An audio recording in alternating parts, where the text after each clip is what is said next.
Chapter 1. 6 months. In the future, it had been more than 6 months since she last saw her family as a real, loving one. It was the time before she left her home for the Watcher test. A month later, she returned to her pack, surprising her family with the fact that she had passed the Watcher test. It left them shocked at the time because nobody had expected her to pass away. How could Celia have the ability to become one of the Watchers of the packs, one who would have full authority to judge the alpha of each pack as they deemed fit, even dismissing them from their position? One of the few people directly under the command of His Highness, the King of all werewolves. Encouraging her to take the test by her mother had only been an easier way to get her away from the pack, so her younger sister could steal her mate. They had thought that, considering the time it took for the training and the test itself, she would be away from the pack for 6 months, and in this time, her sister would have already become the Luna in her place, leaving her without any choice to do something about it. But fate helped her see the real face of her loved ones. The academy had shortened the period. It went down from 6 months to just 1 month for the test to take place. So when she came back, it was just in time for the Luna ceremony of her sister. She left her pack territory then, thinking she would never return to see her family again. She did not mind so much the mate she lost because her family's actions had hurt her more. But 6 months or more later, when it usually would have been the time she would have returned home if the timing for the testing had not been changed, here she was, holding the arm of the Werewolf King, the most powerful of werewolves. She was waiting with him for the massive doors of the ballroom to open and for the doorman to announce their presence. And even though the ball took place in the compound of the royal palace, she was moments away from seeing the parents she had thought she would never see again. Present time, sister. A loud shout and the door bursting open were enough to wake up the heaviest of sleepers for someone like Celia, who was always mindful of her surroundings, even more so. It was still early morning, but as always, Celia did not have the luxury of sleeping in. Ever since she turned 12 years old, it had been her task to make breakfast and do the miscellaneous jobs around the house. Her mother had started making her do small chores at first, easy ones until it escalated. Now, practically, she was the one doing the jobs, while her mother would assist on rare occasions. It was no longer necessary for her mother to tell her what to do. It was already the norm for her to do the chores. It will be beneficial for you once you start your own family. You have to start learning early your way around the house, otherwise people would laugh at me, saying I do not know how to educate my daughter properly. This was the explanation her mother gave her at the time, and even though her mother was cold towards her primarily, she accepted it without any resentment. She felt her mother knew best. But now, 10 years later, she was no longer so sure that her mother truly had her best interests at heart. How could she not be sure? Well, her younger sister was only 2 years younger than her, but she would still come into her room demanding breakfast if, for some reason, she was late in preparing it. Her younger sister, now at the age of 20, had never in her life held a broom, washed her clothes, cleaned her room, cooked her own food, or at least helped her set the table. Even folding her own clothes was something foreign to her. The only instances when she held the cutlery in her hands were when she was eating. She had never washed at least those she used herself, or even removed them from the table after eating, not to mention the ones her family used. Her mother did not explain the difference in treatment to her directly, but would always say to her sister that she was destined to become a Luna, so there was no point in learning to do such things when others would certainly do them for her. The first time she heard it, she felt a pang in her heart. In her mother's opinion, it meant that her sister was better than she was. It did not bother her that her mother had not considered her Luna material. She never wanted to become a Luna. The restrictions that came with being the Alpha's mate did not appeal to her in the slightest. Far from it, her dream was nothing close to being a Luna. It hurt only because she had wanted to feel the same level of care her mother felt for her sister, which was also directed to her. She would have been satisfied with even a quarter of the level of care her sister received from her mother. But that was the opinion of her old self, of the person who was 14 years old and saw that her mother did not incline to start to educate her younger sister as well in the art of a housewife.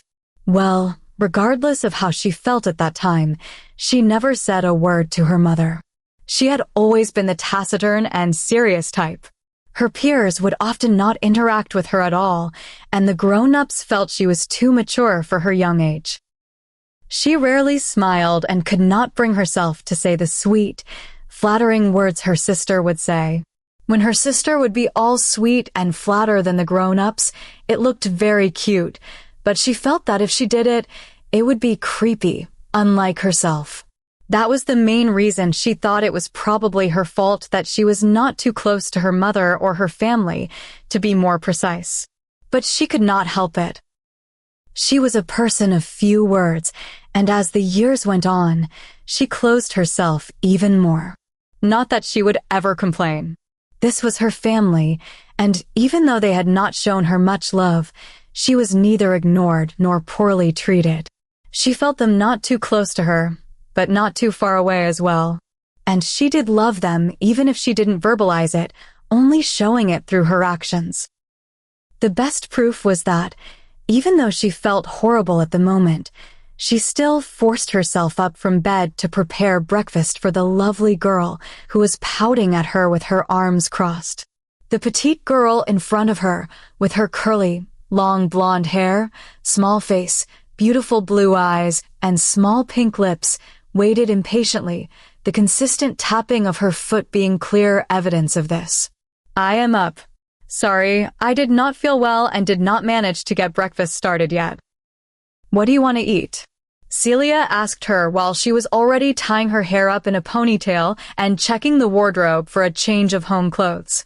"I want a fruit salad, pancakes, a warm cocoa, and The girl paused momentarily, thinking what else to eat. "Oh, and also, could you make some cupcakes? I brought some to the picnic with my friends last time, and they loved them. You know, the ones decorated with fondant flowers."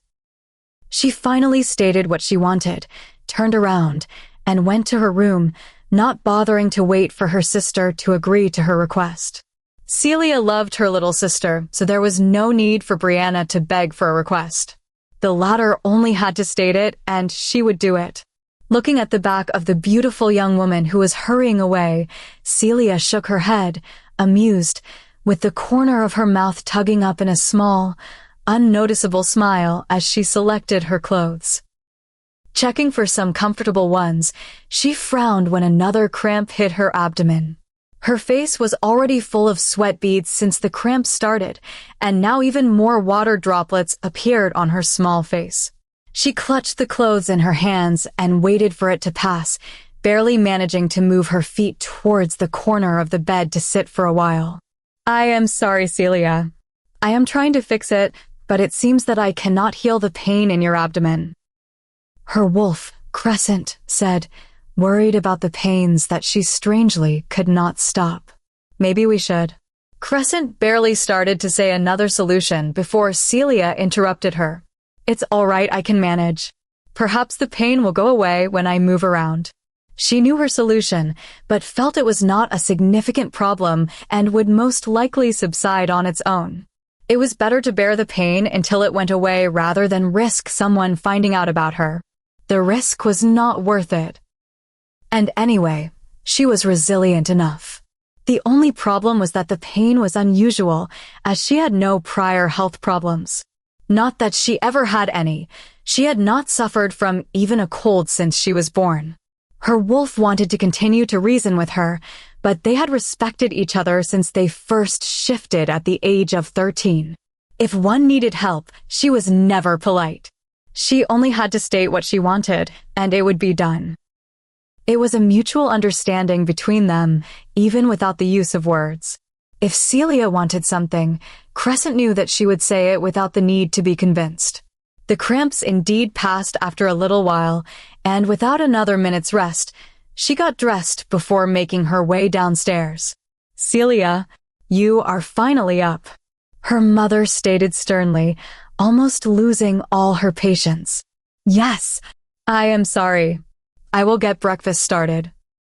She apologized while she was quickly tying the apron on her waist before looking for the ingredients. All right, just hurry up. Daniel will be coming down soon. He is training early today. Also, don't forget to pack some lunch for him as well. I don't know how long the training lasts. Her mother informed her while she was taking her car keys out of her purse. I will be gone for about 4-5 hours. I am having lunch with Abigail today, and I'll also do some shopping. She continued explaining, not asking in the slightest about the paleness on her daughter's face. Not that she had looked at her enough to notice it. Celia nodded in understanding and turned around to put the pancake mix in the batter. She nimbly managed to set the table, place the food on it, and arrange the containers with the beautifully decorated cupcakes for her sister and lunch for her brother.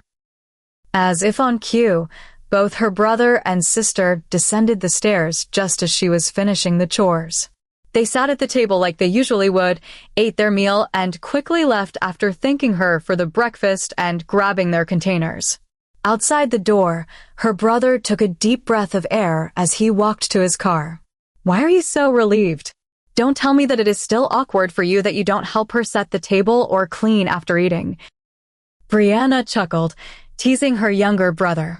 A young 18-year-old male with slightly curled wavy black hair, brown eyes, and a sharp, handsome face turned a bit around to look at Brianna, a slight frown nestled between his eyebrows.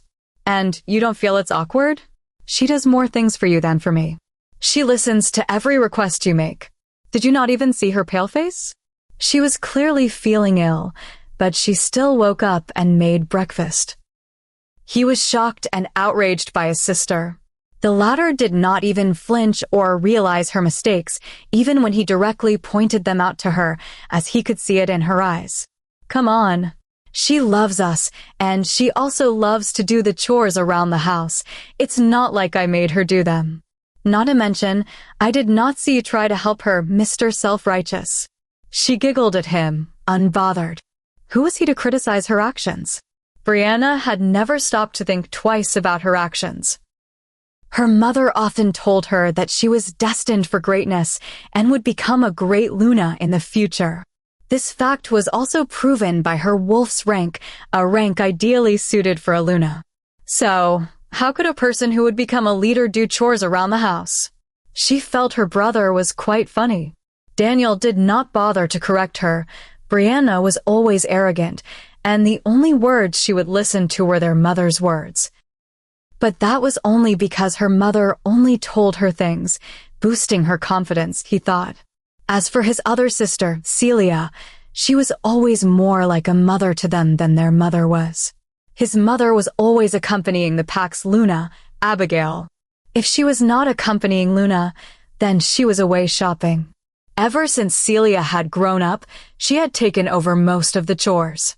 He was only about 8 years old when his sister started caring for them. At first, when she did the tasks, he would try to help her, but his sister felt he was too young and did not let him. Then, as he grew up, his mother said that he should not interfere with her way of teaching each child, so he did not let him help her. As such, he only did things that went unnoticed by his mother or things that he could say he had other reasons for wanting to do by himself. He cleaned his own room, reasoning that he was a guy and did not want a girl snooping around. He would change the light bulbs if he were the one to discover them first, or other such things he thought were more fit for men rather than women. He did his laundry at the training center and tried not to leave a mess in other rooms besides his own. Essentially, he prioritized his own needs, except for food, which he could not find a reason to do otherwise. Brianna was the complete opposite. She would often leave a mess in the living room, kitchen, and hallway. Even her own bedroom would be left neglected until it got too untidy. Then she would leave her bedroom door open when it got too unorganized, as if for her mother to see her mess and tell Celia to clean it up, or for Celia herself to notice it and clean it. Her mother indeed instigated her behavior, but she reveled in the feeling of pampering and never even thought to support and help her sister. Honestly, he felt Celia should be more outspoken and start to deny their requests, but she never did, and he did not know if it was his business to interfere in their relationship. His older sister did not talk much, so he had tried to hint to her several times that it would be all right for her to express her feelings more, but Celia never bothered to change the way she handled her situation or the other members of her family. She was a loving person, and he could feel her love for them.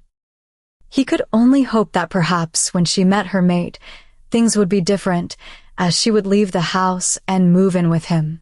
As excellent and perfect as she was, he was certain her mate would love her unconditionally. As for his other sister, he had always heard the gibberish his mother said about her bright fate, and frankly, he thought it was utter nonsense. If someone as arrogant as his sister would become a Luna of a pack, then the world was really upside down. The Luna should be the most prepared female of the pack. She had to be a sister, mother, and friend for her pack members. She was the one balancing the link between the pack members and the alpha. The one who ensured that the alpha maintained his anger and ferocity at an acceptable level.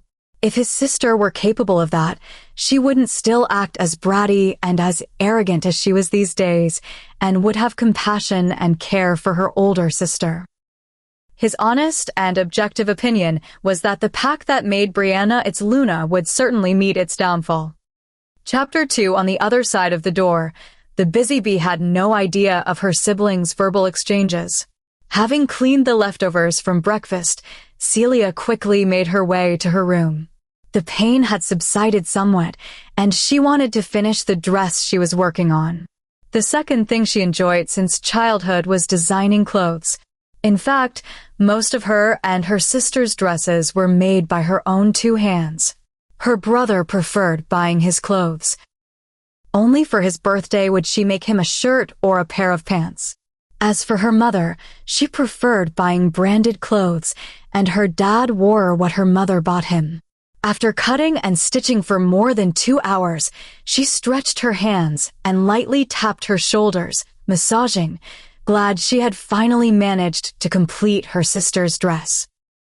The pink mermaid dress, with a high slit on the side from the ankle to above the thigh, was an express request from Brianna, who had insisted on this particular design. She had tried to reason with her sister that such a dress did not fit her petite size, but the latter did not want to hear it at all. She had insisted on this particular type of dress, reasoning that she had to be the most astounding of all. Every year at the summer ball, unmated wolves from the pack had a shot at finding their mates. And this year was particularly special, as the young heir to the alpha position would come home and would also participate. As was the custom, alpha heirs from every pack would leave their homes at 10 years of age and would go for training until the age of 25. Werewolves had particularly long lives, with the minimum life expectancy being 200 years. They aged normally until they reached the age of 25 to 30, then their aging would slow down, only to resume in the later part of their life. As they matured, they would usually find their mates, with the only exception to this rule being the current king of the werewolves, who, for some unknown reason, was without a mate even though he was already 100 years old. So Ryan, the heir of their home pack, would most likely find his mate as well. The future alpha's mate could not possibly be another woman other than Brianna. This was Brianna's firm conviction, as she felt it was her destiny, but even then, she still wanted to impress him with her looks and gorgeous style. Taking another glance at the dress to ensure she hadn't missed any pins in it, Celia gently hung it, making sure it did not get any wrinkles. Only after this did she start making her own dress. She was not particularly interested in going to the ball, but unfortunately, participation was compulsory. Luckily, her dress was less complicated than her sister's, so it took only a day to make, as opposed to the mermaid gown, which had taken her 4 days. Not that she could make it more elaborate, even if she wanted to. The time it took for the everyday chores and Brianna's dress had her swamped with never-ending work. Moreover, the ball was fast approaching as well. Well, regardless of the time, she did not like to stand out anyway, so it did not bother her in the slightest. The off-the-shoulder white maxi dress, which was tight around the waist where it was secured with a black bow before spreading out wavy to the floor, was perfect for her taste. Some more hours later, having finally finished sewing her own dress, she hurriedly tried it on and went in front of the mirror to check if other fittings were necessary. Fortunately, the dress fit perfectly, given her tall stature and narrow waist, making the long gown just right for her body type. Satisfied with her work, she changed out of it and placed it on a hanger next to her sister's. Barely had she hung the dress when an excruciating pang stabbed her heart and, shortly after, her abdomen. It hurt a lot, more so than the other times, causing her to feel as though her heart was getting ripped out of her chest. She could only collapse on the floor when the pain became unbearable. Scrunching her face, as beads of sweat started to appear on the small head, she was confused at the repeated bursts of pain, not understanding their cause. Crescent apologized again. She was also feeling the pain with the same intensity, but physically, there was nothing wrong with their body. Celia knew that as a werewolf, she was very resilient to pain, and even if she was not, her fast healing abilities should have resolved the issue if she truly had a health problem before. So, the repeated cramps and aches were abnormal. Not to mention, she knew for a fact that she was stronger than most werewolves, so her healing and resilience were even better. It was not because she felt confident in her strength or arrogant because of being the daughter of the current beta. No, the reason was simply because of the common knowledge that higher-ranked werewolves would shift much earlier than lower-ranked ones. So, it was believed that the sooner a werewolf changed, the stronger it would be, and the proof of this was that alphas were the earliest to undergo the change. They would shift for the first time at about 17 to 18 years old. Betas and gammas would normally shift at the age of 20 to 21 for the first time. The age range of 22 to 23 was common for normal pack members and 24 and older for omegas. In fact, her sister had just managed to shift for the first time only a couple of months ago, at the perfect age for a Luna. The only known exception to the limit of 17 years old was the current king of all werewolves, who was known to have shifted for the first time at the age of 14. According to common knowledge, her beta heritage should have allowed her to shift at the minimum age of 20. Still, as she shifted for the first time at age 13, and it was unknown for anyone to shift so early, she assumed that it could only be for one of the two following reasons. 1, it was because she was stronger than most werewolves. Or 2, the reason she was first inclined to believe it was only an anomaly, and it meant nothing more than that. In fact, even the shift itself felt like an anomaly, as she felt as though she shifted twice before returning to her human form. She felt her bones cracking and rearranging twice. So, in light of those facts, she kept her shift a secret and did not notify anyone about it. Who would want to be labeled as an anomaly? Not to mention, she was used to keeping to herself and would never confide in anyone. As luck would have it, she was alone in the woods gathering berries to make jam when the pain of the shift hit her, so no one was around at that time to know about it. It took almost 4 to 5 hours for the shift to complete, but it was worth it.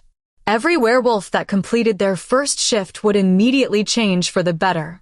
Sight, hearing, smell, all of the senses would heighten. Strength, agility, and regeneration would become unreal. But what puzzled her most was that she retained 100% of these qualities even after shifting back to a human. She was especially intrigued about this when she learned in school that when in human form, a werewolf usually retained only about a quarter to a half of the wolf form's senses and strengths. That was the reason why the tracker and patrol werewolves would only be in wolf form on the job. Strangely, she did not feel any difference between the wolf form and the human one for the most part, but even then, she was still inclined to think it was only an anomaly. That was what she thought until one day, when as she went to the forest for a run, she was surrounded by 3 rogues who had breached the borders at the young age of 14. She was terrified in the midst of the savage and mad creatures that she could hardly identify as werewolves. Their unfocused eyes, their sharp fangs that protruded from their mouths, with saliva that flowed uncontrollably from them, their clawed hands. Their entire appearance made them seem more like creatures from horror stories rather than werewolves. She was just a child at that time, and as she was thinking about what to do, her wolf took control of her body for the first time. The human side of her being, Celia, exchanged places with the wolf from inside her mind, becoming only a spectator. Watching then how, without even shifting, her body swiftly ripped the 3 rogues to shreds, she realized her assumption of being an anomaly was wrong. She was indeed stronger than a normal werewolf, but for what purpose, she did not know. Fortunately, she did not need to mask her scent in that place to keep her secret. When she was panicking about what to answer the patrol werewolves, who would likely come running to seek the intruders, a witch flew by. The witch had a bubbly personality and, without even asking her what happened, cast a spell to remove her presence from the surroundings. Clarissa never asked her anything more than she wished to let her know, so she still remained her friend after all these years. Even at the moment, they regularly exchanged letters and were the only ones who knew of her strength.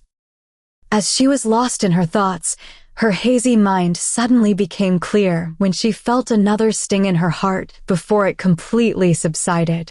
She was aware that the only kind of pain to keep on repeating to a werewolf without an actual cause was phantom pain. There was no other answer for the unfounded ache. But still, she was reluctant to think it was phantom pain. Phantom pain only occurred to werewolves that had met their mates, and one of them denied the bond, mating with others. The pain would be inflicted on the cheated partner each time his or her mate had intimate contact with another werewolf. Even a kiss was enough to trigger phantom pain. As Celia had not met her mate, it was impossible for her recurring ache to be this kind of pain. She sighed as the pang passed and decided not to think of the matter anymore. Making the dresses, she had neglected her other chores, and it was already running late. It was almost time to start cooking dinner.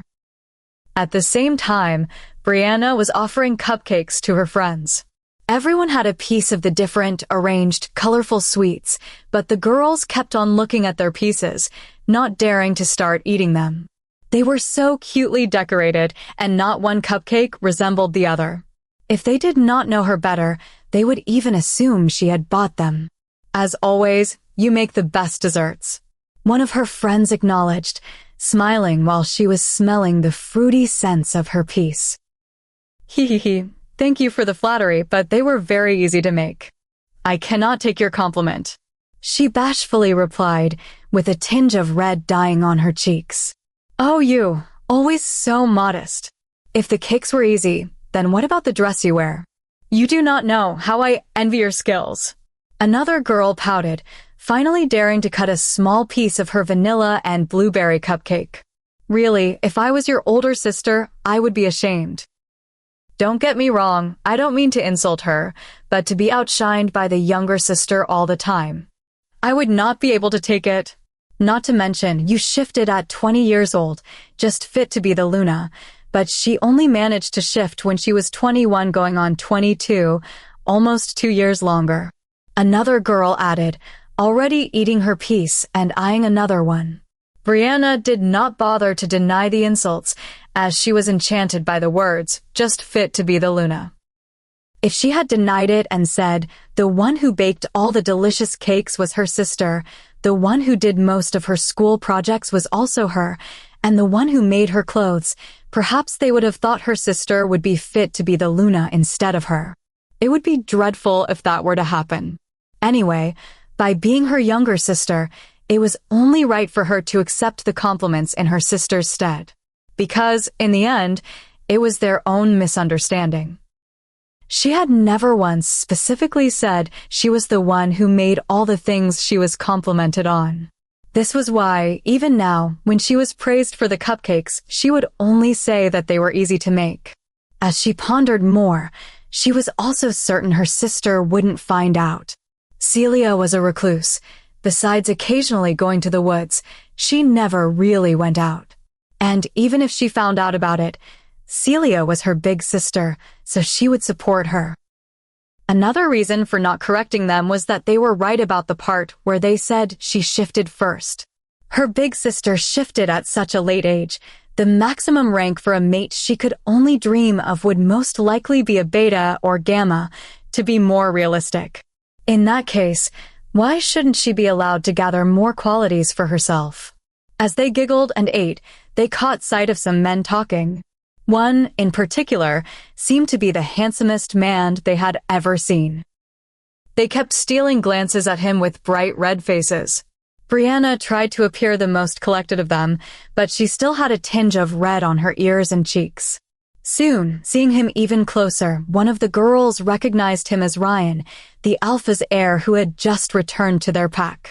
Now aware of that information, the girls sighed, resigning themselves.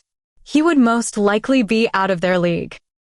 So they kept nudging Brianna and teasing her, the highest-ranked werewolf female who was in the same age range as Ryan. She would surely be his mate. She felt shy under their teasing and their encouragement to meet him, but she did not want to go to introduce herself. It was not appropriate. In reality, it was not her actual reason. She just felt she wanted him to see her at her best, with the dress Celia made and fancy makeup on. With the glam of the ball, he would spot her as soon as he felt her scent and declare in front of everyone she was his mate. It would certainly be more glamorous that way. Her cheeks were a pinkish red, and her eyes glowed as she thought about that moment. Anyway, it was only a few more days until the ball. She could wait for the dreamlike encounter. Chapter 3, Sister, it's beautiful. I look perfect. Appreciated happily, Brianna, looking intently at her reflection in the mirror. The white dress with the black bow at the waist accentuated her curves, and it still seemed beautiful even though the hem of the dress was pinned in several places, as it was too long for her and there wasn't enough time for it to be modified. Luckily, she had carefully asked around about the heir's preferences and found out that although he played around with a lot of women, he confided in his closest friends that he wished for an innocent and honest girl for Aluna. The dress she had asked her sister to make had a low cut at the breasts and a high slit at the side, so it was not exactly a dress a pure girl would wear. She got scared, realizing this, and immediately came to her sister to ask her to modify the dress. But just as she briskly opened the door to her sister's room, her eyes fell on the dress her sister had prepared for herself. Falling in love with the design and color, she immediately demanded it from Celia. It was a close call, she thought. She was about to make a fool out of herself, and Celia could have gained the attention of Ryan instead of her. Celia's dress was exactly the dress for an innocent and pure girl. She finally relaxed when her look was put together. The makeup and the hairdo fitted perfectly with the dress. Her sister was a magician, she mused, even if she would never recognize it in front of another person. Well, nothing else mattered anyway. She had already avoided the trouble, Brianna thought happily as she twirled around, appreciating herself. Celia kept looking at her, sighing. Her little sister had always been quite willful. She never listened to her advice about the dress, but she was too cute, so she could not refuse her when she wanted to swap the dresses. As long as Brianna was happy, then, in the end, it was all right. And anyway, she really didn't wish to stand out at the ball, so it might be for the best to just choose a random, casual one. Her mother soon knocked on the door, just in time to see her younger daughter at her best. You are too beautiful. Everything looks good on you. They say that clothes make a man stand out, but I think you are the one that makes the clothes shine. Tonight you are a true Luna. Diane exclaimed happily, not at all bothered by the fact that, in a way, her compliment was degrading her oldest daughter's effort. She continued to smile, admiring her youngest daughter. Diane was a beta female, but she still had to cater to her Luna. Unfortunately, that had been the situation until now, but tonight it would all end. When her daughter became the mate of the future Alpha, the old Alpha would have to step down and leave the pack house to ensure a smooth transfer of the rights and leadership power to the new Alpha. If the old Alpha and the new one still lived together, the pack members would be confused if there was a conflict between the two, not knowing whose orders they should listen to. The new Alpha should have complete submissions from his pack members.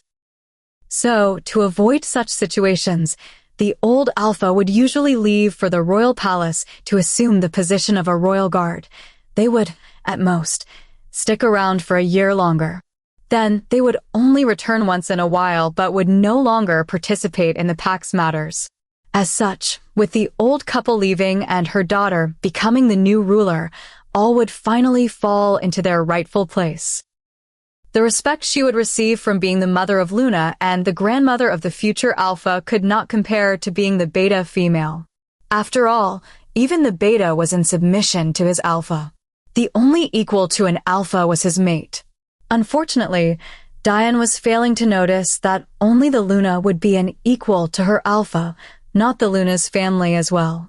"Mom, are the girls ready?" asked hurriedly Daniel, poking his head through the open door. He was the designated driver for the family tonight. His father was traveling for the time being, and he was the only man in the house. "Yes, Brianna is ready," replied immediately to his mother. She did not notice the plural of the question. "Mom, I said girls." "I can see she is dressed, but Celia is still in her home clothes." "Oh, right. Why are you still not dressed yet? We will be late," her mother asked, frowning, aggrieved that Celia was holding them back from leaving. "I could not help Brianna get ready while being dressed myself. And I also have to find another dress. The pink mermaid dress I made for her is too short for me," Celia explained calmly, unbothered by her mother's attitude. It was already a common occurrence to be blamed for something that she had not caused. "All right, find another dress for yourself. Anyway, the dress looks better on Brianna. Why did you not make it for her initially and prepared something else for yourself?" Diane sighed, not acknowledging her mistake, and continued. "What is done. We will go on ahead, try to find something else. Perhaps you can find your mate tonight. You are a beta's daughter, so you could optimistically find another beta, or at least a gamma. Daniel will come back after sending us there to bring you also." At the ball, youths from other packs would also participate, so it was highly likely that Celia could find her mate, she hoped. Celia only nodded and did not comment on her mother's words. After all these years, even if she disagreed with her mother, she never tried to contradict her. But in reality, she did not want to find her mate at all. She felt that to find a mate and settle down was not for her. She had already set her mind to only appear at the venue quickly and then just hide in the garden or somewhere else. All her mother's attention would be on her sister, so she should be safe.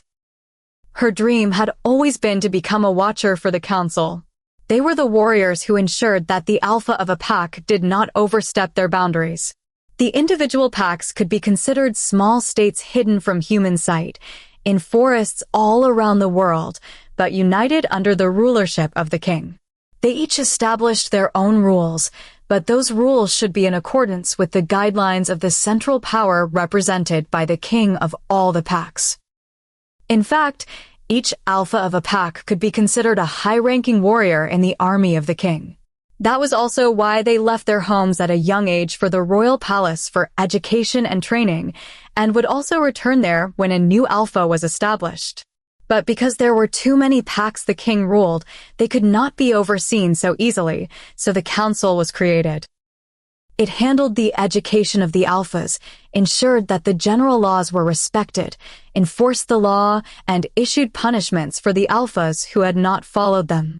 The council's main agents, the ones who ensured and enforced the law, were the watchers at the orders of the 12 councilmen.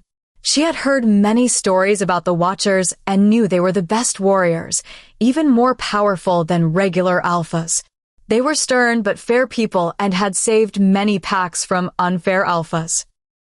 They were also the idols of all the Omegas, the most ostracized members of a pack. Dreaming of becoming one herself, Celia had tried telling her mother of her dream, but the latter did not want to hear it. She argued that she shifted for the first time late, so her wolf was not strong enough to become a warrior. She had even laughed at it, calling it a childish dream. She was about to come clean with her mother at that moment and tell her that she had actually shifted earlier. She wouldn't tell her that she shifted as young as she actually did, but she thought of saying that she shifted a little after her 18th birthday. That was her plan at that time, but her words remained unsaid when her mother also reasoned that she would become a bad role model for her younger sister. What if her sister wanted to become a warrior also because of her? She did not think this was possible, but before her current dream of becoming a watcher, she had reflected on the possibility of becoming a fashion designer, and her sister had indeed said that she also wished to become one. At that moment, her mother forbade her to ever mention other dreams to Brianna and also denied her wish. In the end, Diane even said she should stop speaking nonsense. She should prepare to become a housewife, as she was skilled at it, and it was also the most realistic option for her. Her mother's words did not demoralize her, but she reflected on them and only accepted the part that she should not influence her sister. So, as long as her sister found her mate, she probably would not insist on following in her footsteps, and she could openly strive for her own wishes. As much as she loved her sister, she wanted to follow her own dreams. Perhaps she would have luck tonight, and her sister would find her mate. With these thoughts in mind, she searched her closet until she found a white maxi dress. The dress was not exactly suitable for a ball. It was more of a summer dress, but she had no other formal dress other than the one Brianna took. Inlaid with a multitude of flowers at the lowest part of the hem, which rarefied as they went upwards towards the waist, the predominantly white dress was still the only one that could barely pass as formal attire. She speedily got dressed, only putting on the least bit of makeup before tying a strand of her long black hair with a clip above her ear. There was not enough time to curl or straighten it, so the hair that had been put up in a messy bun until then looked only a little wavy as it reached below her waist. She looked in the mirror and did one last check, finishing just in time to hear the honk of the car. The ball was near their home, so in just half an hour, her brother had already returned. She grabbed her purse, and with lightning speed, she was already at the front door. She was alone at home. Otherwise, she would have never dared use her real speed. Because even though all of them were werewolves, they would not have been able to follow her movements, shocking them. She realized this fact after she went to the training center to bring lunch to her brother and witnessed the training of the pack's best warriors. Their movements were slow to her eyes. It felt like she could avoid any of their hits. Their strength could not compare to hers. It seemed as though she could easily crush them if she felt like it. Even their training could not compare to the training she did by herself in the woods. At first, she thought they were only joking around and restrained themselves during training, not using their top speed and strength to conserve them. However, her brother had informed her that they had indeed given their best during training, during a casual conversation. She briskly stopped at the door, rearranging a bit the disheveled strands of hair, before opening it, then hurried down the stairs, slower this time, towards her brother's car. "Hey, you did not need to hurry. I was just letting you know I arrived. You can still prepare if you want. The ball has just begun," her brother said quickly. He looked at her and felt that his older sister was even more beautiful than his second oldest sister. Her brown eyes looked like chocolate that fitted well with her slightly tanned, flawless skin. Her nose was straight and pointy. Her lips were plump even without much lipstick on them. Her cheeks were rosy pink, and all those features fitted perfectly on her small face. She dressed modestly, and her hairdo was also not something special, but she could already compete equally with her sister, who had full makeup on her face, a complicated hairdo, and a proper ball dress. If Celia tried harder, no doubt about it, nobody would pay attention to Brianna if the two were in the same room, but she never tried to. "No, it is all right. Thank you. We can go," she assured him, slightly smiling. He nodded and did not insist, seeing her honest response. A quarter of an hour later, they arrived at the ball. She went inside the ballroom without her brother, as the latter remained outside to park the car. Walking through the door, she looked around a bit but was not interested in checking the venue. Anyway, her only purpose was to find her mother, just so she could prove that she had arrived, then quickly exit and hide somewhere until it was time to go home. She scanned her surroundings and finally spotted her mother, but before she could move in her direction, a waiter bumped into her, spilling the last glass of wine he had on his tray straight onto her dress. Normally, with her reflexes, she could avoid him, but the pain she kept experiencing these past few days at random times came again, hitting her hard. It left her breathless as it messed with her senses. She ignored the pain as best she could, trying to stand on her feet and look for her mother. At this moment, her mother had already spotted Celia, so she just pointed to her dress, gesturing that she was going to clean it. Seeing the bright red on the white dress, her mother sighed and nodded. It was actually better than she expected, Celia thought. Now, she even had a proper reason for skipping the ball.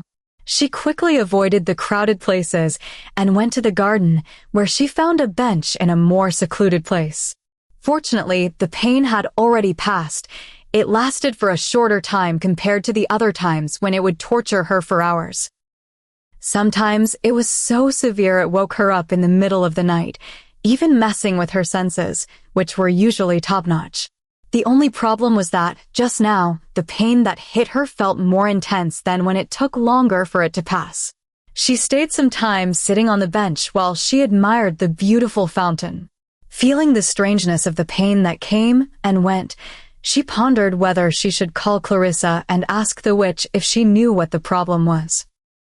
The main ability of her friend was healing, and she should be better at detecting the type of pain than her pack doctor.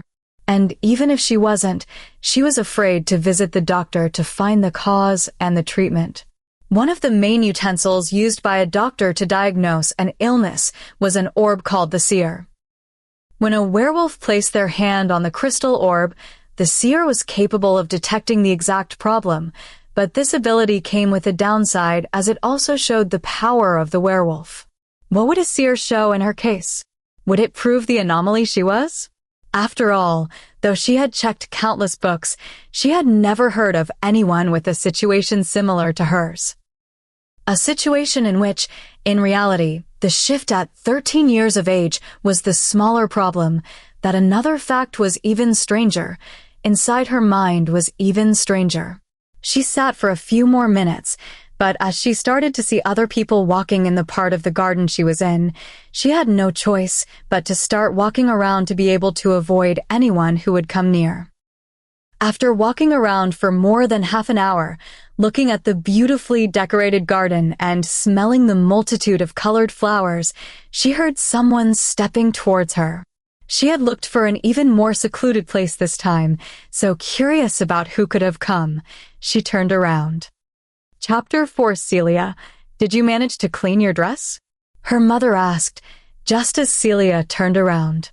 But Diane, her mother, could clearly see that the wine stain was still there. She smiled at her daughter, which surprised the latter, as her mother rarely smiled at her, even when the house was spotless. Oh, you. Look how careless you were. This spot is impossible to remove. She sighed and continued. Well, there is no way around it, I guess. I will call your brother and tell him to take you home. You cannot walk around in this dress. Celia was truly surprised. Her mother did not even suggest changing her clothes and coming back, although the ball was not even halfway finished. But she did not question it further. It was what she wanted, also. All right, I will wait for him in front of the yard, she affirmed unbothered. No, I think it's better to go wait by his car. What if someone sees you like this? Diane quickly said. All right. Celia immediately agreed and directly walked away. She did not think it was a big deal. It was only a pinkish-violet hue that remained spotted on the fabric as the dress dried. Blending a little with the flowers that decorated it, the dress did not look so awful that she had to hide, but if her mother felt embarrassed, then she would listen to her. Arriving at the parking lot, her brother was also dumbfounded that she was going home. In the past, his mother would have insisted that she return because it would have been disrespectful for them not to participate.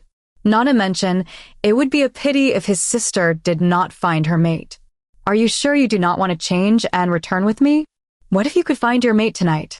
He asked, making sure she honestly did not want to come back. It wasn't a problem for him to drive. Just walking around inside the ballroom, he should have found me by now by smell alone. Perhaps he was not present. There is always next year.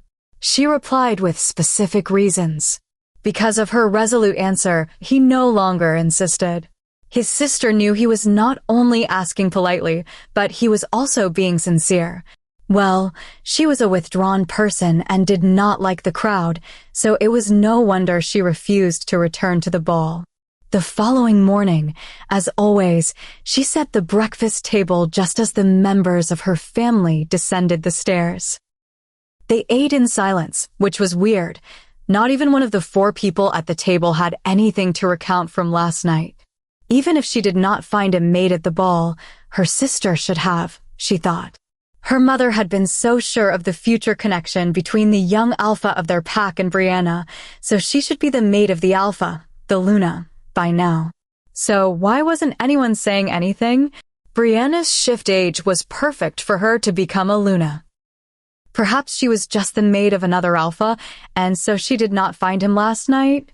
She was interested in knowing what had happened to her sister the previous night, but she knew that if something had happened, her sister would be jumping up and down by now and would have told her a million times about it already.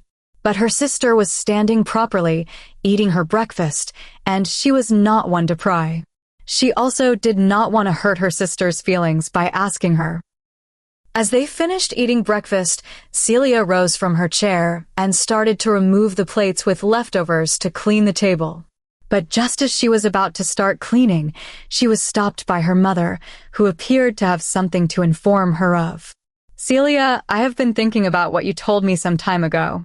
You know, about the training for the Watcher initiation. And I feel that you're right.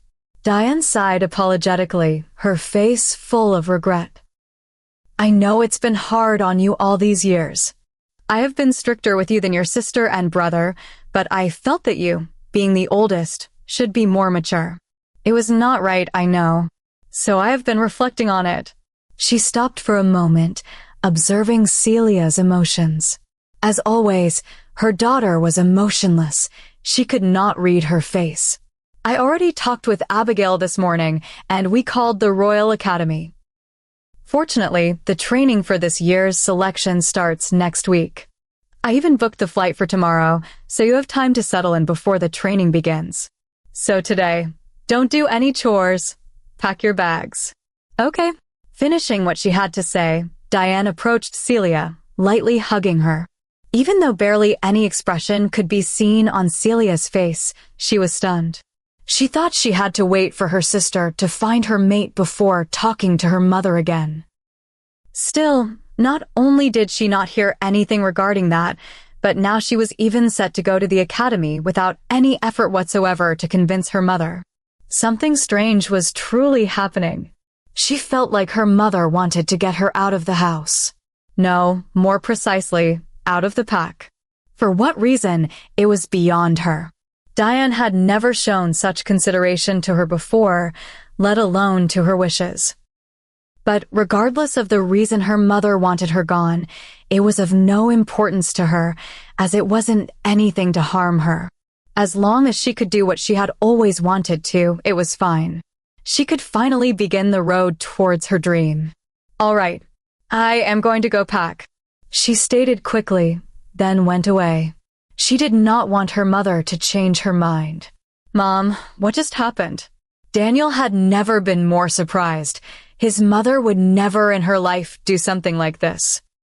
She would never change her mind so suddenly about something she had firmly decided on.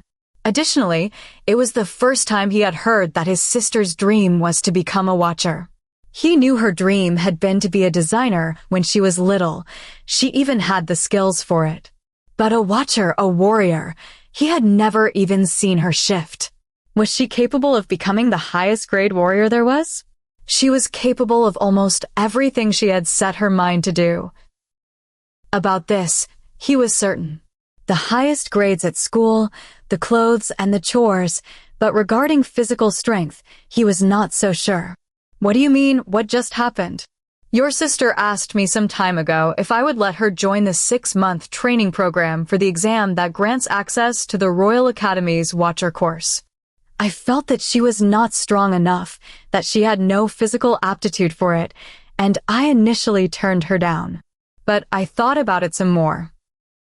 I mean, she always works so hard for all of us and never asks for anything. It would be horrible on my part if I did not grant her this wish," Diane explained, her eyes red and guilty. "But I never heard her mention such a dream before. And a watcher, she has to be almost as strong as an alpha, if not stronger. Not to mention, I don't think there are any women watchers," Daniel stated, truly confused. "No, there are not.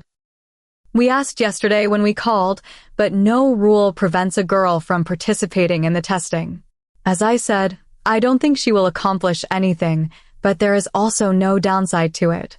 At most, she sticks with the training, and 6 months later, she comes home and resumes her life. Or perhaps, interacting with so many people, she could find her mate." Daniel thought about it, and his mother was right. Even if he felt there was more to his mother's actions, there was no reason for his sister not to follow her dream. He had thought that finding a mate might alleviate the burden on her shoulders. But realizing her dreams, without interference from Brianna and his mom, was also all right. Until her flight, Celia's time was full. Preparing to leave the next day for a 6-month trip was not easy. She did not manage to leave the house, even for a quick run. Her brother was the one who went and bought other necessities she still needed. She was aware nobody had confidence in her, but the fact that they let her go to the academy still warmed her heart. Perhaps her mother did not do it for an ulterior motive. She did talk with her some time ago. Her mother was not a fair person, but she was still her biological mother. Surely, she would wish her well. After a brief sleep, spent mostly packing, she was driven to the airport by her brother and mother. Strangely, she had not seen her sister since yesterday at breakfast, but she could not blame her. Brianna had never been separated from her for so much time before, so maybe she was upset with her for leaving. She would call her later to sort it out. She mumbled to herself. She always took care of Brianna, and sometimes she felt like a second mother to her. She would leave her alone for a while to sort out her emotions. Brianna was already 20 years old, an adult. She needed to start addressing her problems. Take care of yourself, all right? And remember, we are your family no matter what. In 6 months, if you succeed in passing the exam and enrolling for the course, I will be proud of you. Otherwise, I will still be proud of you for trying. Her mother wished her, hugging her one last time. The long flight ended, and she arrived at her destination's airport. Grabbing all her luggage, she waited at the entrance for the car to pick her up. Her mother told her there would be an escort from the academy. Soon, a black SUV stopped near her. From it, a middle-aged man descended, and scanning the surroundings, as he could feel her wolf scent, he came directly to her. "Hello, I am the designated driver from the academy. Are you Miss Celia Blair?" the older man asked respectfully. She nodded and politely greeted him. Smiling, he grabbed the luggage from her hand and helped her store it in the trunk. As the man took the driver's seat, she also got into the car. In all his years of driving potential watchers, and teachers at the academy, he had never seen a girl trying for the exam. Usually, a watcher was as strong as an alpha, and alphas were only males. He was intrigued when he was asked to pick her up from the airport. Was the person he had to drive a foolish one, someone who dreamed big, or did she have the actual capacity? Although he did not show it on his face, he was amazed. The person in front of him exuded the aura of a watcher, not a potential one. She felt like a person who had already completed her education and was, in fact, a full watcher. This happened because, unknown to Celia, she was starting to loosen her barrier, and some of her actual power was now in plain sight. Experiencing the unknown pain for the last couple of weeks had taken its toll on her body. Plus, back at the pack, she always tried to suppress her power as she could not be as powerful as the alpha. It would be seen as a challenge to his leadership, so from the age when she defeated the rogues, she learned to create a wall around herself, hiding her power. This was also advice Clarissa had given her, but now it was not necessary to do so. Driving for a few hours, she silently looked outside the car. It was the first time she was in human territory. It felt strange to see in real life the images she had only seen on TV. She was nervous about the future. She knew she was strong, but what if she was not strong enough? In complete silence, her mood swung back and forth between joy, uncertainty, and nervousness. Arriving at the academy, the driver stopped in front of its tall iron gates and waited to be given permission. A guard in a black uniform with a substantial build approached the car and, upon seeing the driver, nodded before opening the gates. The inside of the academy was huge, she thought. From the front gate to the building she was supposed to arrive at, it took another 20 minutes. On the way, different kinds of huge buildings were aligned. There was a modern and old feel to them because of evident renovations. These were buildings that had been built hundreds of years ago. Not one was new. The layout of the academy had not changed since its construction. It was only maintained over time and renovated as technology evolved. Exiting the car, she was greeted by a small secretary who helped her with the luggage even though she refused. The secretary led her down the corridors of a building that seemed like a dormitory while explaining the selection that followed. Unfortunately, we do not have a dormitory only for females, so you will have to live with the other male candidates. There are more than 1,000 this year, but don't worry, each of you will have separate rooms and bathrooms, so you will only meet in the standard rooms or the kitchen. The meals are at 7 a.m., 12 p.m., and 6 p.m. We provide cooked meals in the standard room exactly on time, so please arrive on time. Other than that, you can do what you want in your free time until the exam. You can also read about the selection process if you feel you do not understand it from me. She eloquently explained, then looked towards Celia to see if she had her attention before continuing to inform. The exam begins at 8 a.m. on Monday, and it usually lasts until 1 month later, depending on the total number of candidates and the exam choices. Every year, the tests are divided into 4 parts, each taking place on the first day of every week. Each exam will only take place if you pass the previous one. You will be tested on the strength of your wolf, intelligence, capacity to adapt and handle problems, and, finally, combat power.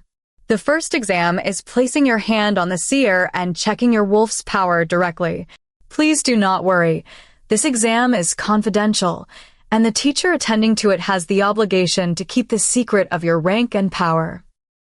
He also has a curse placed on him, so any leak of a wolf's power to another person, other than the king or the Council of 12, will result in his death. The second exam is a written test that will determine your IQ. Any watcher must have extensive knowledge, which we will provide over the next 2 years. However, we still need to decide if one has the capacity to learn everything we will teach. The third exam will be liberal discussions with the teachers. You will extract a note from a ballot, and on it, a situation will be written, to which you will have to answer how to handle it. The final exam will take place only if you pass the previous 3. It will consist of free fighting with the other candidates. It will be a melee war. The last 10 men standing will become the new students. Please note that there are only 10 places available. No exceptions will be granted. Placement in the first 10 will result in your acceptance in the Watcher course, which will last 2 years, finalizing with your direct employment. She sternly stated. Chapter 5, and that concludes my explanation of the selection process. Any questions? The secretary asked politely as they arrived in front of the room the Academy had prepared for Celia. Only one. I somewhat know of the process prior to the admission to the Watcher course, as I have studied it in the past. So I was aware that even last year, the exams only happened after 6 months of training. Why was the exam pushed forward this year without allowing the participants to have the preliminary training? She did not really care if the exam moved forward. She had secretly prepared for it for a long time already. Most of her free time was used for this purpose. She was just curious to know the reason. I was not informed what the exact reason was, but from my understanding, it could be because of the housing. The Academy is quite large, but it is not only used for Watchers.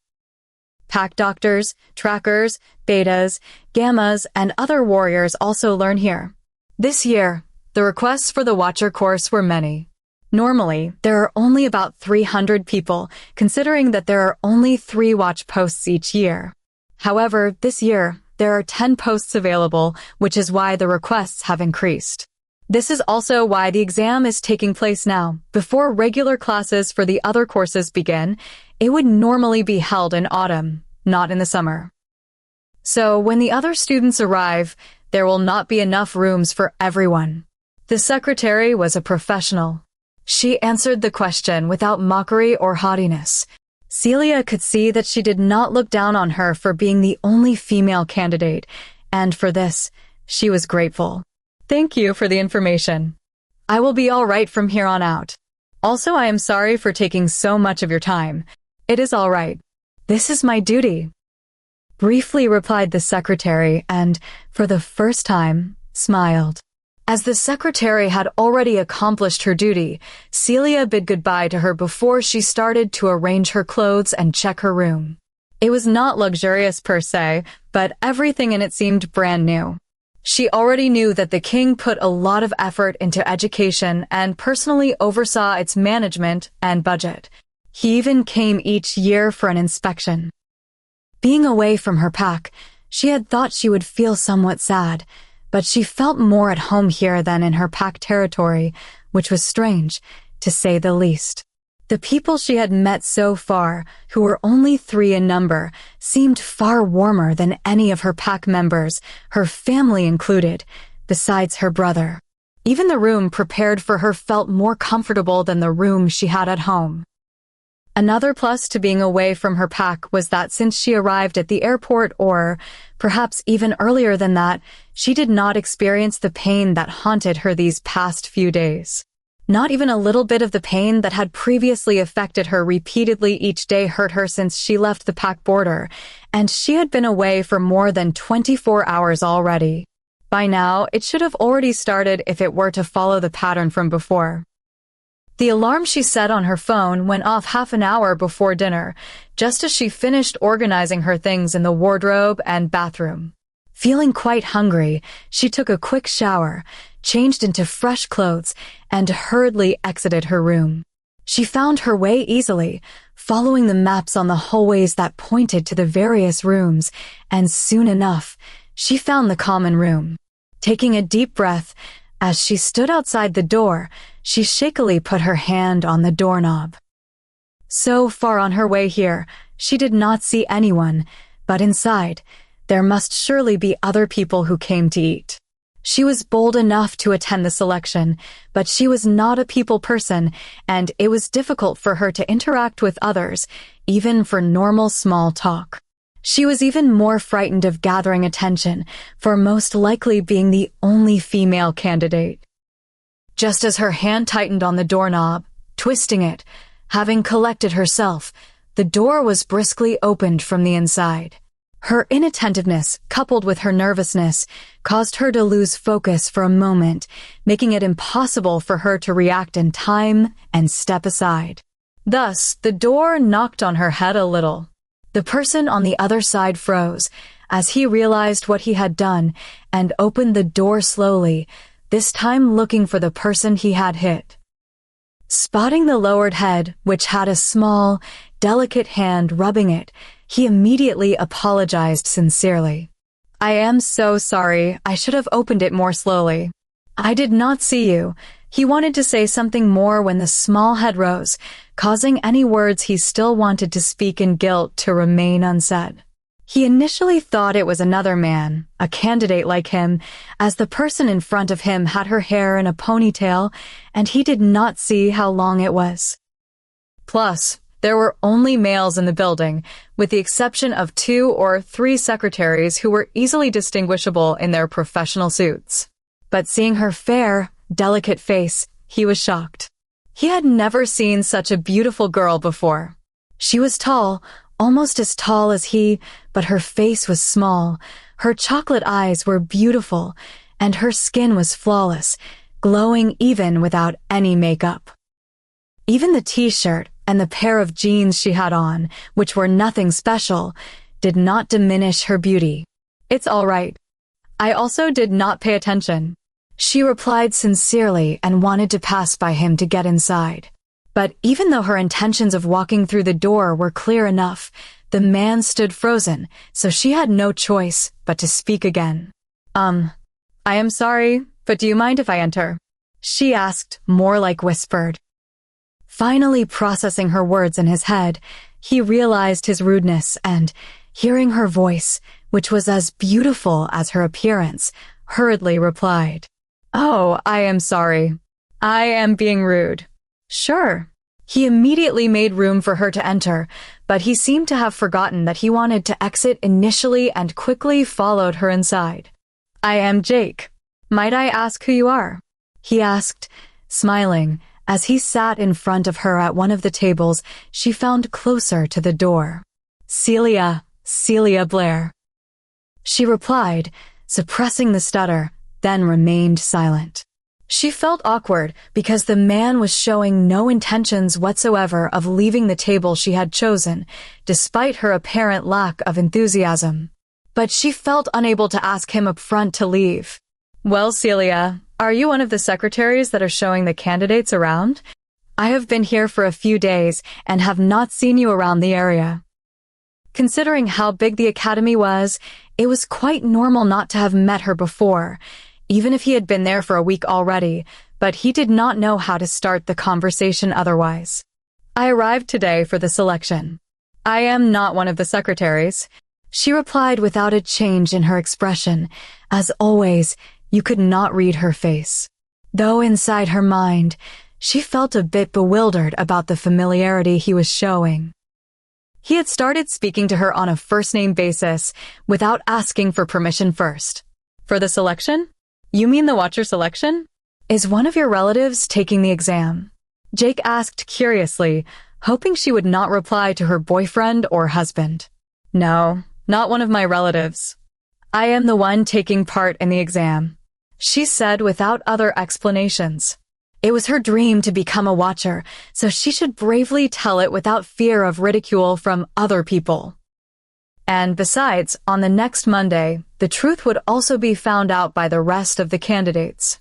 He froze again, like how he had stilled in place seeing her face, as did most of the men who were spread around in the common room at the various locations at tables. Everyone's eyes had been on her since she first walked in, and as they were the best-ranked werewolves, their hearing was higher than that of the normal-ranked ones, so they had been listening to each word she had said. "Oh! Then I am pleased to meet you, fellow classmate." Contrary to her thoughts and fears, the man had no mocking expression on his face.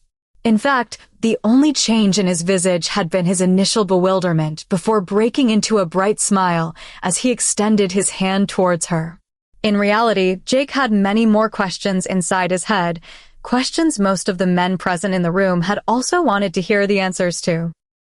but he was afraid to sound rude if he asked what a girl was doing at the selection of watchers. Anyway, if he became her friend, in time, he could find out more.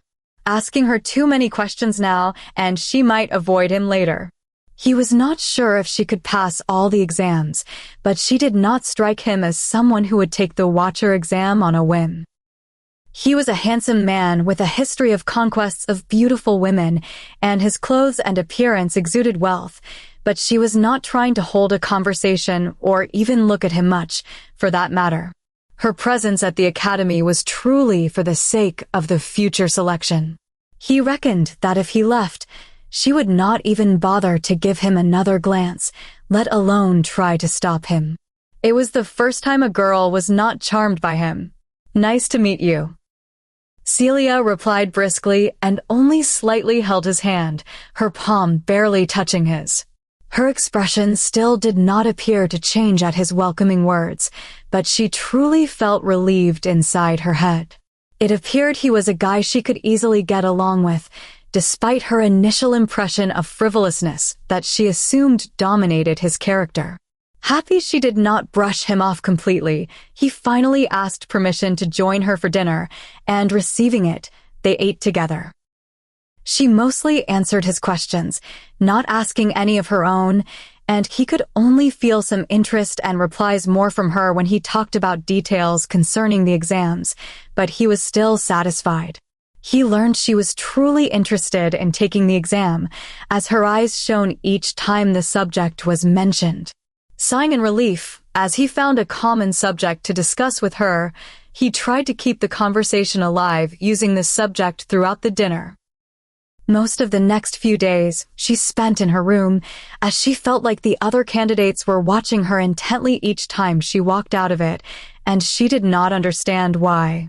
Was she really unusual looking, or did it bother them that a girl was taking the exam with them? Sometimes she would even look at her phone screen, using it as a mirror, thinking that maybe something was on her face, but every time she checked, she never saw anything out of place. The feeling she got from them was like they were watching her, wanting to say something, but did not dare approach her. So awkward under their gaze, she stayed mostly inside and only went out for meals. Meals which she had accompanied by Jake, who, coincidentally or not, sat at her table every time. She was not used to men, but he was not very intrusive and mostly talked with her about the exams, which piqued her interest. His information regarding the selection was even more extensive than hers, so their discussions were quite informative. Soon enough, Monday came, and it was time for the first test. The test was to be taken in alphabetical order, and as her name was Blair, she was among the first to undergo it. As the secretary had previously explained to her, the first test was the seer test, about which she still had doubts regarding its outcome. But her fear was slightly diminished, if only for the fact that the teacher in charge of the test would be the only person aware of her power. She was not sure of how powerful she really was, but she did not want other people to know her secret or the fact that she shifted so young.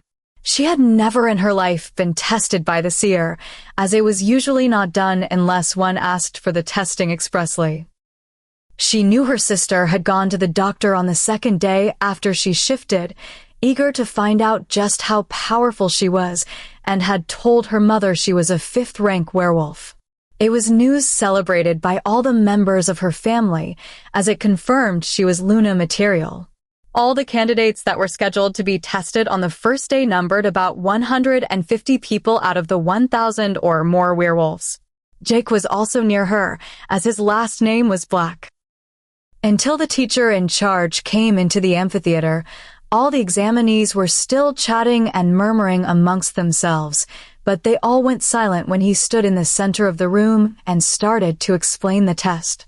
"Hello. My name is Gabriel Collins, and I will be the teacher in charge of your general education for those who will pass the acceptance test. For today, I will be examining your wolf and its power using the seer. For those of you who do not know exactly what the seer does, please listen to my explanations. Those who know what it does, Please stay quiet, as you are all obligated to hear anyway, like it or not. He informed them, smiling. It was good that he was the first teacher. His age seemed not too far off from theirs. Coupled with his joking manner, it made all the candidates relax and even laugh. It lessened the tense atmosphere present in the vast room. Now then, the seer has been used since ancient times to display the information for those who touch it and release some of their wolf's aura. The information it will show is the following 3 things. First is rank. The rank of wolf extends from rank 1 to 10. 1 is the highest rank a wolf can achieve, and 10 is the lowest. There are also werewolves with wolves that, unfortunately, cannot be ranked. They are the omegas who do not possess the strength necessary to power up the seer to check their rank. Regrettably, their aura is too weak to even start it up. Now then, for the ranks, we have rank 10 are normal pack wolves and worker wolves. Ranks 8 and 9 are tracker and warrior wolves. Rank 7 is delta wolves. Rank 6 is gamma wolves. Rank 5 are beta wolves. Lunas of a pack also hold this rank. Although we are all guys here, so it does not concern the following test. He trailed off, chuckling, but his small smile froze when his eyes met Celia's. Chapter 6, only then did Gabriel remember there was actually also a female candidate this year. Realizing his blunder, he coughed to hide his awkwardness at the oversight and continued explaining. Usually, candidates would laugh at this joke every year, but this year no one laughed. Who would? When somehow she seemed to fit right in there with them. From time to time, since she arrived at the dormitory, most of the guys' eyes would trail off to the only female candidate. She was beautiful and quiet, and she looked quite frail on the outside, like she would break if you were to hug her just a little bit tighter, but even so, her aura felt powerful. Strangely, she also did not submit when she passed by them, as weaker werewolves did when higher-ranked ones would walk near them. Moreover, as the power exuded by most of them was in the rank of alpha and beta categories, they were used to having ladies fawn over them, but she was different. Other than the meal times, you would hardly ever see her, which they felt was unfortunate. Not to mention, most wanted to court her. Why would they want to laugh and ruin their chances? Rank 4 wolves are normal alphas. Rank 3 wolves are stronger alphas. This is also the rank we expect watchers to have. Rank 2 wolves are the members of the council. Rank 1, also named one-man rank, is held by only one alpha, the alpha of all the packs together, our king. Please do not feel disheartened as you see your rank, for those who do not know already what your rank actually is. You should not feel it as weak. No matter what, I will inform you. Every rank, in fact, also has 10 sub-ranks. To understand it better, it means that if you hold the 5th rank, you are 10 times stronger than someone holding the 6th rank. Or if you hold the 5th rank sub-rank 5, then you are 5 times stronger than the 6th rank sub-rank 0. As a side note, all the teachers you have are as influential as watchers, which means each of us holds the 3rd rank, but with a lot of experience in fighting added to it. Please keep this in mind if you try to argue with one of us. Gabriel explained eloquently, trying to maintain a proper teacher's stance. He needed to regain his lost prestige. The crowd was confused. They knew about ranks, but not about subranks. Teacher, we have never heard about subranks. Dared to say, one of the candidates was unable to abstain from his curiosity at the finding. Well, this is possible. The seer the pack doctor uses cannot identify sub-ranks, and the pack doctors also cannot recognize them. I think I should be the only one with this ability. Gabriel stated with a normal voice, but a proud undertone could still be sensed. Can I ask another question? I asked the same person and, receiving permission, proceeded. Why is the 1st rank named one-man rank? Intrigued, inquired the young man, confused, as each rank was held by more werewolves than one. Are there more kings for our kind? Gabriel replied with another question, smiling as he looked from left to right in the room. Then, after a few moments of silence, they explained further. Only one person holds this rank each generation, and that is our king, hence the name one-man rank. All the other ranks are held by more people. His rank is also the rank without subranks because the difference in power between rank 1 and rank 2 is 100. That means it would take 100 people holding the second rank to attack and kill our current king. They all quieted down, stunned, before small murmurs erupted at various places. They knew their king was powerful, but they never knew just how powerful he truly was. So, the revelation filled their hearts with deep admiration. All right, settle down and let's continue. The second thing the seer will show is your wolf, and it will do so without you needing actually to shift. It can also compare it with other wolves and even let me know if your wolf has talents other than the normal ones that each wolf has. What I mean is it will show just how fast the wolf can regenerate, how strong it is, and how big it is. As for the special abilities, it will show if your wolf has affinities with the elements of earth, wind, water, and fire. The third thing the seer can show is whatever health problems you have. This is the ability pack doctors mostly use for medical care and diagnosis. However, as I am not checking your health, I will only focus on the first two things I explained. Now, gentlemen and ladies, in alphabetical order, please step one by one as you are called in the conference room, where you will be analyzed. Another thing I should mention is that, first, do not worry, as the room is under a spell so that no information will leak out. Second, I am sure you were informed by your guide upon arrival. I am under a curse and cannot divulge anything I find out from your analysis. The only thing that will be displayed to the public will be the fact that you are accepted or rejected. To be accepted, you have to be at least rank 4 or 5. Of course, the ideal for us is rank 3, but we will at least let you pass the further tests if you have these ranks. The tests were carried out for about 1 hour until it was finally Celia's turn. Jake had already been tested, and he did not mind sharing his rank with her, as he was a 3rd rank werewolf. He might have wanted to boast about it in front of her. Hearing her name called and then stepping in front of the door of the conference room where the teacher was testing, Celia sighed heavily as she put her hand on the doorknob, trembling, and slowly pushed it open. The room was quite large and well lit, even though it was partially obscured by massive, dark-colored drapes covering the windows to ensure more privacy. She nervously approached the teacher and timidly sat in front of his desk, where the orb was placed. For now, the seer was a dark, almost black color. Well then, Miss Celia Blair, please place your hand on top of the orb and release your aura just like you do when you go to your PAX doctor. Gabriel explained politely. I am sorry, teacher, I have never been tested before.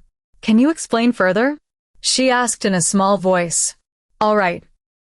Think about your wolf, but not like when you want to shift, and you push your wolf to the front side of your mind, and your human consciousness takes the back seat, going to the place where your wolf usually is. In other words, you do not need to switch places with one another for the test. Try to visualize your mind like it is an expansive room, with your wolf occupying one half and you the other. What both of you must do is step towards each other and meet at the center of this room. You are meeting halfway. Do you understand, or should I explain a bit more? Gabriel detailed further, with the same previous politeness. It was his job to help the students with the test. Moreover, when it came to a girl, he felt he should act a bit more gentlemanly, if only to cover for his previous gaffe. I understand. Thank you. I will try. But can I ask you 2 more things first? I am sorry for taking up your time, Celia said apologetically. More students would get tested after her, so she felt sorry for keeping the teacher's time a bit longer because of her questions. Yes, of course. Please ask. He smiled gently, reassuring her. First thing is, I understand you have to tell the council and His Highness the rank of the wolves you test. Does it mean you will say it in any situation or only if they ask? Usually only if they ask. The council does not have the time to check all the information I see. They only get the list with the accepted werewolves, and His Highness has even less time to check such things. And the second question?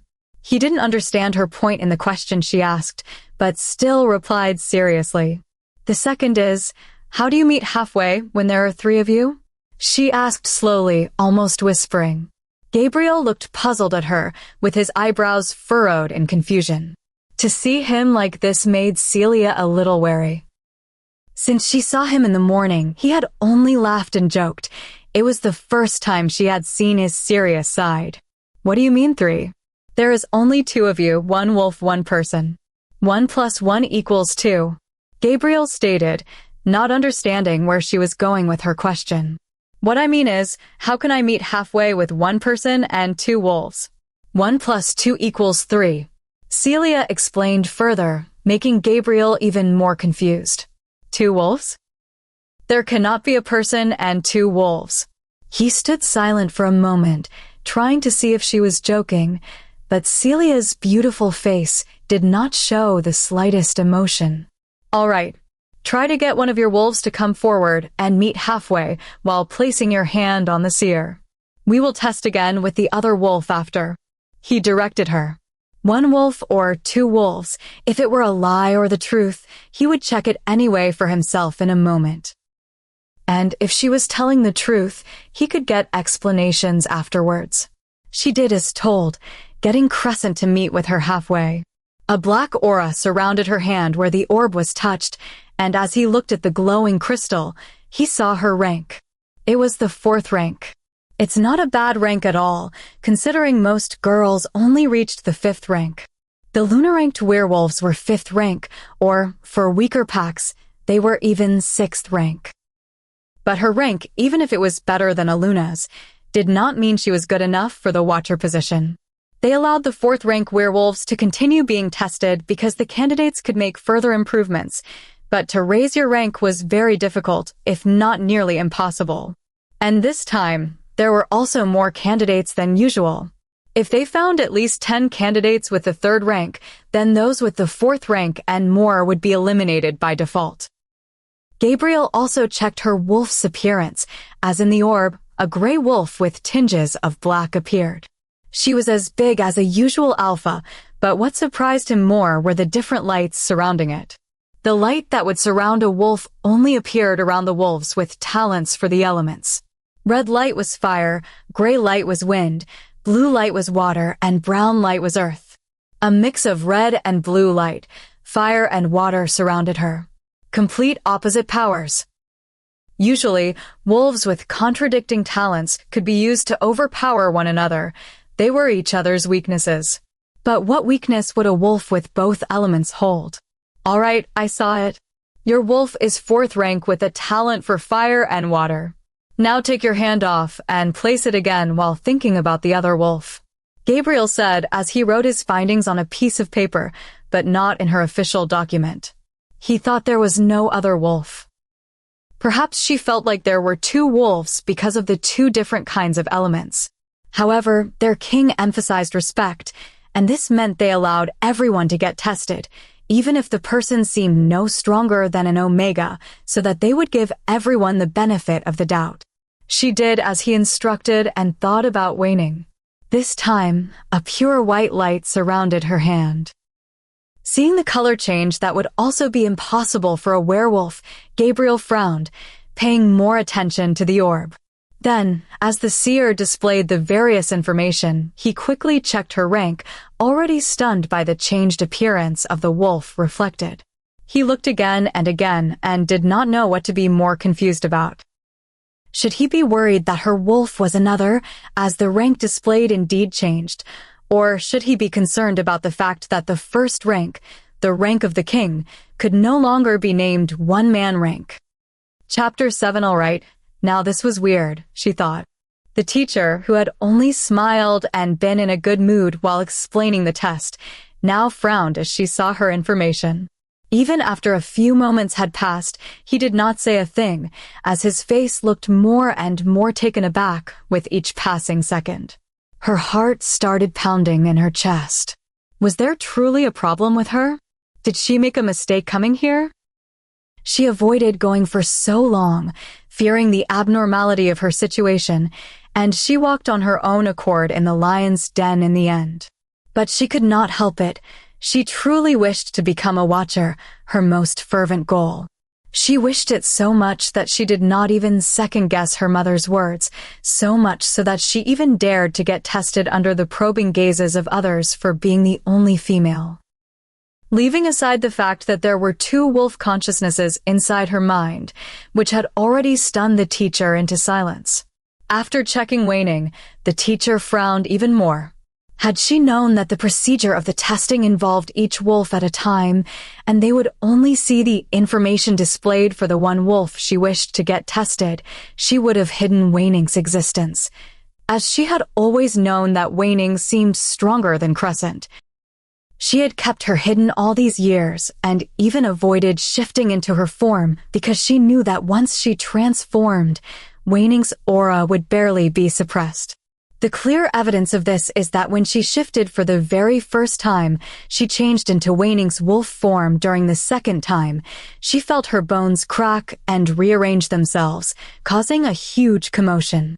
Even though during her first change, when she shifted into Crescent's form, nothing in particular happened. She still remembered how the trackers kept rumbling in the forest, howling and growling, as they searched for the intruder that was trying to oppose their alpha. It was not her intention to release the threatening aura to defy the leadership. The problem was that, regrettably, this was what her shift was seen as, a challenge for the leader's position. Being faster than them, fortunately, they did not manage to catch a glimpse of her before she ran and hid in an inconspicuous place to change back to her human form. At that time, the three decided that they would only change into Crescent's form because, even though Crescent was also as strong as a regular alpha, with Crescent's and Waning's power combined, it was easier to suppress her aura. Each time she shifted, no one could detect her wolf in the forest. Waning never complained because of this reason.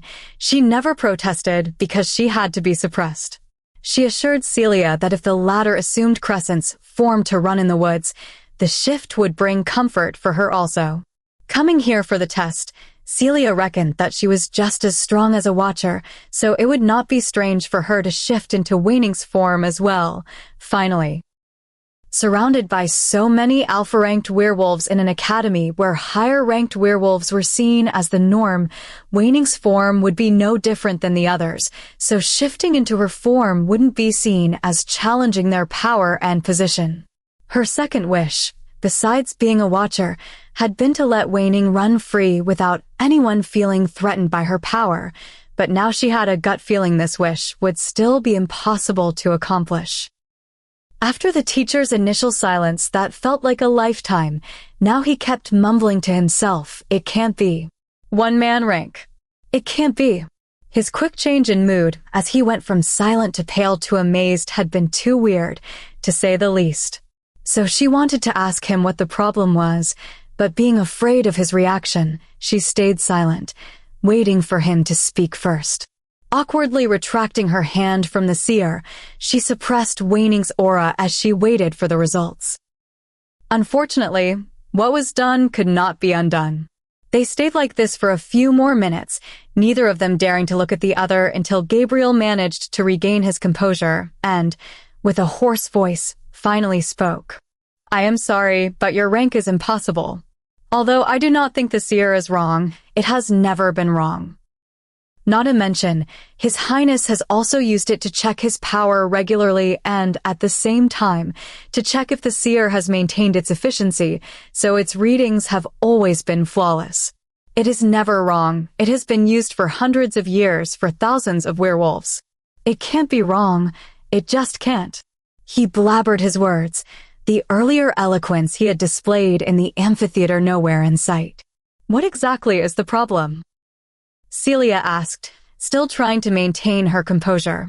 However, his repeated use of the words, "it can't be wrong," had her a little worried. He sighed in an attempt to regain his composure and spoke more fluently this time. He was still a teacher and a high-ranking official. If he would lose his composure so easily, what would others think of him? "The seer has checked your wolf's power. It is rank 1, that is to say, the same rank as our current kings," he replied with an inquisitive tone. Had she known her strength already? Was this why she had avoided being tested before? Her eyes widened at the revelation, one she would not have imagined even in 1,000 years. Was this waning this strongly? Why? Her genuine expression was a clear indication that it was news to her as well. But you said that rank 1 is only held by His Highness.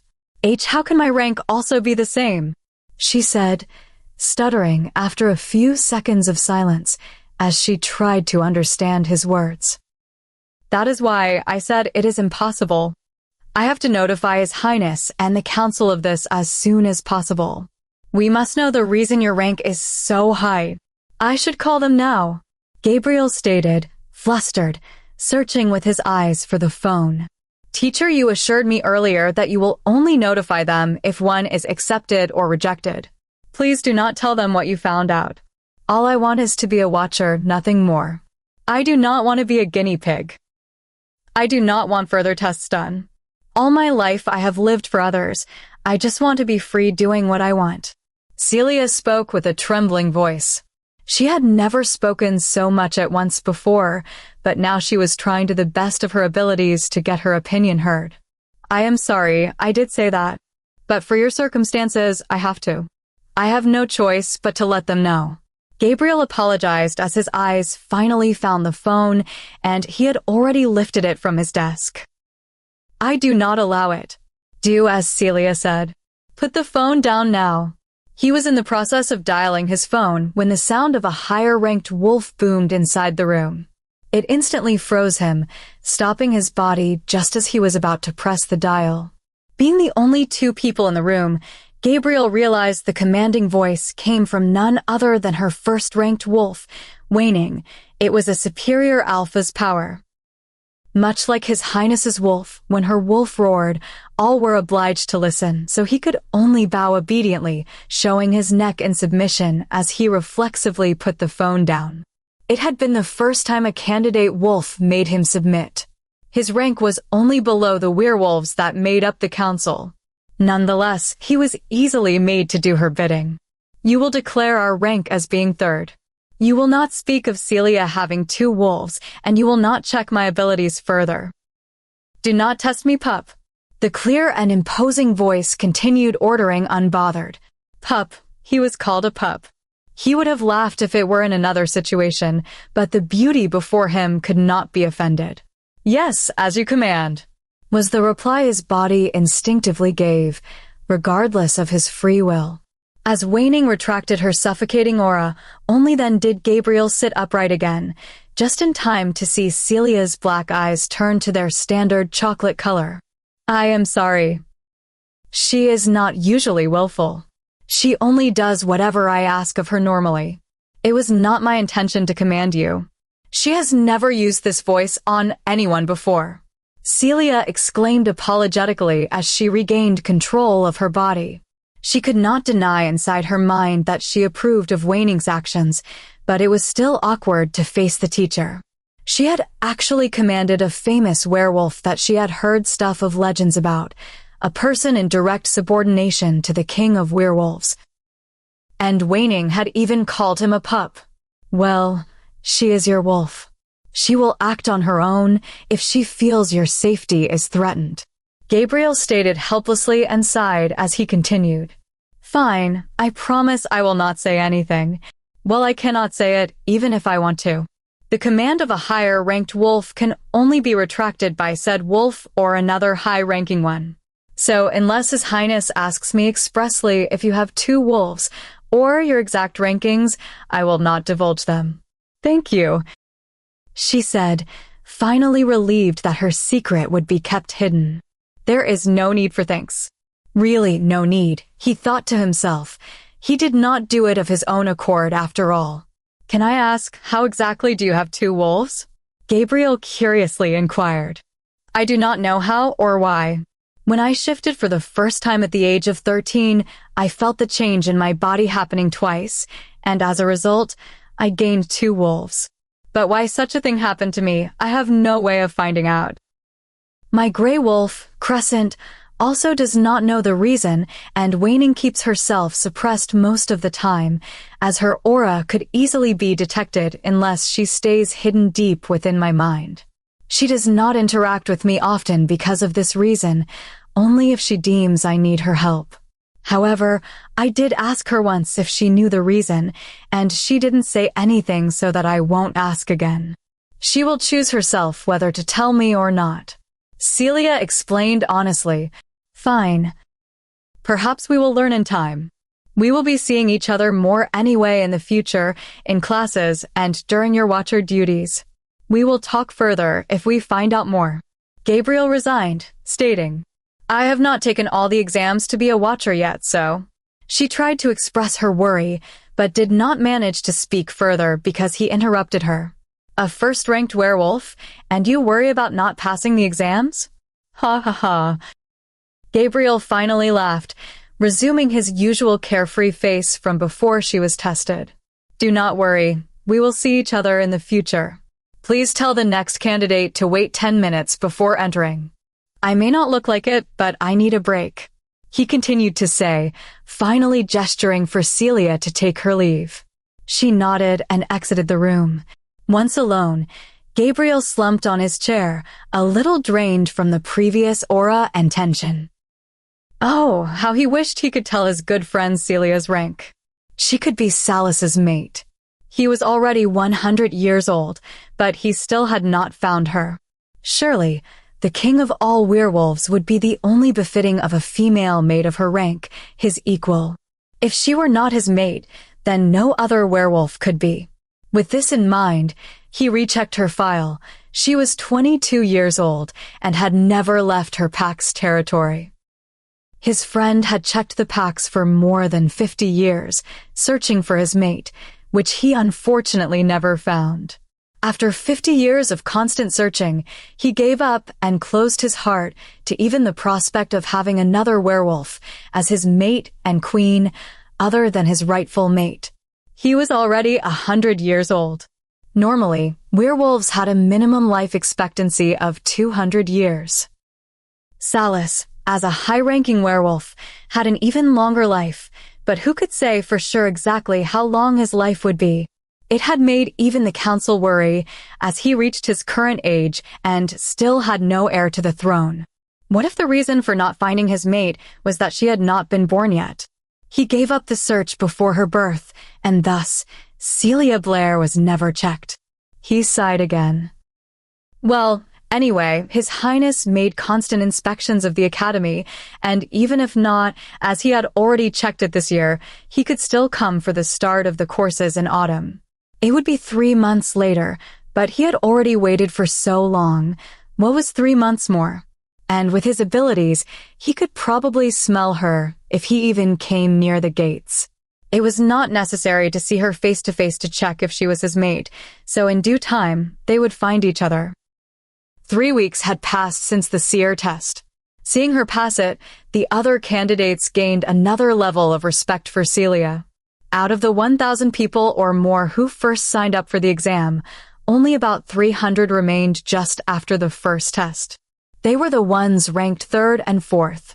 The IQ test and the liberal discussion test diminished their number even more, so for the melee combat, only 100 candidates remained. Celia was among the remaining candidates, and she was actually placed first on the 2nd and 3rd tests. The first test was confidential, so no one knew her ranking, but she was, at the very least, ranked 4th. During this time, she mostly kept to herself, as she always did. But in the eyes of the other candidates, it felt like she bloomed further, like she looked even more beautiful than when she first arrived. Initially, she felt more introverted and not easily approachable, but now, as she became more certain of herself and felt more at ease in their presence, they could even greet her when they passed by, and each time she would respond. These facts seemed to add to her attractiveness. She seemed even more charming than the first day they saw her. During her time at the academy, Celia had called her family only once, although they hadn't called her either. Only her brother messaged her from time to time, asking how she was or if she was eating correctly.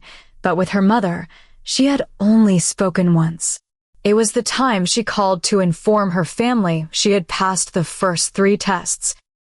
But when her mother answered the phone after she had waited for quite a while for the call to be picked up, the latter told her to take care of herself and quickly mentioned that she did not have the time to talk at that moment, but assured her that she would call her back later.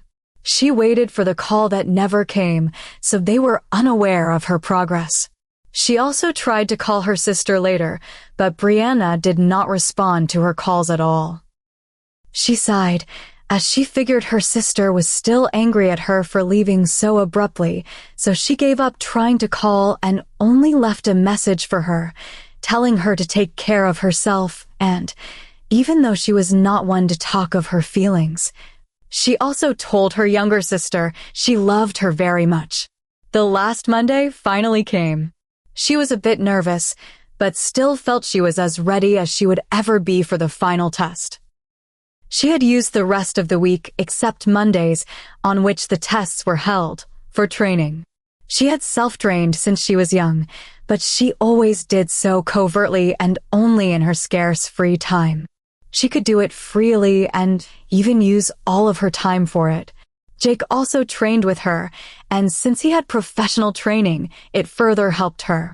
The 100 people gathered in the massive amphitheater located in the heart of the academy. They had become quite close to each other in the last month, but now everyone was wary of the other. On this day, out of the 100 remaining candidates, only 10 would get to be admitted for the Watcher course, and everyone wanted to be in those 10 places. A fierce battle was sure to take place. Chapter 8, Lady and Gentlemen, congratulations on passing the previous tests. You are truly the elite of the elite.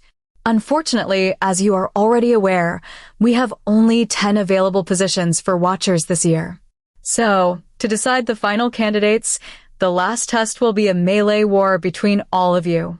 The purpose of this fight is quite simple, and that is: the last 10 people to remain inside the circle you are now standing in will become the new Watcher candidates that we will train for the next 2 years.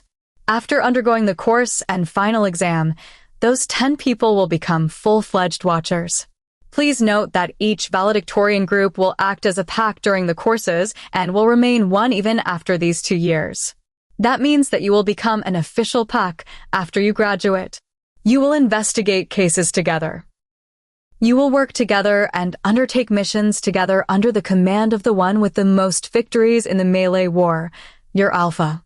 That being said, there are no rules on how you can make the other candidates exit the circle, but do keep in mind that Watchers are the fairest of people. They are the people who best respect others and would use killing only as a final means. As such, I expect to see fair play from all of you. Good luck, and begin. The teacher, who seemed to be in charge of the final test, informed the candidates loudly and sternly. At least 10 teachers were surrounding the circle on all sides. It seemed as though they were there to arbitrate the war. Every candidate already knew what the test would be about, so when the teacher said to begin, almost everyone started to select an opponent. "Stay near me," Jake whispered to Celia just as the fight began.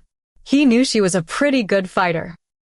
Everything he had taught her over the past weeks, she had absorbed like a sponge, as she had a solid foundation to begin with.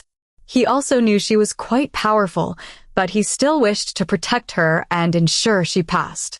She nodded and stayed near him. It was not a bad deal to fight in pairs. Some of the other werewolves were doing the same thing as well. They fought together with the werewolves they befriended in their time here. Jake fought with ease at first, as he was one of the best ranked of the candidates, but it did not mean she let him shoulder all the fighting on his own. She intervened from time to time when she felt he was outnumbered, and she also covered his back. But even though the fighting ran smoothly in the beginning, as he managed to defeat all those who came near, slowly, his opponents multiplied. Perhaps they targeted him as the number of people in the circle diminished, knowing he was also trying to protect her. However, this actually made her feel even more upset and angry. She was not a weakness. She had only fought cautiously as it was the first time she fought with others, not to mention she was also suppressing most of her aura and strength. Still maintaining their winning streak despite the multitude of opponents, Celia was looking out for someone who was about to hit Jake from behind, when another candidate managed to catch her off guard. The burly man was about to grab her and throw her out of the circle. Fortunately, Jake saw him and reacted barely in time to push her out of the way, but to do so, he let himself become vulnerable, making it easy for another werewolf to come from behind and hit the back of his head hard. With him being unconscious, the opponent quickly grabbed him by the neck and tried to fling him out of the circle. At this point, Celia's anger had reached its limit. It was as if the others did not even feel she was a threat on her own, without his assistance. Satisfied there would be fewer opponents in the circle, the werewolf smirked as he ruthlessly flung Jake's body, expecting him to land outside of the circle. He was even chuckling as the number of opponents that were personally thrown out by him increased, and with it, the probability of becoming the alpha also became a reality. Jake was the 10th opponent he threw out. The werewolf turned around, not even looking to confirm that Jake did indeed exit the circle. He was sure that he would, so he was already looking for the next opponent when a loud bang sound was heard. It was not like the sound of someone landing. It was more like the sound of someone smashing into another person. This sound, coupled with the faces of the other opponents who were looking surprised behind him, made him also take a look, only to find Jake still inside the circle. In the last moment, using a bit more of her real strength, Celia moved with frightening speed, stepping in front of the border, waiting to catch his body before it made it across the line. She huffed as she caught him, and she was about to fly with Jake out of the circle as well, as she was not used to the strength she exuded, and was also a little unbalanced by the blow.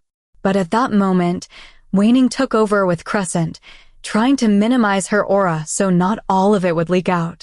The first-ranked wolf easily stabilized her position and stopped her from flying out. As she stood firm on her feet, she laid Jake's body on the ground near the border, but not outside of the circle. She checked her surroundings, counting the candidates. There were only 34 left. Waning smirked with her black eyes sparkling. There were not enough opponents left for a proper and decent workout. It was the first time she had been out in ages, and she only had to deal with that many werewolves. The other candidates felt the sudden change in the air and the pressure released by a high-ranking wolf. All of those left inside the circle were third-rank werewolves, with sub-ranks ranging from 1 to 8, but somehow, they were trying to keep themselves from submitting to her aura and concentrating on their fights. Even the teachers watching from outside looked a bit more intently at Celia, as everyone knew of the only female candidate. Indeed, she had stood out not only for being female, but for the fact that she was one of the finalists.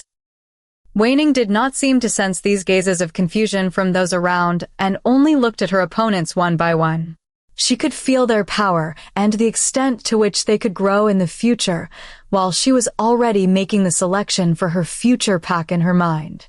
The werewolf that had thrown Jake, overcoming his surprised state, wanted to run towards her and push them both out.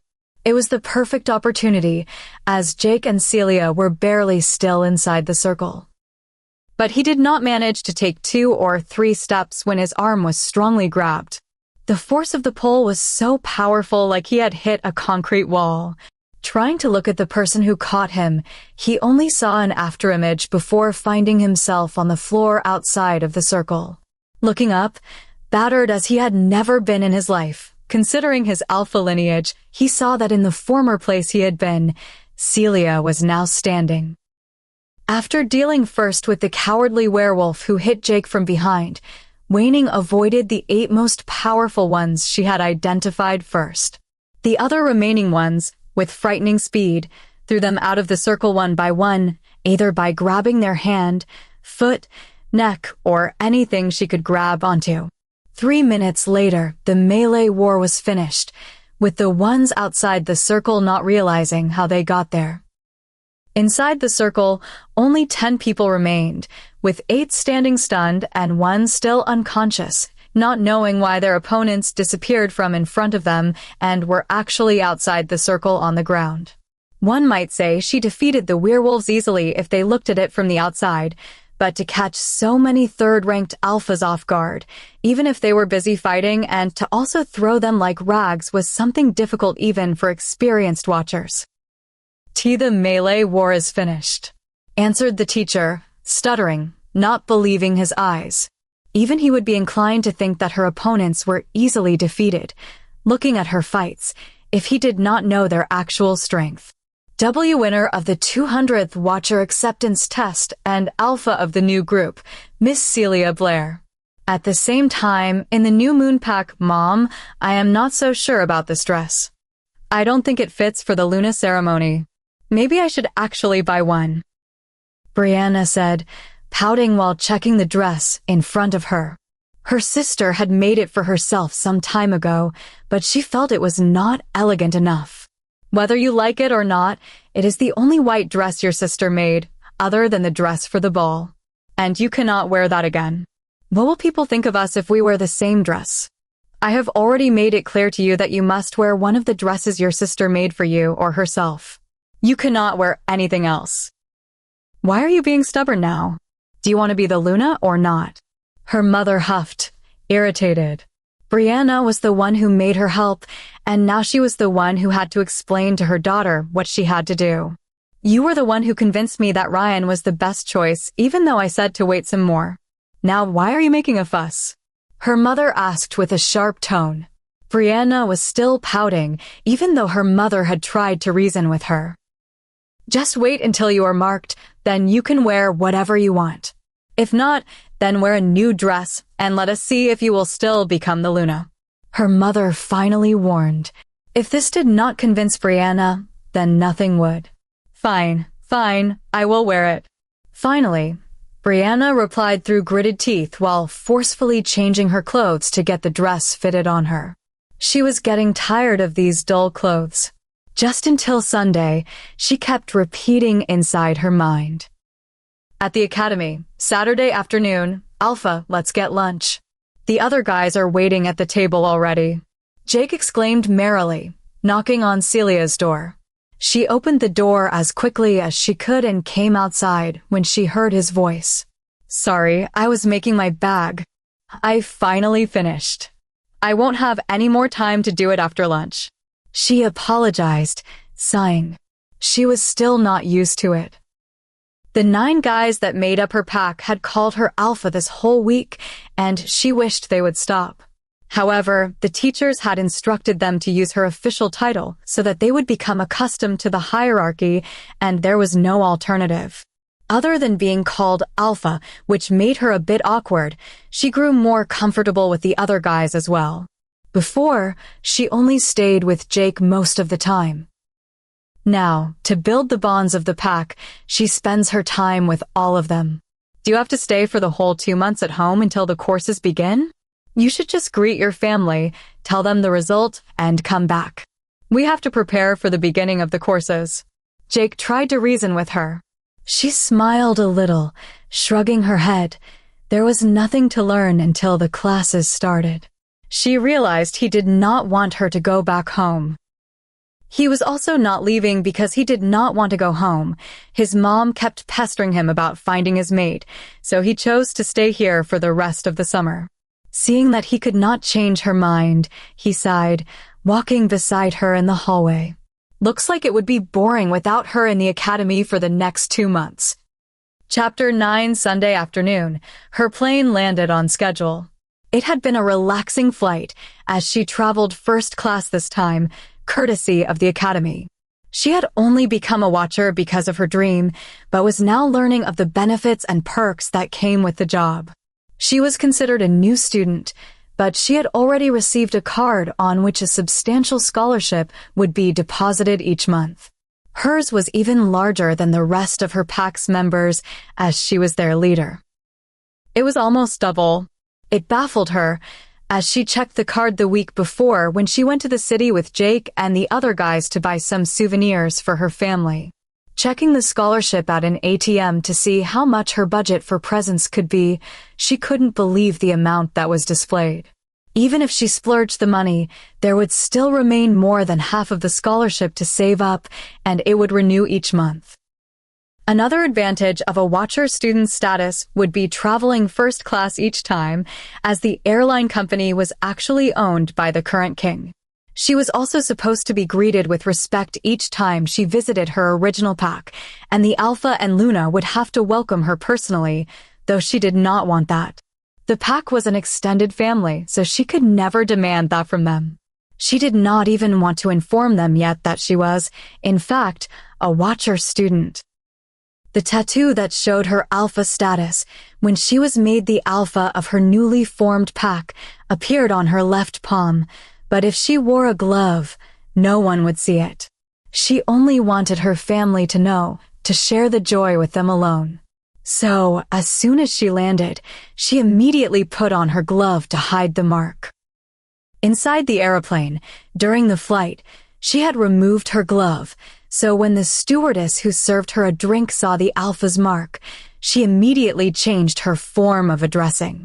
Not only that, she also became more respectful and did not even raise her head from that moment on, each time she passed by her seat. She received this treatment from the other stewardesses as well.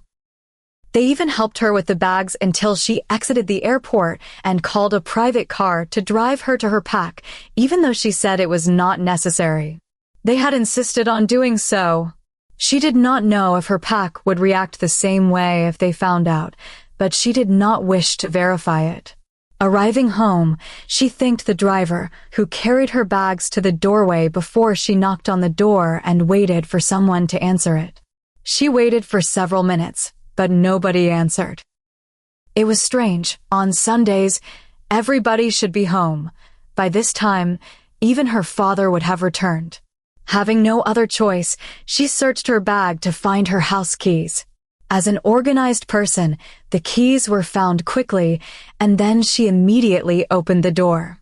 She saw that, indeed, no one was inside the house. She frowned, wondering where everyone had gone, as she carried her bags up to her room.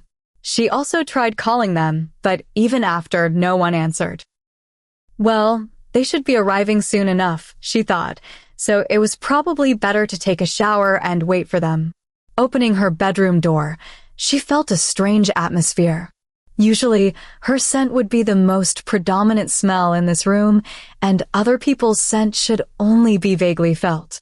Now that she had been gone for a month, even fewer other scents should be sensed, if not totally lacking. Why would anyone come into her room when she was away? But her keen nose clearly smelled her sister's scent all around the room, even more than her own. Thinking of this, it warmed her heart. Could it be her sister was missing her so much that she spent time in her room? Brianna had been angry at her all this time, but it looked like she was not honest with herself. She was still a little girl throwing a tantrum. A small smile adorned her face as she placed her bags down on the floor and opened her closet to take a change of clothes. Directing her eyes to the usually perfectly aligned items on the shelves, she stopped for a moment when she saw that her clothes were actually disorganized, and not only that, on the shelves between her clothes, there were also some items belonging to her sister. Turning around and taking another better look inside her room, she realized she could see a lot of her sister's personal items all around. Rather than only occasionally staying in her room, it felt like her sister had actually moved into her room altogether. She shrugged her head, clearing her thoughts away. She was tired, and she just wanted to sleep. She would talk with them later and find out why Brianna had moved into her room, especially since the latter had a better, bigger bedroom than hers. Sighing a bit, shutting out the unusual situation she could not make tail or head from, she took off her uniform that she had come dressed in, preparing to take a shower. The formal clothes, consisting of a black shirt, tight black pants, black army-like boots, a long ankle-length overcoat with a tunic collar and a small brooch embedded on its chest, indicating her status as a Watcher course student. were folded by her neatly before placing them inside her bag. She was afraid to ruin them as the uniform warmed her heart. Assured no wrinkles would be formed on the clothes, she took a towel that had barely been left unscathed by the general mess inside her wardrobe before going to the bathroom. Mirroring the bedroom state, the normal spotless bathroom was also in a poor state and was full of Brianna's skincare products.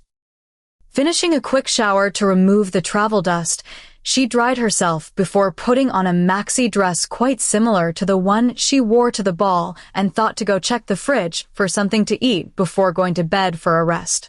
But just as she was exiting her room, her phone suddenly rang. "Hi, sister. You called me." Daniel greeted happily, then waited for Celia to say what she wanted to talk to him about. "Oh, yes, I called. Where is everyone?" "I am on a break from the academy and wanted to surprise you all, but nobody is home," Celia replied as she checked her surroundings. It was as though she were searching for their presence. "What do you mean, where is everybody? Don't you know? Mom said she called you some days ago to inform you of Brianna's Luna ceremony, but you told her you could not come because of the exams." Daniel replied, confused. "What Luna ceremony?" "I did not know that Brianna met her mate, even less about a ceremony taking place," Celia stated, confused, a frown slightly evident on her face, while she had stopped moving her gaze about. All her attention was concentrated on Daniel's answer. "You don't know? Brianna found her mate at the ball last time. It is Ryan, the future alpha of our pack. They couldn't wait longer, you know, the mate poll and whatnot, so tonight she is having the Luna ceremony. From tomorrow onward, she will be our official Luna," Daniel informed her happily, although he couldn't understand why she didn't know about it. "Where is the ceremony?" His answer was not one she expected to hear if Brianna had met her mate at the ball. It was just before she left. Why didn't they also tell her about it? Why had they hidden from her? Why was she kept in the dark? Why had they tried to get her away from the pack? Speaking on the phone was confusing. She would talk with them in person. "It is at the ballroom from last time. They wanted the party to be quite big. Do you want me to come pick you up? The ceremony will be later in the night. There is still time." Daniel offered immediately. He also wanted to see her sooner. "No, it is all right, I will walk," she simply said, railing against any emotions she might unwittingly let out. Now, it truly felt that everything was strange and mysterious. First, her mother did something for her that she would never do. She let her take the exam for the Watcher course. Then, Brianna found her mate before she left, but she never told her about it. She never even mentioned it on the phone, not that anyone called her, as Daniel said they did. And now Brianna was living in her room, and she was also having the Luna ceremony without notice to her at all. "What do you mean walk? It will take longer this way." "Wait for me, I will come pick you up right now," Daniel asked, confused, while he was already checking his pocket for the keys to his car. "Trust me, it will be faster than by car," she replied with an iciness she never showed to her family, no matter how expressionless she was. Not waiting for him to say anything more, she abruptly closed her phone and threw it on the bed. Usually on her poker face, barely any emotions could be seen, but now you could clearly see she was upset. Indeed, she was faster than a car. After putting on her uniform boots that could withstand her inhuman speed and force, she went out of the house swiftly. A ride that usually took a quarter of an hour by car was made by her in 7 to 8 minutes. She did not even breathe heavily when she arrived. Looking at the building for a second, as she cleared her mind overrun with thoughts, she strolled this time, not stopping her feet until she reached the ballroom where people had already begun to gather. Generally, she was a presence that went unnoticed in her pack. Still, now her long wavy hair that rested loosely on her back, her rosy pink, healthy face that had become even more glowing, even the choice of the maxi dress with the boots, which was an unusual combination, and her body which exuded authority. All of it combined made most of the people there turn their head towards her. Her iciness and cold demeanor added to an already alluring charm. Is that Brianna's sister? Wow, she managed to show up. Such a snob, she did not even want to come to her sister's Luna ceremony. Snorted one of Brianna's girlfriends. I know. Brianna was quite upset about it. Apparently she had some exams and could not come. Please, she has jealousy written all over her face, said another mockingly. They talked with small voices, but her keen hearing picked up on it. Was that what her sister said about her? Why did she lie? It was unlikely they made it up. They were her best friends. She did not move away from the front door and just checked inside. Today, she would get to the bottom of things. Not seeing anyone from her family from where she was standing or even smelling them, she thought to check inside the ballroom. Perhaps they were a little further ahead. But just as she placed a small step in front of her, the smell of citrus and vanilla enveloped her. It smelled wonderful, making her wolf, Crescent, who was usually very quiet, unexpectedly active. The latter kept on howling in her head happily. She turned around slowly, already suspicious of what this meant, just as a handsome, tall man appeared in front of her. Mate, he whispered. His face was quite confused, but a longing look could clearly be seen on it. She locked eyes with him, and indeed he was. Mate, she whispered back. Celia, what are you doing home? You were supposed to come back 5 months later. Her mother, angered and panicked even more, asked quickly with a high-pitched voice, interrupting the gazes the two had directed at one another, intentionally or not. Yes, why are you back? Are you not taking the exams anymore? Isn't it your dream to become a watcher? Her sister Brianna also questioned her voice higher than usual, but with the same panicked tone. She was still trying to maintain her innocent facade. In the past, Celia had permitted her childish and willful behavior, but it seemed she was taken for a fool. She could hear the mocking laughs from the girls who were Brianna's friends. It seemed that her younger sister was informing everyone about the exam she was about to take, redirecting the people's thoughts from the current problem. No girl had dared to take the exam, even though there were no gender restrictions, because no girl would be strong enough. Only a fool would try to compare herself with the most powerful of alphas. She looked at both her mother and sister, who were near her mate, without answering their questions. If she still did not understand what everything that happened meant, she would really not be qualified to occupy the alpha's position. The puzzle finally fitted together. Their actions and the fact that her mate was actually holding her sister's hand were the answers she was searching for. She had never wanted a mate before, but seeing him before her, she felt the mate pull. She was still having a poker face, but it did not mean that she was not hurt. In fact, the phantom pain she felt more than a month ago reappeared as she was looking at both of them. So, indeed, it had been the phantom pain a mate would feel when his mate cheated on her. It was exactly the same. She had been a fool. They played her how they wanted. So much for being family, she thought. Even though she felt the pain because of her mate cheating on her, it was still not the reason for her anger. No, the main motive for her rage was her mother, who constantly overlooked her and always prioritized her sister over her and her sister, whom she dearly loved. Even though most of the time she only felt used by Brianna, she had thought it was only childish jealousy on her younger sister's part and never bothered to correct her. Her love for her sister should have been enough. The care she showed towards her, Celia thought, mattered to Brianna. But the result was that she wanted to steal even her mate. She was always used by them. She always had to give up things she wanted to do because of them, and now even her mate should become her sister. The only time they actually let her do what she wanted was to get rid of her presence, to get her away from the pack to ensure she did not interfere. Ha ha ha. She giggled, amused at her own foolishness, the iciness seemingly melting away, though, in reality, her state was actually becoming even colder. All feelings of family love were rapidly cooling down. Seeing her smile, most of the guys there felt as though they saw her for the first time ever, even though she grew up with most of them. She was such a beautiful girl.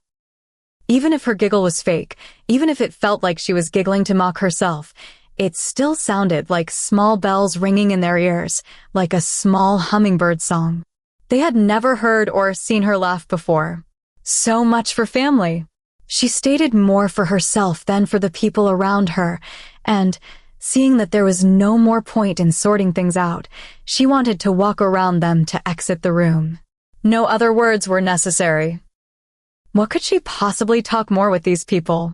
What could she discuss with her mate, who reeked of other females, her sister, who reeked of her mate or her mother, who reeked of hate towards her? Everything was disgusting. They were disgusting. She took a few steps and was about to pass by her mate, as she was walking towards the door when, suddenly, he was pulled to the side by her sister. Brianna clung to him possessively, staring hatefully at her. Pathetic. All of you. Her voice had lost all its warmth by this point. Looking at each of them as she said those words, her first rank seemed to ever so slightly shine through. She hadn't released her aura even unwittingly. She had not made them submit to her at all, but her expressionless look and stern gaze still made them feel like doing exactly this, submitting themselves to her. Brianna actually thought she wanted to throw herself into his arms. Such a mate only Brianna would want, Celia thought, never her.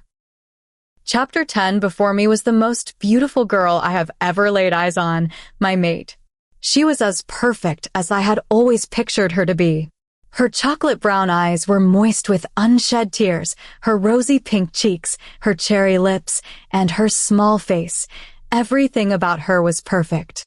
Everything about her made my wolf scream. She was mine. I had always been with countless girls. Everyone who threw themselves at me, I never refused. I knew I would finally find my mate one day, and until then, I wanted to have as much fun as I could. Even just before I returned to my pack's territory, I never refused the girls who came towards me, hoping to be the Luna. I laughed at them secretly, but still, I would never refuse a free meal. Once I found her, my missing half of a soul, I would dedicate the rest of my life to her and dedicate my life to protecting my pack as the alpha, but until then, I was a free man. Meeting Brianna at the ball, smelling her sweet strawberry scent. I thought she was the one. My wolf said that at that time, he did not feel the mate pull towards her, and even I did not feel it. Other than her scent, she did not seem like my mate. But she was the most beautiful girl there, the only one present that stood out from the rest. If she was not, then who else would deserve to be the mate of an alpha? So I asked her then why I could feel a faint scent from her as if she was my mate, but I did not feel the pull towards her as soon as I approached her. She looked at me with eyes full of love and hope, but wavered a bit at the question I asked. She stood silent for a moment before explaining to me that she had not yet shifted as she was only 20 years old, and perhaps that could be the reason. Suddenly, her scent got stronger as she looked towards the door with her eyes wide open. Why, I did not know, so I looked behind me, following her gaze, but I did not manage to see what had caught her attention when she talked once more, grabbing my interest again. We spent the entire duration of the ball together. She would not leave my side at all, always clinging to me. But this made me happy as I also loved her eagerness towards me and her comforting presence. We were at the center of attention as all the guys and girls looked towards us with envy in their eyes. The following days, we were together more and more, and I could not get enough of her presence and adorableness. She was a sweet girl, pure and innocent, a perfect fit for a Luna. Everyone around us cheered us on, seeing us together. She was liked by many people due to her gentleness and good character. Everyone would tell me about her intelligence, her care towards her friends, and her family. Since she was young, she enjoyed cooking to help around the house, and she even made her own clothes, sometimes for her friends as well. Her friends also told me that she was more mature than her older sister, with the latter unable to compare to her, no matter how hard she struggled to do so. I could see that for myself and confirm their words, as her sister even had delusions of becoming a watching student and had thrown a tantrum until her mother let her do as she pleased. Of course, my petite, cute mate only confided in me about this, as she was too sad and disappointed with her sister. She never told her friends, though, so they would not judge her sister even harsher than they already were. Her friends also mentioned that my mate was more beautiful than her older sister, to which I agreed, as I had once seen her older sister's photo when she showed me some family photographs on her phone. She had an invisible presence and a solemn expression. Not even a small smile was on her face in any photo I saw, and she was always looking down. You could not see her eyes. But I did not linger much looking at her, seeing the cheery, pretty face of my mate next to her. It caught all of my attention. Spending even more time with Brianna, I noticed the strawberry scent got stronger, making me think she was getting close to shifting. I felt deeper feelings for her every day, so it only took about a week before I succumbed to temptation and made her mine. Today was supposed to be her Luna ceremony. Tonight, I was supposed to mark her, as she was already carrying my pup. But even though I fell in love with her, strangely, I was still waiting to feel the mate pull. My wolf had not cared for her in the slightest, other than her scent. And today, I finally understood why. The strawberry fragrance hit my nose as soon as I opened the ballroom door with my mate behind me. It overpowered every scent in the room. It overpowered my supposed mate's scent. Also, confused, I looked up, following the scent, with my wolf howling in my head. Locking my eyes with her, I felt my knees go weak. I felt my heart pound in my chest. And I finally felt the mate pull, realizing what seeing your true mate really should be like. My mate was Brianna's sister. The one everyone had said was a jealous, insignificant, and immature person, too petty even to attend her sister's ceremony. But why could I not understand now what they had told me? Why could I not see any of it in her appearance? How could such a beautiful person be anything but perfect? Chapter 10b. She looked at her sister like one would gaze at a small ant. After her initial giggle, she resumed her poker face. Even her tears had dried. Deep within her mind, perhaps she always knew how they truly were, but never wanted to admit it. Her family had never cared for her. Only her brother was the one she would still consider family. The rest of the members, from today onwards, would become nothing but strangers. With these thoughts in mind, she started walking once more, not giving them a second glance, and exited the venue. There was nothing else she wanted in this moment other than being as far away as possible from all of them. She felt suffocated the longer she stayed in the pack's territory, her feelings of escaping reflected in her steps. This was her intention, but hurrying down the hallway, she was stopped in her tracks when she met face to face with her brother. "Big sister." Daniel called happily and immediately went up to her, hugging his big sister. Unaware of the happenings that occurred earlier in the ballroom. The young man had always felt alienated from Brianna, so he was not particularly excited about her Luna ceremony. For this reason, he was thinking of only walking inside the venue just when the ceremony was about to begin. "I am so glad to see you. I missed you," he exclaimed joyfully. Although disappointed and angry, Celia was still a logical person. She would never take out her spite on other people, so she said nothing, only gently hugged him back. In the time she was away, he seemed to have grown a little taller. He was steadily becoming an adult.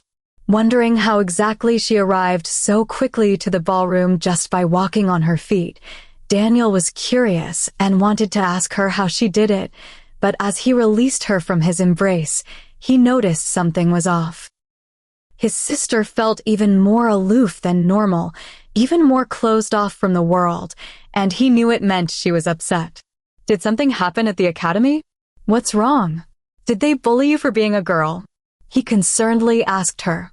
His big sister was the quiet type and most likely wouldn't retaliate if someone were to bully her. No, quite opposite. Everyone has treated me better than I would ever expect them to, Celia calmly replied. They had treated her better than her own family, she mentally added. Then why are you upset? Come to think of it, you're going in the opposite direction of the ballroom. He noted, looking around in confusion, checking for the problem. I saw everyone, and now I am going back to the academy. She stated simply, not wanting to dive more into the subject. There was no point in doing so. Moreover, by talking, she would delay leaving the pack territory, inviting more trouble and anguish. She had enough for today. She had enough for her whole life, actually. Hey, but you said you were on your break. How can you leave when you just got here? The reason his sister gave him was clearly a dismissive one. It was a reason to cover up a bigger problem. For Celia to become upset, it took quite a serious matter to make it happen. Celia? A stern voice interrupted their conversation before she managed to reply. It was a voice that did not hold the smallest affection for a child a parent had not seen in more than a month. It was her father, Robert, arriving for the ceremony. He was accompanying the old alpha of the pack, Richard, and his Luna, Abigail. Seeing them, Celia railed against any emotions she had. She did not know the exact participants in the deceiving act that was happening inside the ballroom, alternatively known as the Luna ceremony of her sister. But even if she knew it made no difference, her only goal was to leave. Showing the bear the maximum respect she could conjure at this moment, she slightly nodded in the direction of the newcomers, acknowledging their presence, but did not exchange a word of greeting. When she became a Watcher student, she and the other students received a small guideline book containing regulations they needed to follow in the future, rules other packs were required to follow when in contact with them, and other relevant information. In the book, it was stated that by becoming a Watcher, one was no longer part of their original pack, but rather part of the pack formed together with the other Watchers, and ultimately, they were part of the Royal Pack. As such, they were required to maintain their distance from the members with authority from their original pack and to only conduct themselves in a formal way, not in the humble manner they were previously accustomed to. This applied from the moment their tattoo appeared on their bodies. As students, they were already considered half-Watchers. Explaining further, it meant that submission to their home pack's alpha was not only no longer required of them, but was even prohibited. What are you doing? Not bowing to your alpha. Your mother told me what a stupid thing you were doing. Honestly, begging her just to become a laughingstock? Are you getting cocky now when you have not even taken the test at the academy? He boomed, furious. Her father always had a strict demeanor and would scold her for the smallest of supposed mistakes. He was also one, as much as her mother, who showed a difference in treatment, believing that Luna's fate belonged to her sister. It is all right, Robert. Don't get angry. The girl did not mean any disrespect, Richard said, smiling, but Abigail slightly frowned at her actions. Celia did not respond to her father, ignoring him, still looking at her brother. Her father's imposing voice no longer held any importance to her. She had never felt fear towards her father, as one would fear a higher-ranked alpha, and only treated him with respect. It had given the latter the impression that she feared him, but now, with the veil not covering her eyes anymore, the previous respect was non-existent. For some reason, she had the feeling her father also knew and participated in the lie.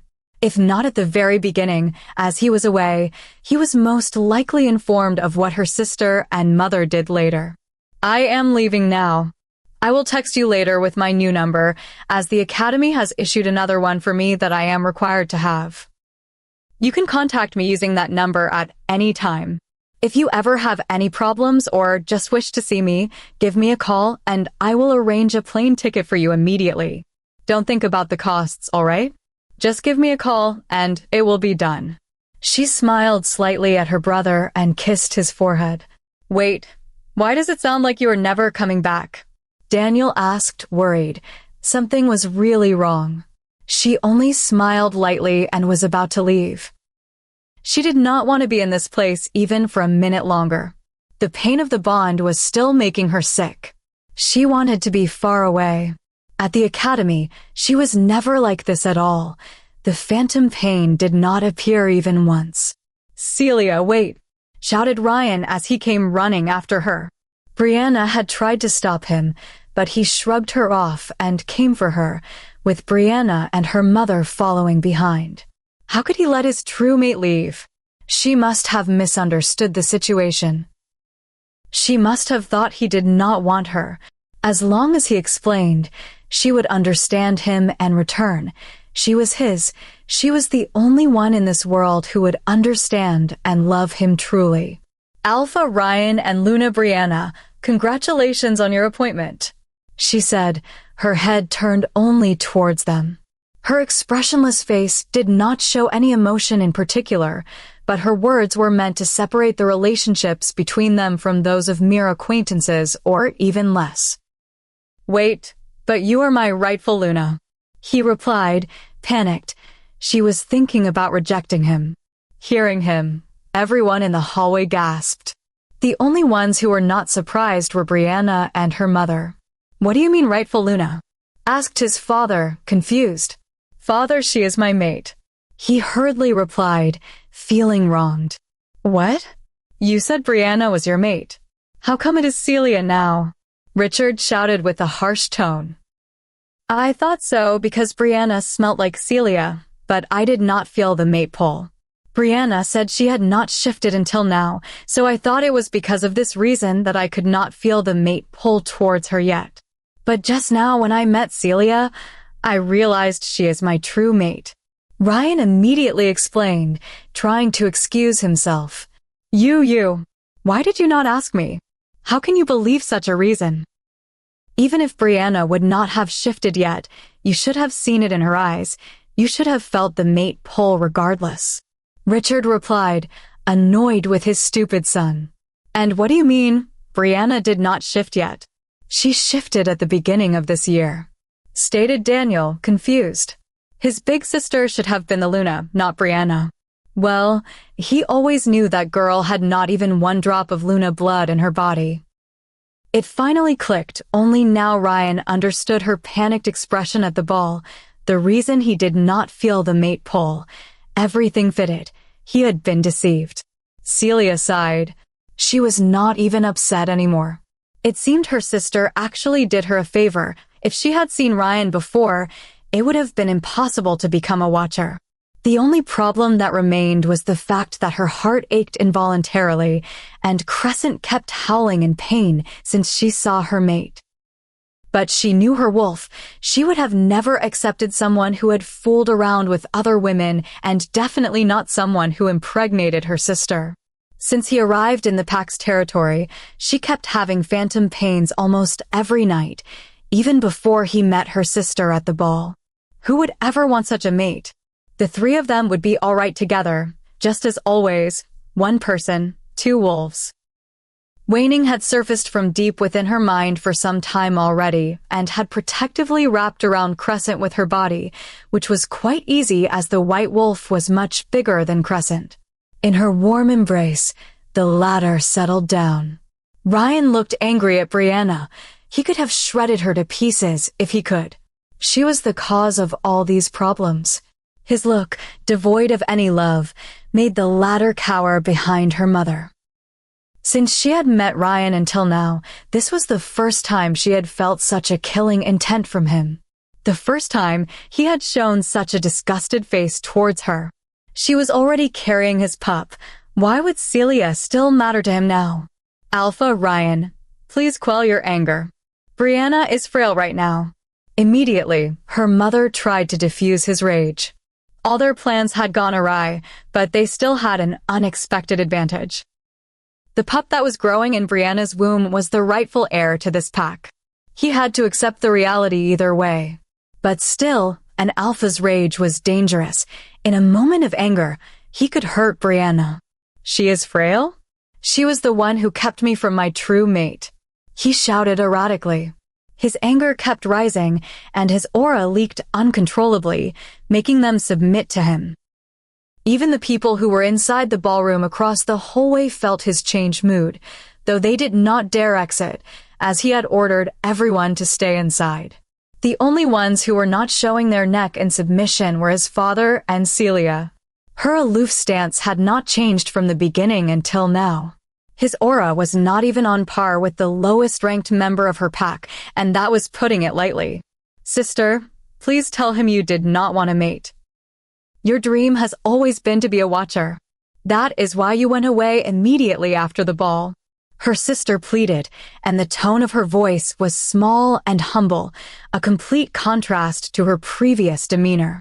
She had thought that since they had already mated and she was carrying his pup, Ryan would ignore and reject her sister, even if she was his rightful mate.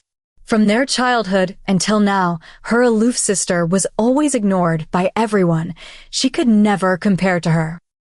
That was why she had dared to deceive Ryan at the ball. When he saw her and came towards her, her heart pounded, and she felt proud of herself. Of course, she was his Luna. She had no idea exactly what the mate pull implied. She only knew that his looks and position fit someone like her. But her confidence waned when he asked her at that time why she smelled like his mate, though only subtly. She did not understand what he meant until he said the scent got stronger, and that was when she saw her sister standing at the entrance. She had taken her dress, and there was not enough time to wash it, even though her sister had tried it on before, so Celia's scent was all over the dress. Realizing this, she acted quickly, pulling his attention to herself, and luckily, her sister had a mishap and did not move away from the entrance. A waiter had spilt some wine on her light-colored dress, resulting in the latter having no other choice but to leave the venue to clean the wine stain. Once Celia left, she was still worried. She could return any second now to the ballroom. So, as soon as Brianna could, she called her mother and told her what happened. At first, her mother was happy and said that it was all right if Celia was Ryan's mate. Frankly, she did not care who it was specifically, as long as one of her daughters was the Luna. Moreover, Brianna surely would also have an alpha mate as well, so it worked even better. But she could not stand it. She saw Ryan first, and only she could be his mate. Moreover, until she could find her true mate, if she ever did, her sister would rise above her in the pack. She could never permit such a thing to happen. She feared the mocking gazes from those around. She was always the best and should still be the best. So she convinced her mother that there was still a probability of not finding him, her true mate. Then what would happen if the aloof Celia was not to Ryan's taste, and he rejected her? In the end, her mother agreed for fear of not having at least one of her girls become a Luna and helped her send Celia away. She was supposed to be gone for 6 months. She would have already been marked by then. Of course, a girl could never take part even during the exams for the Watchers. They must have sent Celia away. She thought as her jaws clenched in anger. Now she was in this situation, but it was still all right. Celia had always been like a mother to her. She would surely help her out. Ever since she was young until now, whatever she asked her sister, the latter had never refused. As such, she was now implying that Celia take responsibility and make it seem like she was the one who asked Brianna to impersonate his mate. She thought Celia would still help her, but she had been the naive one. Her sister helped her before because she knew Brianna's personality and thought of her only as a childish and innocent girl. But she was not foolish to help her, regardless of the situation she was in, especially now when the wrongs she did escalated. This was not a childish prank. This was not a project that she would do in her stead, and these were not clothes and cupcakes that she, Brianna, would claim as her own. No, this was life. This was her worth in Brianna's eyes, a helper, nothing more. Still, in recognition of Brianna's assistance in her enrollment, even if it was not a pure intention on her younger sister's part, she did not deny or affirm her words. She did not try to add fire to the fuel. It would have meant that she truly wished to be Ryan's mate. Chapter 11. Celia's phone suddenly rang in the deafening silence. The situation had become stalemate for some moments already. Celia had not reacted at all to Brianna's plea, so the latter did not know how to continue speaking. If she were to say anything else, she could possibly make the situation worse. Diane, the protective mother, did not know how to guard Brianna if Ryan were to attack her daughter suddenly.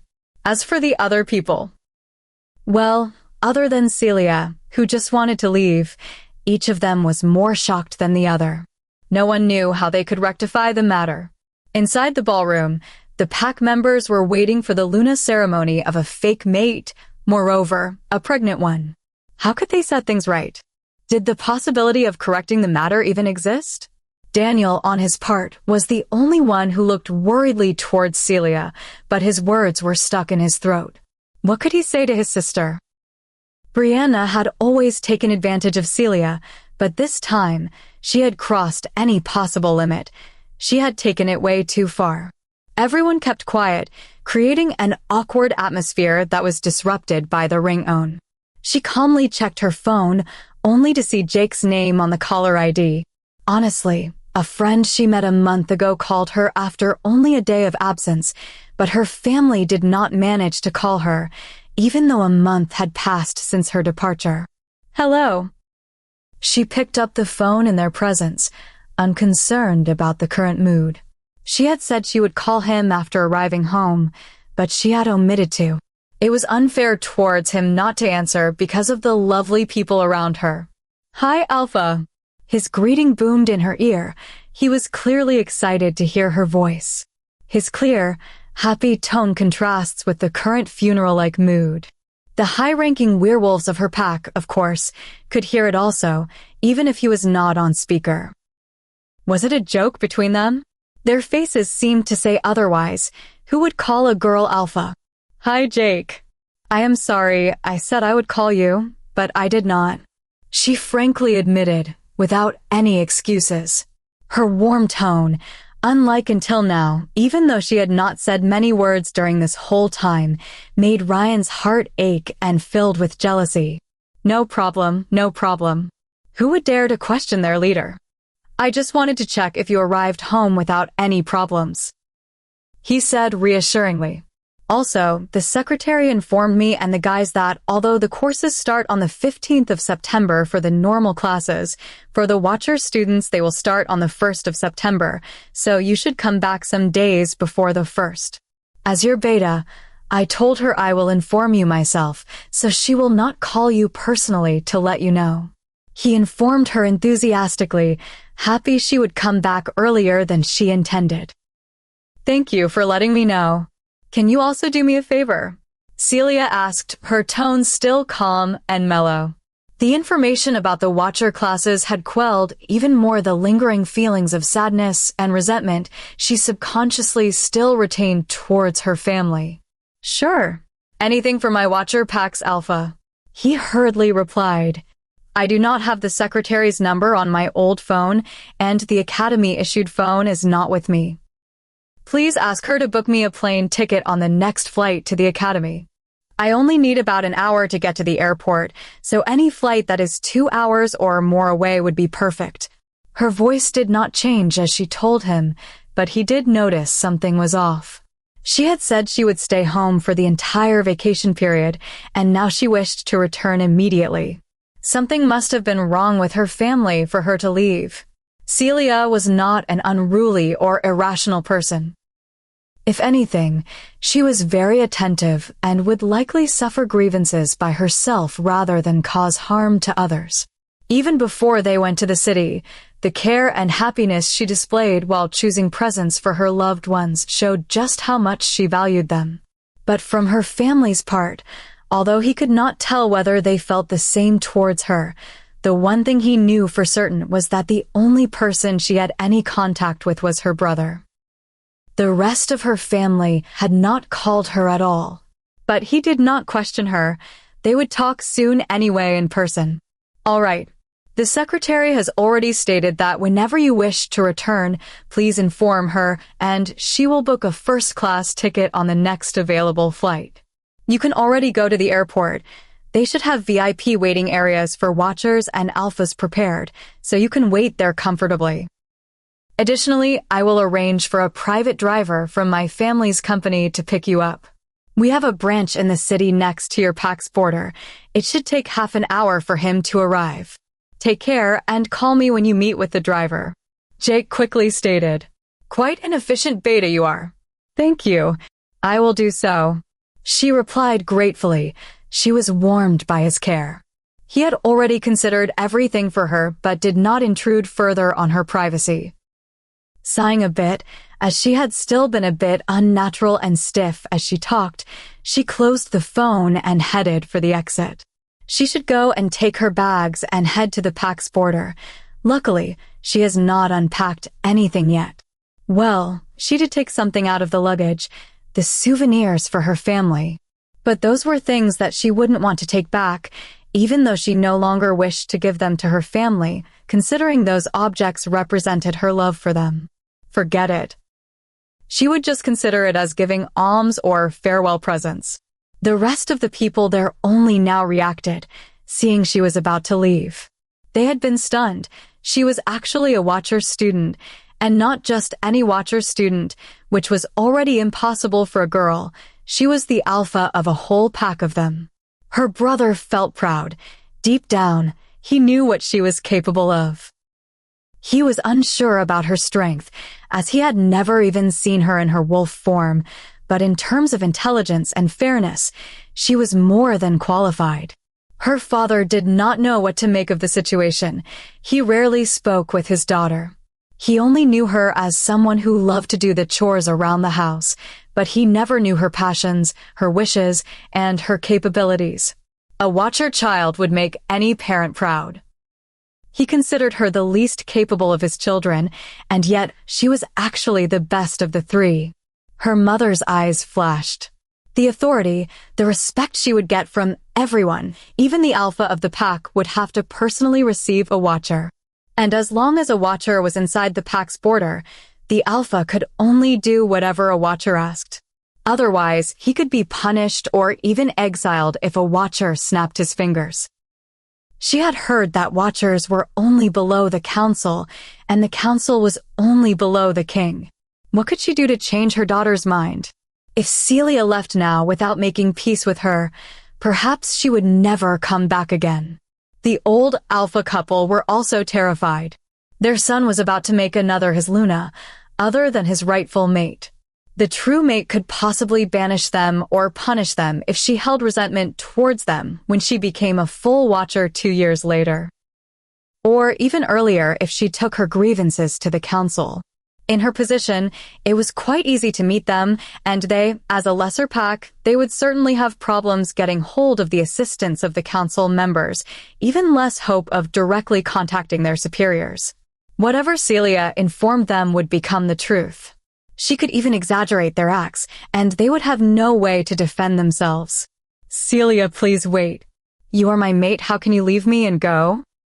Ryan asked desperately. He was just as surprised as the rest of them, but for him, what mattered most was the mate pull he felt towards her at the moment. Alpha, please conduct yourself respectfully. You are already about to conduct your Luna ceremony with your chosen one. She replied with no sarcasm and no pain in her voice. She was already calming down. She heard that mates could barely live without each other once they found one another. But for her, it seemed the pain was already subsiding slowly, for which she was grateful. But you're my mate. Rest assured I will only conduct the ceremony for you. Hearing his words, her sister started to weep. She had been feeling jealous and angry, hearing that Celia had managed to pass the exams, and now she was also robbing her of Ryan. Alpha, I will never accept a mate who has been with countless women since he came to our pack territory. And I will certainly not be the Luna of a man who has impregnated my sister. You have already made your choice when you could not respect the mating bond. He had no idea how she knew about his flings, and even less how she knew about his sister, but it was the truth, making him unable to refute her words. Still, he could not give up.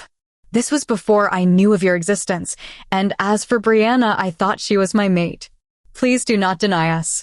A werewolf only has one mate for life. If you will not have me, you will never have a mate again. Can you deny your wolf her rightful mate? He reasoned with the only thing he thought would move her. Indeed, the human side could find other werewolves or humans. They could mate with others, but the rightful mate was only one, so when the human side chose another, his or her wolf could suffer. She wavered a bit, not that she was thinking about finding someone else, but she did not want her wolf to suffer. I do not want you as well. A pathetic mate who could not identify his own mate because of constant mingling with other women, and a wolf who was not strong enough to hold him from debauchery. Who would want the both of you? This time, Crescent took over angrily, spouting her words. Really, her mate could only reason with them by making Celia feel guilty. He did not feel it. Instead, he did not even apologize for his actions. Ryan realized who spoke, but it made the situation worse for him. He could not accept that both were trying to reject him. In a fit of anger, his wolf took over, with the human side easily letting him take control of their body. What his wolf wanted was his wish as well. His eyes darkened as his canines and claws elongated, while he had already started to run towards Celia at the fastest possible speed. With her keen, higher-ranked werewolf vision, the fastest movements of Ryan seemed only a childish attempt at harming her. But seeing his eyes that were following her neck, her expression darkened, and her gaze turned icier than when he had started his steps towards her. If he had only wanted to attack her, she would still understand. He was an alpha, and his pride had suffered as a result of the rejection. But the gaze that had not left her neck and his wide-open mouth were clear indications of his actions. He wanted to bite her. He was trying to forcefully make her his. Ryan's fast attack should have ended when his fangs were buried deep inside her flesh.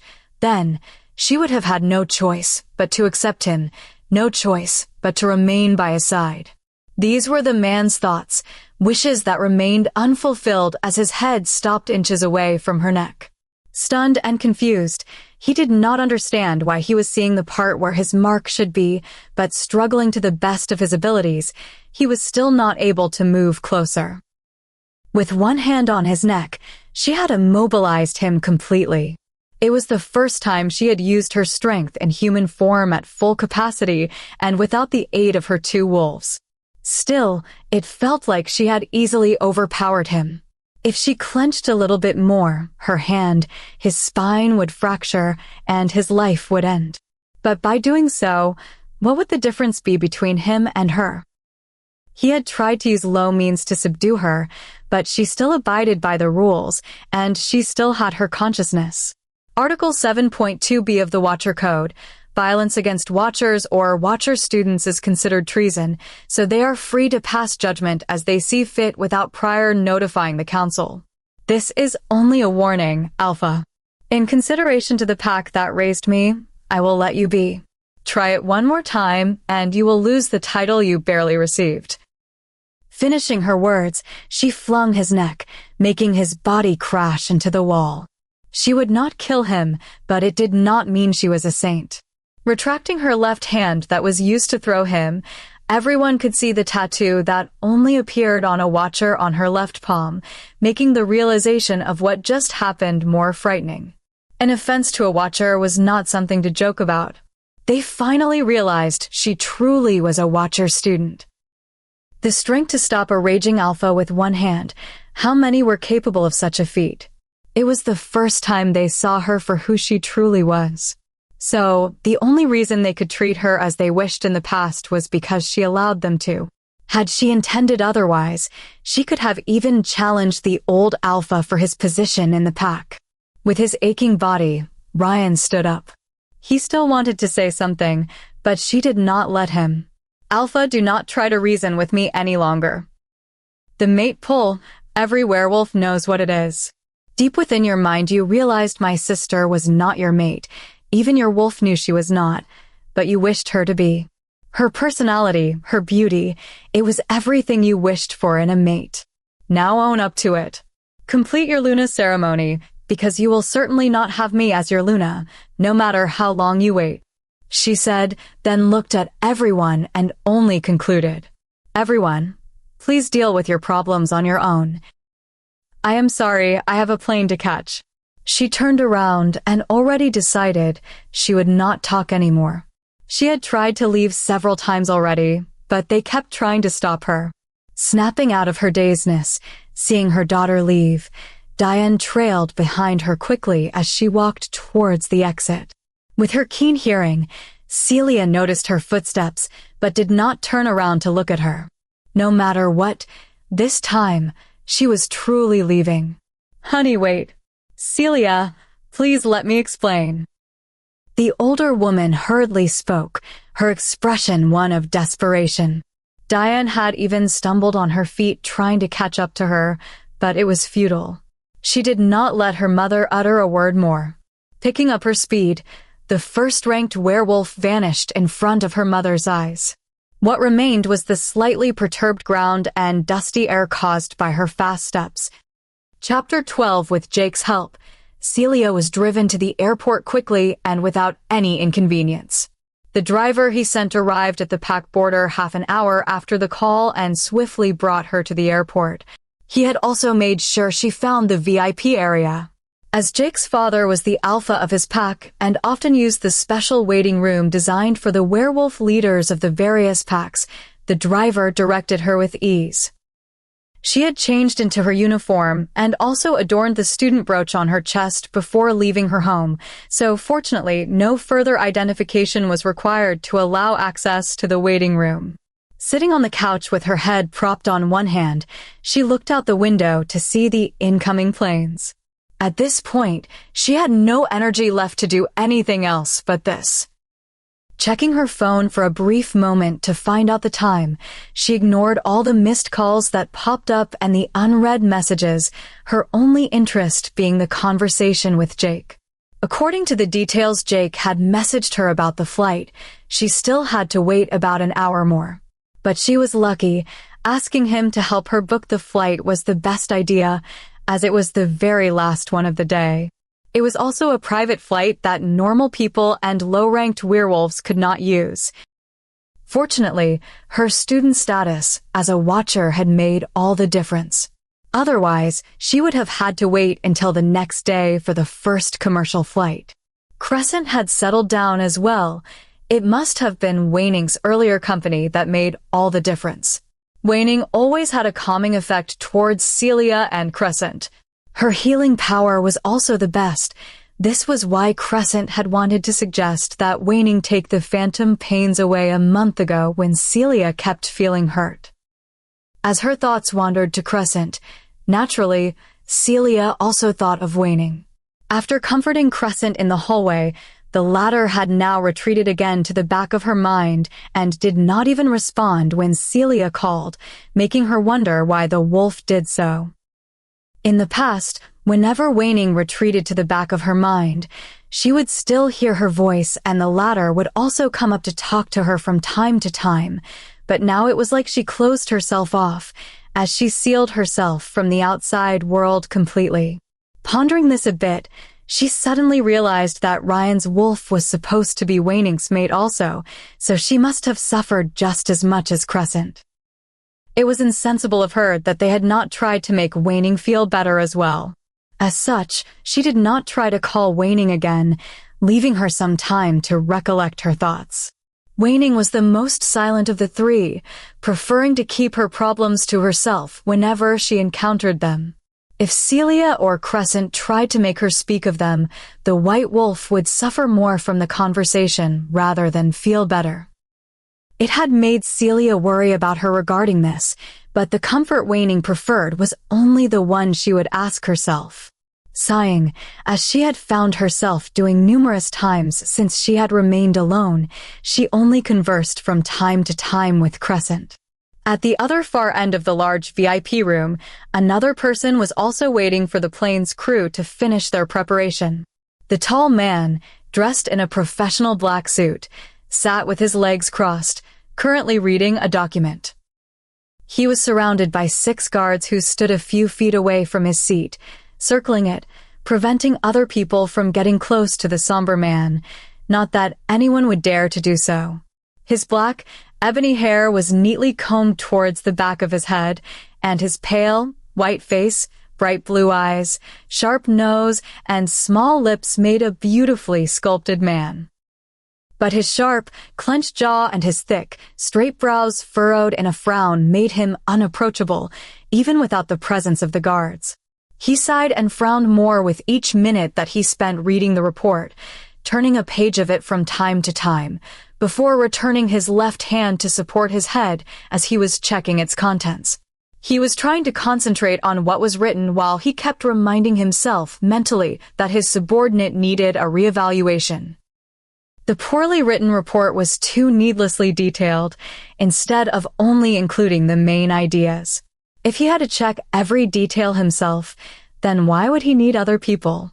He frowned once more before finally giving up and closing the document. Seriously, why did he allow Micah, his beta, to take some time off? The bastard could not even leave a proper replacement for his position. He decided then that the poor guy would not have another free day for the next 5 years. He had already let him have 10 days off in 3 years. It should be enough. Raising his eyes in front of him for the first time in 2 hours, he sighed in displeasure. His eyes were captured by the lovely image that appeared at the other far end of the room. On the opposite side, the most beautiful woman he had ever laid eyes on in his 100 years of life, and he had seen so many before, was sitting silently on a couch. Her unfocused eyes were gazing out the window. There was nothing truly special about her if you only glanced at the surface. Her chocolate brown eyes were an ordinary, normal color. Most of the population on Earth had that color, but they seemed moist and watery. The red rings that framed them, the clear evidence she had been crying, made them more vivid, enhancing their brilliant sparkle. Her dark hair was just ruffled and put up in a messy bun, but it made her already small face seem even smaller and cuter, regardless of the lack of makeup applied to it. In her entirety, she seemed just like a beautiful woman, but not so much as you could say the most beautiful one. But nonetheless, her whole appearance fitted so perfectly together that it felt like he was looking at a painting. He felt as though his gaze could not leave her, captivated by her. How lovely it would be if someone like her were his mate, his half a soul that he had been searching for through the decades, but he knew she could not be the one meant for him. After so many years, he had lost all hope of finding his mate. Perhaps he did not even have one. He knew as he looked for her all over the world, searching all the places he could think of, but had been unable to find her. The girl before him was lovely, and perhaps he could even easily fall in love with her. But he did not feel the mate pull towards her, even if his nose picked up the lovely strawberry scent from the direction of the girl, coincidentally the smell of his favorite fruit. For a werewolf to be a mate of another, there needed to be a certain pull. He would have recognized her at first glance if she truly were his mate. But sadly, her wolf did not seem to acknowledge his, and his wolf also did not recognize hers. To be a mate, there were 3 conditions that absolutely needed to be met. One was a smell. The scent of a mate would feel enticing to a werewolf. 2 was an attraction, which could be seen if the mate's eyes locked together. And 3 was a wolf. The pair needed to recognize each other. Her smell and the attraction were obviously there, but the wolf was not. He only ever wanted one single mate, the mate designed for him. Just like his mother had been for his father, any other werewolf would just leave you once they found their true mate. And he also wanted to be with his true mate. What if she had been waiting for him, and he did not wait for her? He could not handle his mate's rejection for this reason. He sighed again. It seemed that, after all, he still had not lost all hope of finding his mate. He chuckled to himself mockingly. He was still waiting for her even after all this time. Clearing his mind of thoughts, he saw that the beautiful lady stood up from the couch, and that was when he noticed the Royal Academy's uniform. He looked again intently, concentrating his vision, and checked the metallic brooch on her chest. It was the identification of the type of student she was, the year she was in, and her rank in her class. The silver White Watcher's brooch, which shone brightly, was one of a kind. It was owned by only one person out of all the students of the same year. Intrigued, he quickly searched his memory just as the realization of her identity hit him in the next second. He was informed earlier that this year, a girl had managed to defeat several dozen third-ranked werewolves in the melee war, becoming a watcher and the alpha of the new class. It had surprised him and everyone from the council. It was not an easy feat to actually win against so many alpha-ranked werewolves. And seeing her now in front of his eyes, she was a bit taller than most girls. This was true, but she was thin and seemed frail at the same time. He could not comprehend just how she managed to defeat them. Everyone had urged him to see the recording of the melee war, to see the spectacular fight. They told him that for the first part of the test, she had not attacked much, only defending against attackers. But mid-fight, when she went from a defensive stance to an offensive one, it had been a crushing defeat. It had piqued his interest to see the fight, but he hadn't managed to find the time for it. Now, seeing her in person made him even more curious, and he would certainly watch it. Trailing her with his eyes until she left the room, he gestured to the assistant who was behind him to approach for an order. The latter came close, sweating profusely, as he had seen the report he had painstakingly written close abruptly. "Yes, Your Highness." The young man immediately acknowledged and slightly bent his head.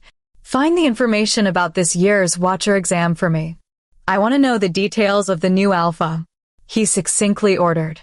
"I already have it with me, Your Highness. Do you want to read it now?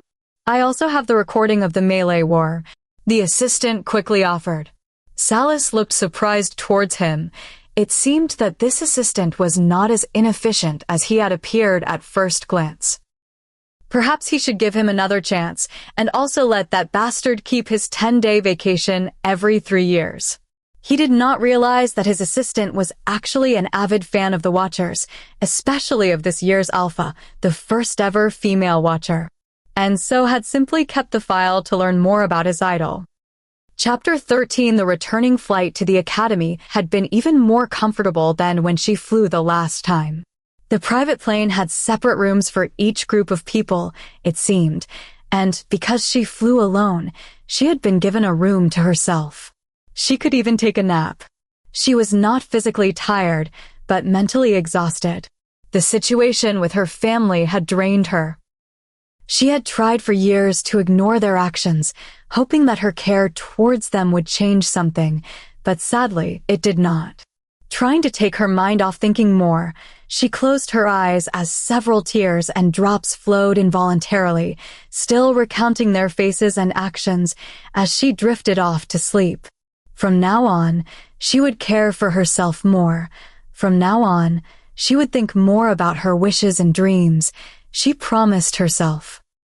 2 months later, she had just finished braiding her hair in a high ponytail, the last preparation she had to do before going to the classes, when she heard a knock. "Alpha, are you ready?" Jake's enthusiastic voice could be heard from behind the door. Already prepared, she did not answer his question, but hurriedly grabbed her phone, a small briefcase containing a couple of notebooks and her laptop, and then directly went to open the door. Seeing Celia standing in the doorway, just as he was about to knock again, Jake smiled cheekily while they greeted each other. Then, she waited for the alpha to lock her room before they started walking in the direction of the canteen. Once they grabbed their breakfast, they would head to the first classes of the Watcher course. Today was the first day of the semester, and all the students were nervous. They were the highest-ranked werewolves amongst their peers, but who wouldn't be, especially in front of the teachers whom they had only heard legends about. Though to lighten the mood, they still cracked a joke every now and then during breakfast.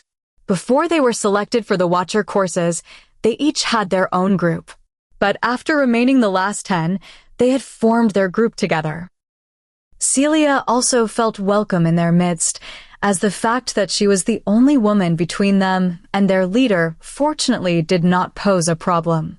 She was not aware that the other candidates had already realized that she had selected them during the melee war and did not just randomly throw people out of the circle as she could during her attack.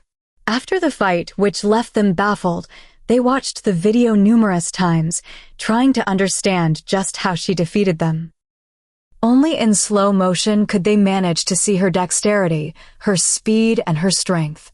And lastly, they could see how she had carefully selected them out of the 30 or more werewolves that remained in the circle at the time of their fight.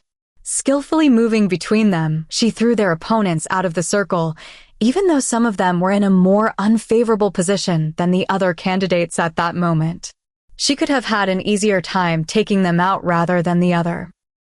In essence, she was the one who picked them to form their group. As such, being recognized by her, they felt a sense of camaraderie, and even though only 2 months had passed, they were already a pack.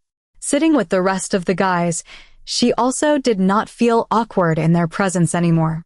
She was not a talkative person, she did not try to keep a conversation going, and most of the time, she did not join in their talks, but strangely, she did not feel excluded. They would always refer to her as well when speaking and would also respect her status among them.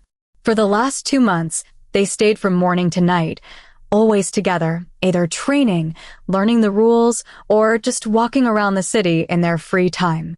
As a result, a tight-knit group steadily formed. Hello, class, and welcome to your first course of the semester. I am Gabriel Collins, and of course, as all of you took the SEER test, you surely remember me from your admittance exam. As I mentioned earlier, I will be your general knowledge teacher.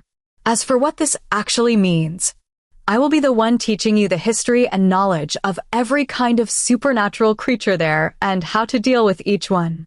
That means weaknesses and strengths, general knowledge of packs, hierarchy and whatnot, and also rogues. You may also think of me as your head teacher and seek me for other problems you may have. Now then, if you do not have questions, we should begin with a little introduction from each of you. The courses ran throughout the day, and they realized that besides the breaks for meals, there were no other breaks. They only managed to catch their breath at night, after 8 o'clock, but they could tell it was so that they could sleep. Because when they did try to stay some more in the common room to hang out, half of them fell asleep on the couch.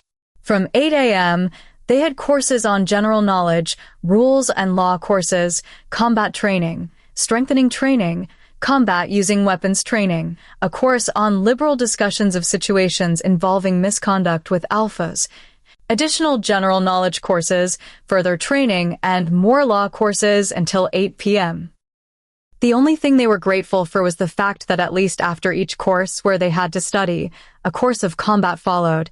In this way, they could rest their body and train their minds, and vice versa. After 2 weeks of this tiring lifestyle, finally, the general courses students had the opening of their school year. As the teachers would most likely participate in the ceremony, they naturally deduced that they could finally rest after having undergone combat training in the morning and the afternoon. Well then, students, after washing up, please go to the central amphitheater for the opening ceremony. Their combat teacher, Riddick Kane, said with a smile. He was a tall, middle-aged man, and although his face seemed to laugh as he talked, he was actually the most terrifying teacher of all, as he underwent a 180-degree personality change during training. Hearing his words, the students realized only then that the hellish training had ended, as he had often referred to them as maggots during the training. The only one he referred to with her title was Celia, as he called her Alpha, but it was not because he respected her position between them. It was because, secretly, he had also become her fan.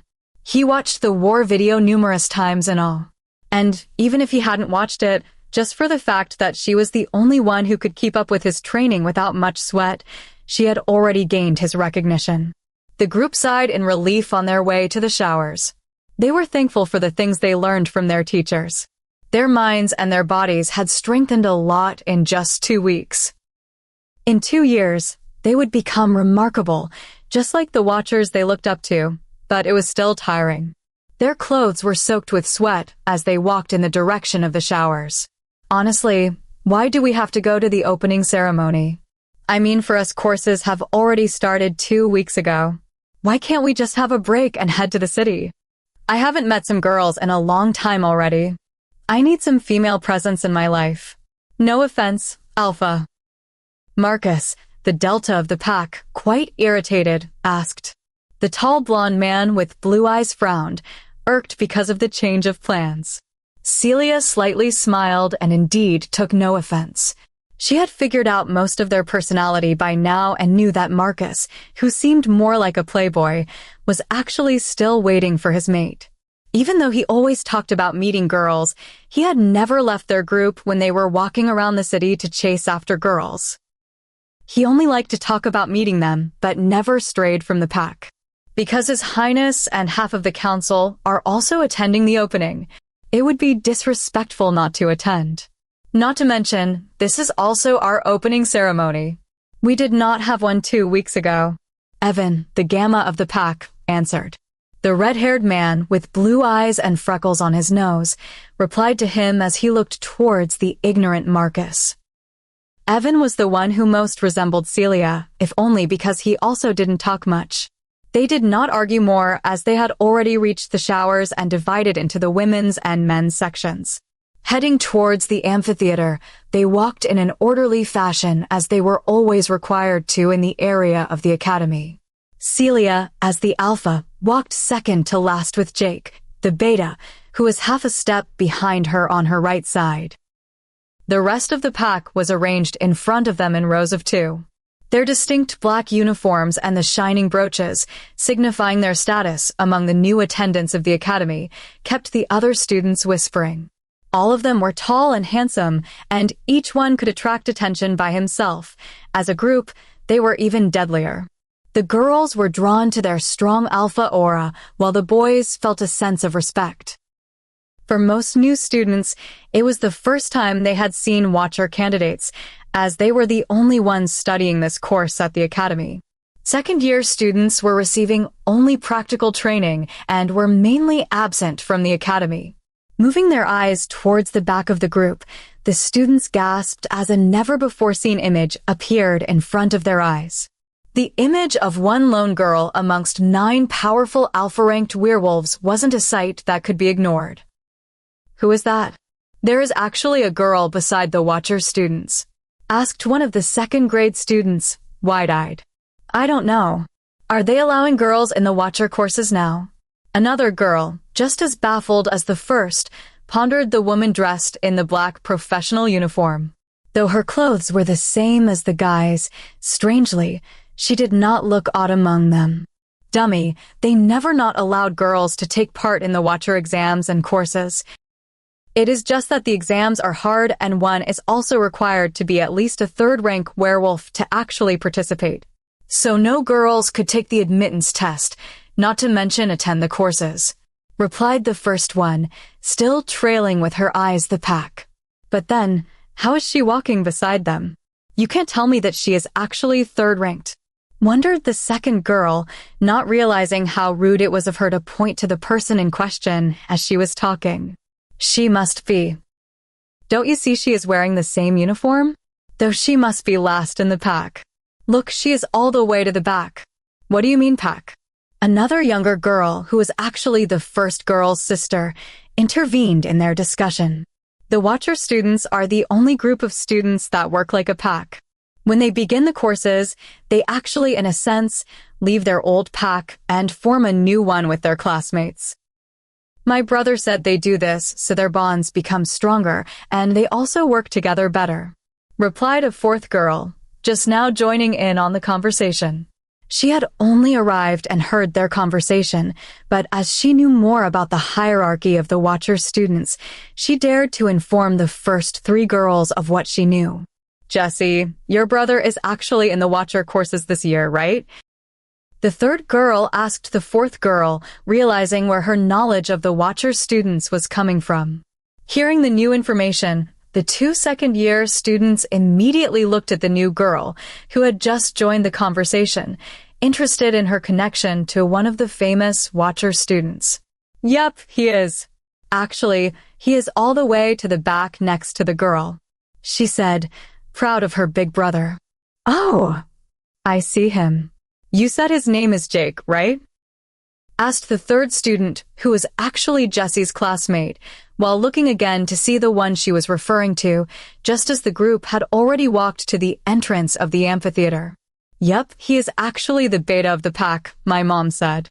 "Let me tell you, since he passed the exam, she keeps bragging to all of her friends," the young girl said, chuckling, remembering the number of phone calls her mother made that day. "The beta? Then why is he in the back?" asked her classmate's sister. "Oh, that is because the strongest of the pack always stay in the back," Jessie replied happily. She was also proud of her big brother, though she wouldn't brag about him so openly as her mother did. Then the girl who was walking next to him, her classmate asked, trying to figure out what the position of the girl could be in their midst. To be in the back of the pack, did it mean she was also one of the strongest? "Oh, she is their leader. Don't you know Leah? Your father is an assistant to the council, isn't he?" said Jessie, directing the question to the girl who was her classmate. "I don't talk much with my dad, so I wouldn't know from him. But are you for real? You mean she is the strongest?" "Yeah, actually my mom brags about her also, seeing as Jake talks about her a lot to my mom. In the final exam, she was the one who defeated most of the students and became their alpha. She also helped my brother avoid elimination from the final selection." Chapter 14 ***. In the huge amphitheater, everyone was seated according to the courses they were taking. As part of one of the most respected and important professions, the watching students were placed on the 3rd row in front of the stage, after the rows meant for the teachers. When together in their private time, the pack laughed and cracked jokes, but now, in public, they tried to maintain their composure and did not speak more than necessary. They also shared a pack link, so there was no need to speak aloud. If you were to see them, they looked quite focused on the stage. They all seemed solemn, without any particular emotion evident on their faces in the slightest. And coupled with their black uniforms, one could not help but be silent also. In fact, in this manner, the students around them actually were. Even though they glanced towards them from time to time, whispering, most likely how the students outside had also discussed, when the pack passed by them on their way, they still tried not to disturb the atmosphere that had been imposed by their presence as best they could. One could say around the pack, the students were even more respectful and well-mannered than they were during their classes towards their teachers. Of course, not including the ones that taught the Watcher courses, those professors were legends. As such, not even in a million years could the students from the normal classes correctly assume what went on inside their heads, what thoughts had their full attention. They did not know that inside the minds of the Watcher pack, one of the most revered of the werewolf race, the members were actually bombarded with jokes. That's right, using the important link, Marcus was telling them yet another joke. "What do you call a lost wolf? Will you stop it with the wolf jokes? The ceremony is about to start. Look, the teachers are taking their seats." Liam, the 6th ranked of the pack, tried to stop the man who was hell-bent on getting all of them in trouble, or at least making them lose the respect the others had for them. How would it appear if the aloof-looking students would burst out laughing? Everyone would think they were crazy. Unusually, the most stoic of all of them, Evan, replied calmly, which made the joke even funnier, as he had a monotone voice. "A werewolf. Quickly understanding the pun and to stop themselves from laughing, some put their hands on their mouth, some bit the inside of their cheeks, clenching their jaws, and some pretended to tie their shoelaces just so they could laugh without being seen. Celia was the most composed of them, but even she had a small smile on her face. Satisfied with their reaction, Marcus still wanted to tell them one more joke, amused by the fact they kept trying not to laugh when, luckily, he was interrupted by the loud voice on the stage, which signified the beginning of the ceremony. One of the teachers had quickly greeted the crowd and invited His Highness, the King of all werewolves, to give an opening speech. Even if before Marcus wanted to joke further, with this particular announcement, the goof man had become the quietest of all of them. The entire hall of people directed their attention towards the stage, and finally, everyone quieted down. The current king was known to be a fair and competent person when ruling. The kingdom had advanced by leaps and bounds during his reign, but he was a rigid and solemn person. There was even a rumor circulating around that no one had ever seen him smile, not to mention laugh, and that he had even taken extreme measures against those who tried to make him show a happy expression. Even people who laughed in his presence were not spared. And all of this happened when he was in a normal mood. What would happen if his mood was reversed? No one would want to satisfy this curiosity, as it could possibly be the last thing they did. Of course, this was only a rumor, but there is no smoke without a fire. Naturally, it was better to be safe than sorry. The king was also a person who was perfect at work, and he expected perfectness out of everyone around him and would punish people for the slightest of mistakes. In times of war, especially with the rogues or other supernatural creatures, he was even more ruthless. There were legends of him taking part in the wars and commanding the front lines directly. If he felt like time was of the essence, he would go off to the battlefield himself and start taking down countless enemies, single-handedly winning many battles while instilling fear in his opponents, rendering them unable to continue fighting. Sometimes he was even used as a reference as a boogeyman for mothers trying to coax their pups to sleep. As such, not one person said a thing during and after the moment his presence was announced. His Highness, the King of all werewolves, Salus Christian Wolf. He was solemnly presented by a teacher. And like on cue, every person in the room rose from their seat and bowed. They could only raise their heads and sit down again when he allowed them to. "Please raise your head and take a seat," he briefly said. Everyone did as ordered and sat once more. Celia also did as he instructed. She took her seat before finally raising her head to look at the strongest of all the werewolves, a glance that caused her to turn to stone, as even her breathing felt like it was about to stop involuntarily. The king's ebony hair was combed towards the back of his head, giving him a clean, elegant look. His dark hair contrasted his pale, almost white face, on which there were only 2 specks of color, and his bright blue eyes that made her feel like she could be lost in them. They were like the deep blue ocean, and even though they felt cold, it felt like they could stun her with just a glance when he directed his gaze towards her. Shadowing his eyes were long black eyelashes and thick, straight eyebrows. His sharp nose and small lips were perfectly sculpted on his face, and his sharp jaw completed the perfect look. Never in her life had she seen such a beautiful person, but it was not just his looks that mesmerized her, nor the alpha aura that surrounded him. It was like his whole being was capable of capturing her very soul.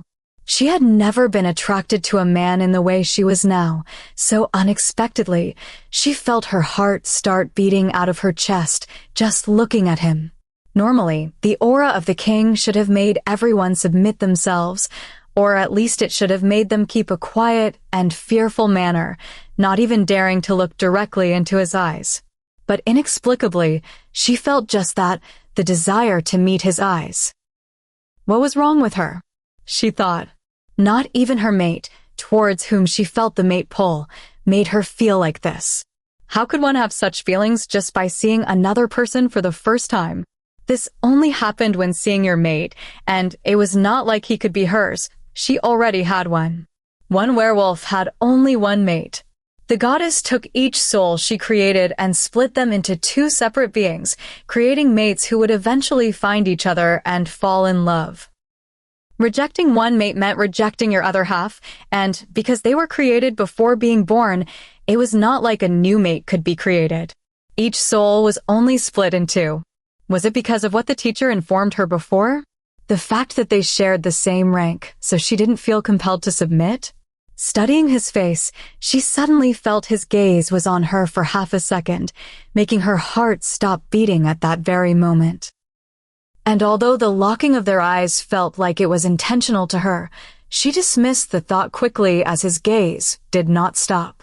His blue eyes resumed scanning the room. Perhaps he was checking his new watchers and wanted to inspect them. She should really snap out of it, she thought.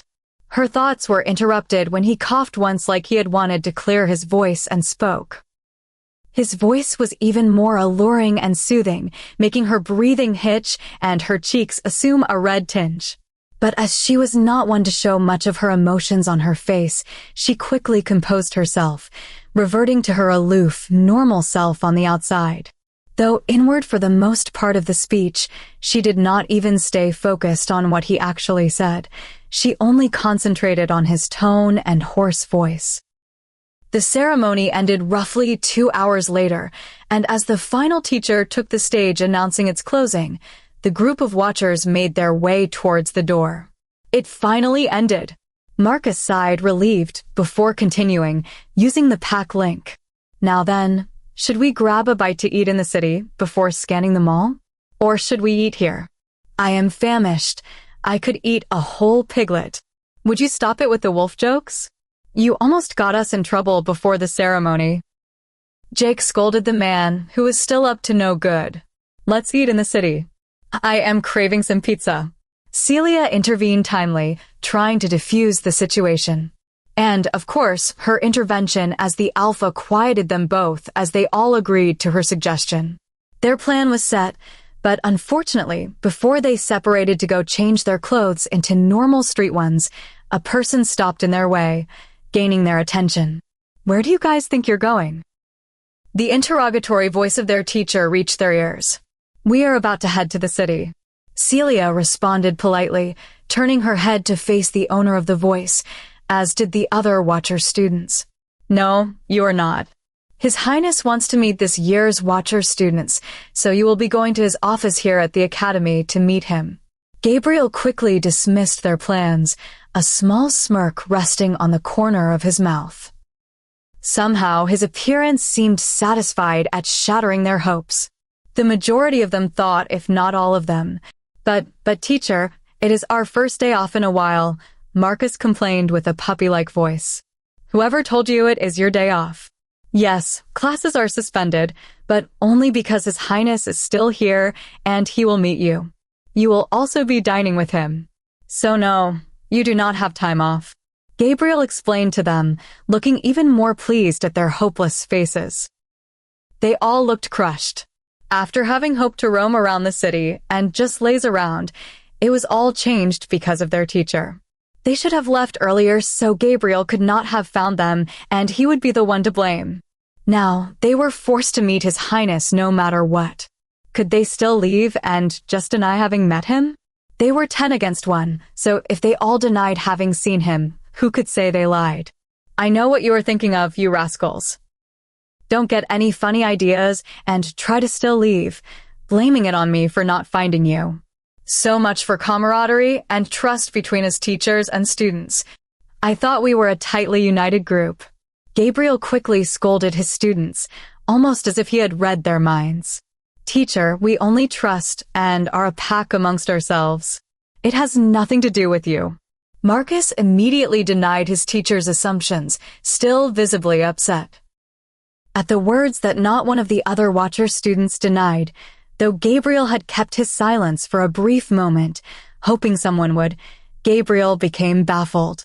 Marcus did not even try to deny that this was what they were thinking of doing, and the others, well, their silence meant a tacit agreement to his statement. You traitors. I cannot even let you find your own way towards His Highness's office. Come along with me now. he finally ordered, raising his voice. Dejected, they did not have another choice but to listen to him. The watching students seemed unwilling to follow Gabriel, so very heavily, all of them stepped towards the administrative building. As if still afraid they would run away if they got the chance, Gabriel walked behind them, and just as he expected, from time to time, Marcus kept turning around, checking his position before sighing and moving his feet along the others. Shaking his head from side to side, Gabriel made sure not to let anyone out of his sight as they walked. He led them towards the central building, walking through the different hallways until, finally, they reached a double door. He knocked once, and immediately the door was opened from inside by Micah, inviting them in. Chapter 15. With Micah's invitation, the pack entered one by one until Celia, the leader who was customarily the last in the pack, finally entered, with Gabriel also following a second later. The Watcher students, the best-ranked werewolf students of the current year, looked around a little nervously but still maintained their calm, outward look. It was not every day they had the opportunity to meet the king, so naturally, they held little interest in speaking with him. Although not as much interest as a visit to the city, apparently, considering Gabriel had been afraid they would escape if he so much dared look away for half a second. The king worked a lot, and he was also not a very sociable person. One could count on one hand the events he participated in a year. As such, not many people had the honor of meeting him. Most could never meet him in person, even once in their entire lifetime.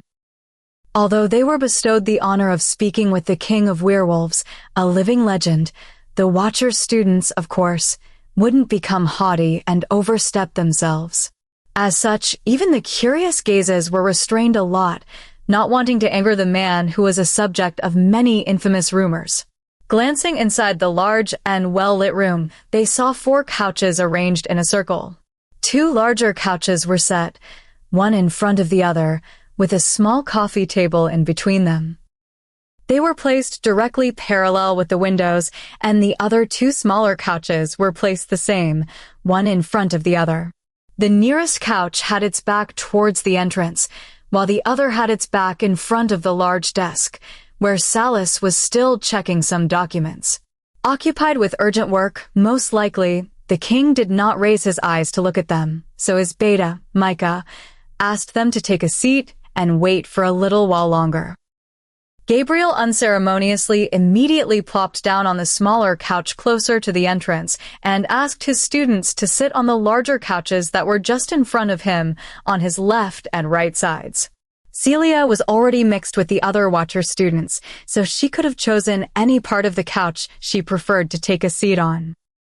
But perhaps feeling a bit nervous and conscious about sitting too close to the man who had made her lose her breath earlier in the amphitheater, she decided to sit down near Gabriel's left side, on the part of the couch also closest to the entrance, and at the same time the part furthest from the king. This was her intention, one she wasn't able to follow through on, unfortunately, as Gabriel spoke just when she was about to lower herself to the couch's level. "You are the Alpha, Celia. Please sit on the other end of the couch." He smiled and pointed to where she should move to. Celia did not understand why her position entitled her to move to the other end when Gabriel, as a teacher, was near the entrance, regardless of his rank. But she also had no valid reasons to refuse her teacher's words, so she listened to him and sat where he said, although she did not feel comfortable doing so, as the other side of the couch was the closest to the king's desk. Being so close to the king, a distinct, lovely smell enveloped her nose, even more than when she had entered, making her heart rate increase. With her nervousness almost shooting through the roof, as she was afraid that the king would certainly be able to hear her elevated heartbeat, Celia became even more anxious. However, as her aloof face rarely revealed such emotions in her expressions, on the outside, she appeared relatively calm. A calmness that she soon also felt on the inside of her heart, realizing that her state of anxiousness could also be attributed to the solemn moment of being introduced to His Highness. A few moments later, As the Watcher's students waited patiently for the king, Salas signed the last document he was checking and then placed the closed file on his desk. With his urgent matters taken care of, the tall man rose to his feet and buttoned the coat of his black suit before making his way to the couch nearest his desk. Seeing him move, all the students, as well as Gabriel, tried to stand up and bow, but in response to their greeting, he immediately raised his hand to stop them and also affirmed his gesture with his words. "Please take a seat. There is no need to bow. We are between family, as we are now in the same pack. The Watcher packs are all smaller parts of the royal pack. There is no need for other formalities." Celia's heart skipped a beat hearing his voice. And the fact that he had referred to them as a family only served to unsettle her more, but luckily, because of her expressionless face, one could not tell such a thing. At his words, the students took their seats again while Salas also approached the smaller couch.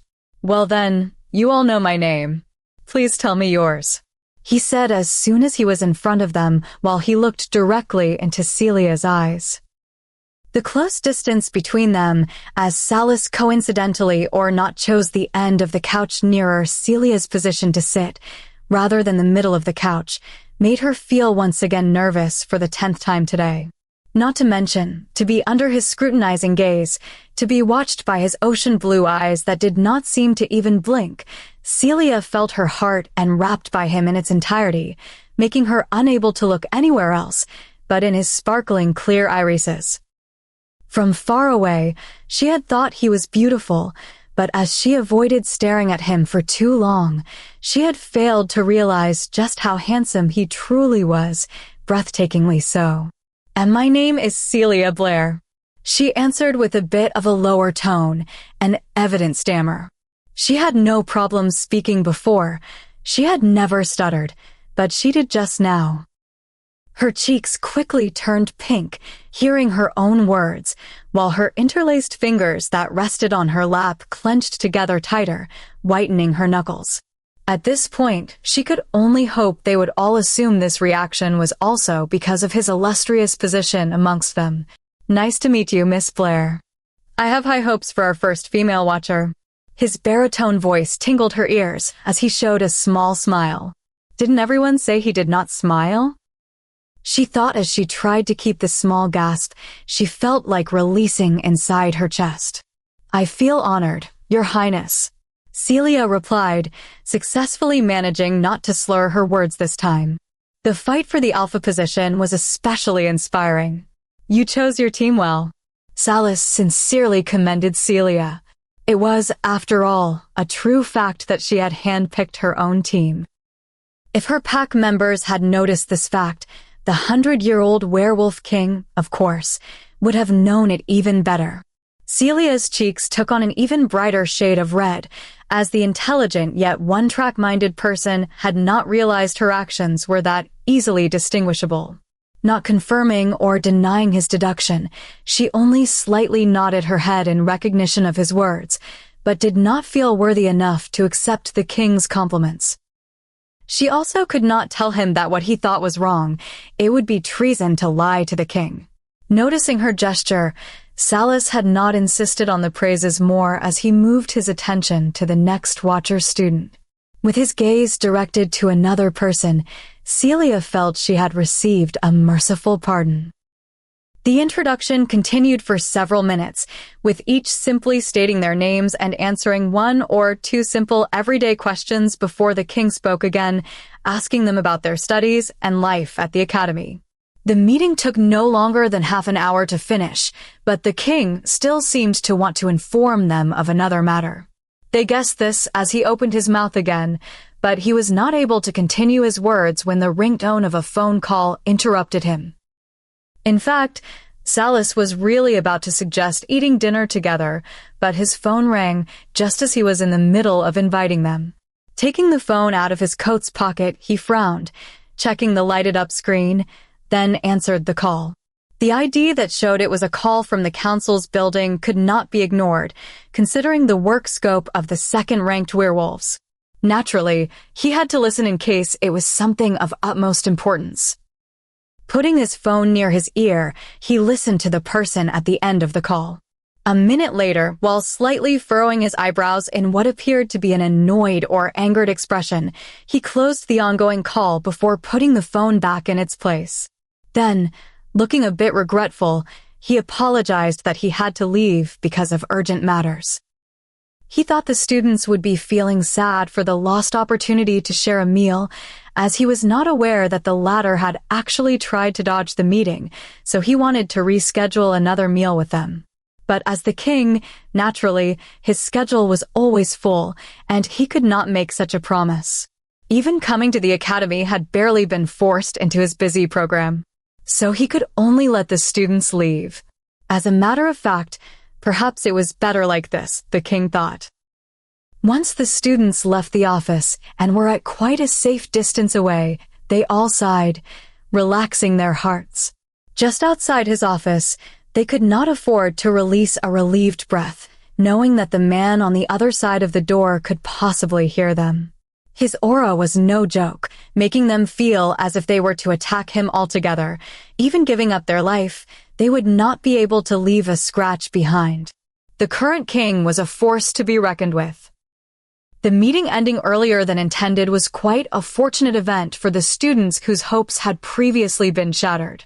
With still a lot of free time left from the day, they could resume their original plan. With this in mind, they each went to their rooms and returned shortly, changed and ready for some fun out. Being born from alpha leaders, the pack members all had a substantial background, and each one, besides Celia, had a car in the academy's parking lot. However, when they went out, they did not take one separately and preferred to take only 3 cars, just enough to accommodate the 10 members. Conscious that someone could interrupt them again, all the members hurried to alight from the cars when a tender female voice was heard. "Brother!"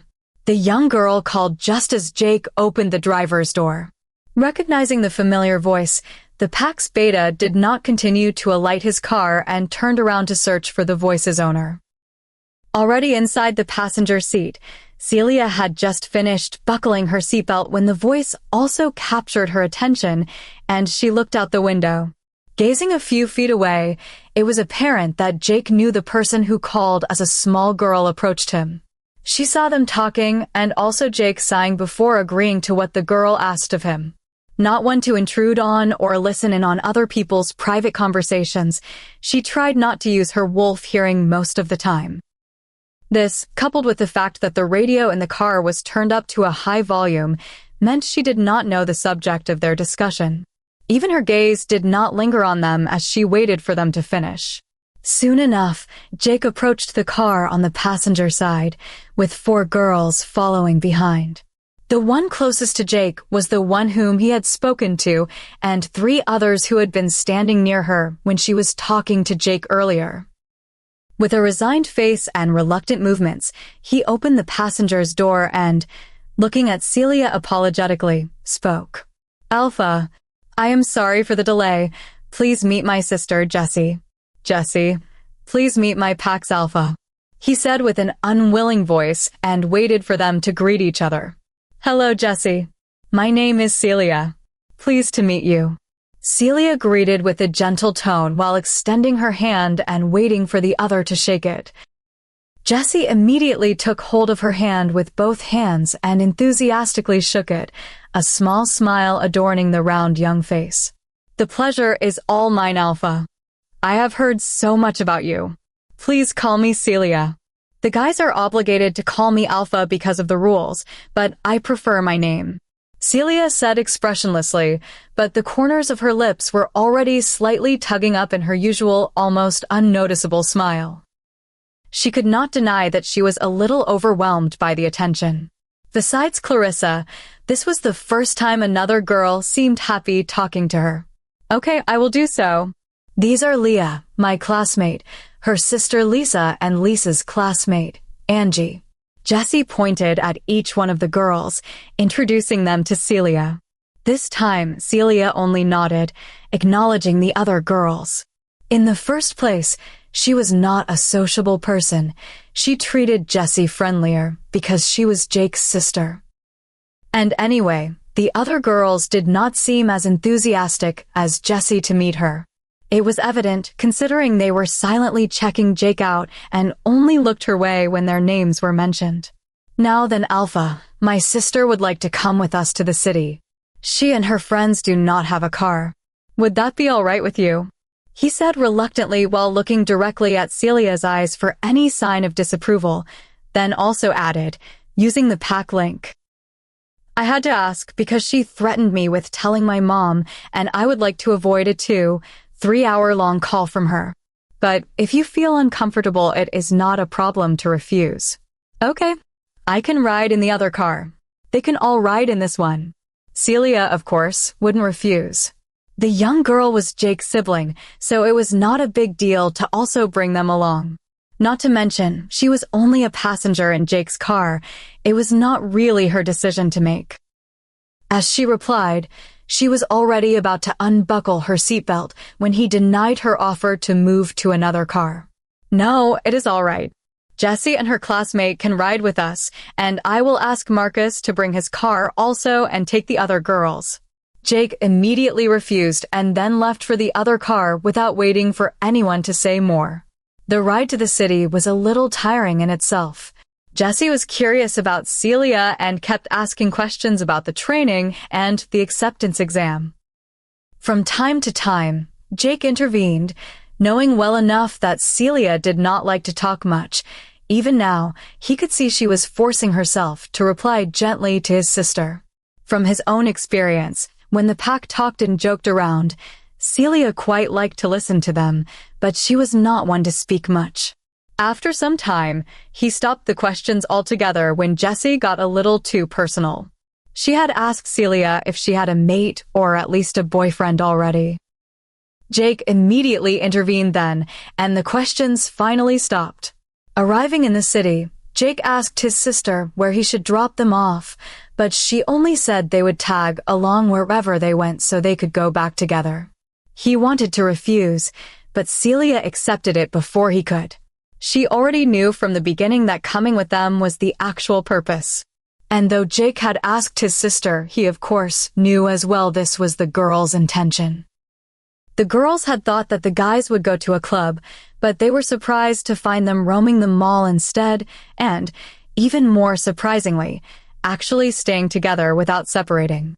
They also went to a family-friendly restaurant instead of a fancy one, which was unusual considering that all of the pack members looked and were dressed in high-end fashion. Are we eating here? Lisa asked, checking from left to right the place, her face showing a little distaste that she did not manage to hide in time.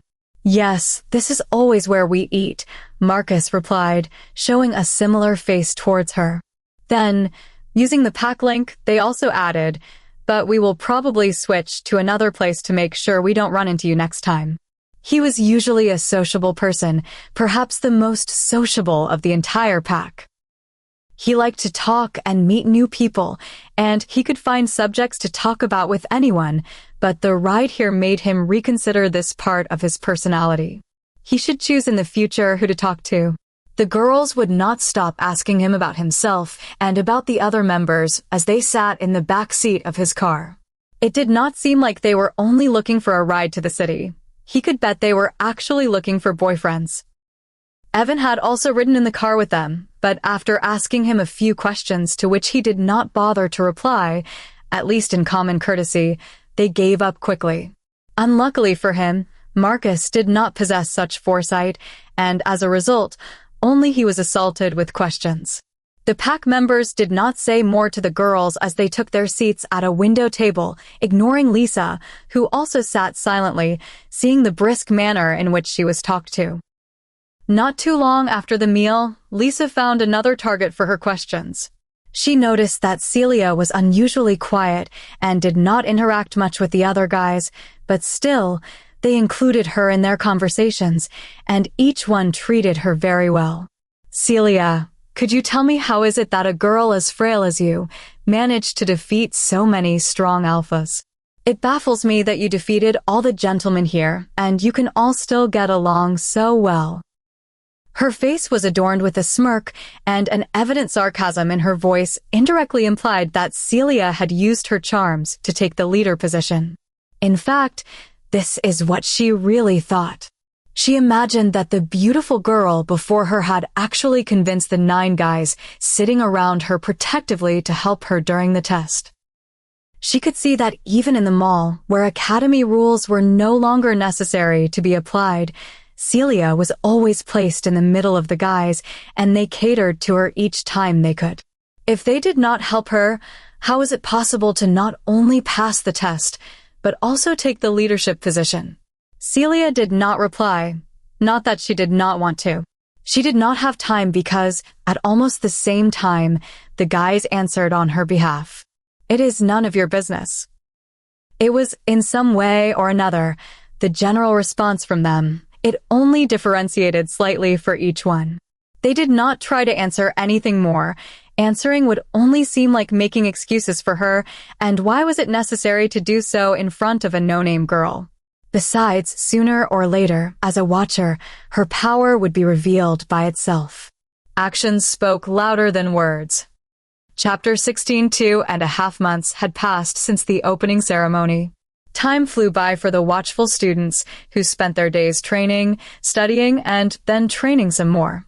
They did not have more days off. And the last day off had left them with a bitter taste, to say the least. Not only did they suffer from the presence of the girls who intruded during their free time, but they also had to endure several unfair consequences as a result. One of the consequences was that, due to an unfortunate incident that occurred after the awful dinner that day, they all received detention and were not allowed to go to the city, even on Sundays. That was not an unfortunate incident, Evan stated with a grave, deep tone as his eyes stared spitefully at Marcus. He was, after all, the cause of all their problems, in his opinion. Though, if Marcus were to know his thoughts, he would beg to differ. Oh, come on. Of course it was an accident. The latter immediately contradicted the former. His sincere eyes and convincing tone were the strongest and most irrefutable evidence of Marcus's innocence. They would have made anyone who listened to the story agree that it really had been an accident just by listening to his version of the matter. Though with the other members already accustomed to Marcus's short temper, and due to the hard, cold evidence for what transpired, no one could really call it an accident. After all, this was the reason they were being punished these days. The irony of the matter was that the ones who caused the incident were the ones who were feeling most wronged by the turn of events, though the rest of the pack also suffered alongside them. In fact, the other members were the ones who were trying to placate the bickering between the two. Another amusing thing was that the argument would almost always proceed the same way. And as this time was the 100th time they argued about the incident, the other members already knew the words that would follow by heart. Pushing those girls out of the car in the middle of nowhere, after making sure you were out of the city, was not an unfortunate incident. It was intentional, Evan replied. His condescending look and the mocking tone were meant to imply that Marcus was a fool. They are werewolves and I left them in the forest. It's practically their home, woozes. Marcus replied, upset, feeling it was really unfair for Evan to speak this way to him when he was clearly an accomplice. Evan was, after all, in the car with him at that time. Also, you were talking like I was the only one in the car that day. You were with me too. I did not hear you then about wanting to bring them back. You did not say at least afterwards that we should turn back for them. In fact, you actually sighed relieved and never said a word the whole way back. Or what do you think? Should I still bring them back after those nasty words they said? Marcus continued accusingly, his voice getting louder. I did not say that. And did I say we should not react to what they said? Of course, we should, but we should have done so with more tact. We should have punished them in such a way they could not have implicated us. And now look, even Alpha has detention, and she wasn't even in the car with us. Evan explained logically, pointing towards Celia. For the first time during their argument, Marcus was tongue-tied. Indeed, they had all been punished for his actions. He felt sorry for Celia, who was, in fact, the victim. After the dinner, which ended abruptly, as all of the pack members had lost their appetite and feigned the need to return to the academy for their studies, the pack members boarded their cars and started driving back. Even though Marcus and Evan had wanted to feign ignorance about the distribution of the extra people they brought with them to the mall, or in other words, pass on the burden of the two pestering girls to the others, as they hated having them as their passengers on the way back as well. Unfortunately, the others quickly alighted from the cars and drove away, leaving the two no other choice but to unwillingly accept them in the car again. This wouldn't usually be a problem. They wouldn't spend more on gas money or suffer from their presence physically. Besides, they would also drive faster and be done with it. This was what they had hoped. But who would have known that the torture would be mental, not physical? Unfortunately, the screechy voices of the two girls kept bothering their ears without a second thought. One of them, especially, was just like a chicken. Of course, he meant no offense to the winged animals. It was like that damn girl did not even need time to breathe. Did she not care to maintain her life-sustaining functions? It certainly did seem that way. And if she did stop talking for half a second, it was only for the other to agree with her, as though her agreeing would make all the difference. He really regretted having them in the car at that time and wished he had abandoned them in the city. But as they were about to exit the mall, while using the pack link, he had told Celia that they should leave them there and go, and his alpha did not let him. She asked him to drive them back to the academy, and that would be the end of it. She was not particularly bothered by what they said. From a young age, her sister's friends had said worse things about her. Her classmates, her pack members, and even her family had never considered her capable. Compared to that, these girls were only childish. With her position as his pack's alpha, he listened to her and, for half of the way back, he tried not to say anything. He just acted like a driver. But one of the girls, whose name he did not bother to remember, started to say that her father was an assistant to the council and, if the guys wanted to, she could help them take Celia off the Watcher course. Of course, she said this after an intricate speech of how Celia had profited from them, charmed them into the leader position, and was only leading them by the nose. She had said that Celia did not bother to choose just one of them as a boyfriend to ensure they all listened to her. She also stated that she tricked them, as her poker face and somber mannerisms were only a mask, so they could do her bidding without Celia being forced to sleep with any of them. He was aware that pure friendship without other implications might seem weird to others. But they truly got along well as a pack, and he also sensed a camaraderie with the other guys. There were no romantic feelings involved, so naturally, the idea of seducing them was preposterous.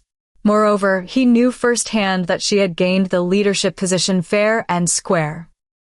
But to contradict the woman meant that he would give her the opportunity to converse with him even more, as they would debate Celia's legitimacy as the alpha of their pack. Of course, if someone dared spread rumors about his alpha, he would beat them to a pulp. But these were girls, and frankly, for him, girls were scarier than guys when arguing. Any word he might say in Celia's defense could fuel the rumors even more. So when the words she said crossed the line, he did not bother to correct her. Actually, he did not say anything at all and just left her on the side of the road on the way back.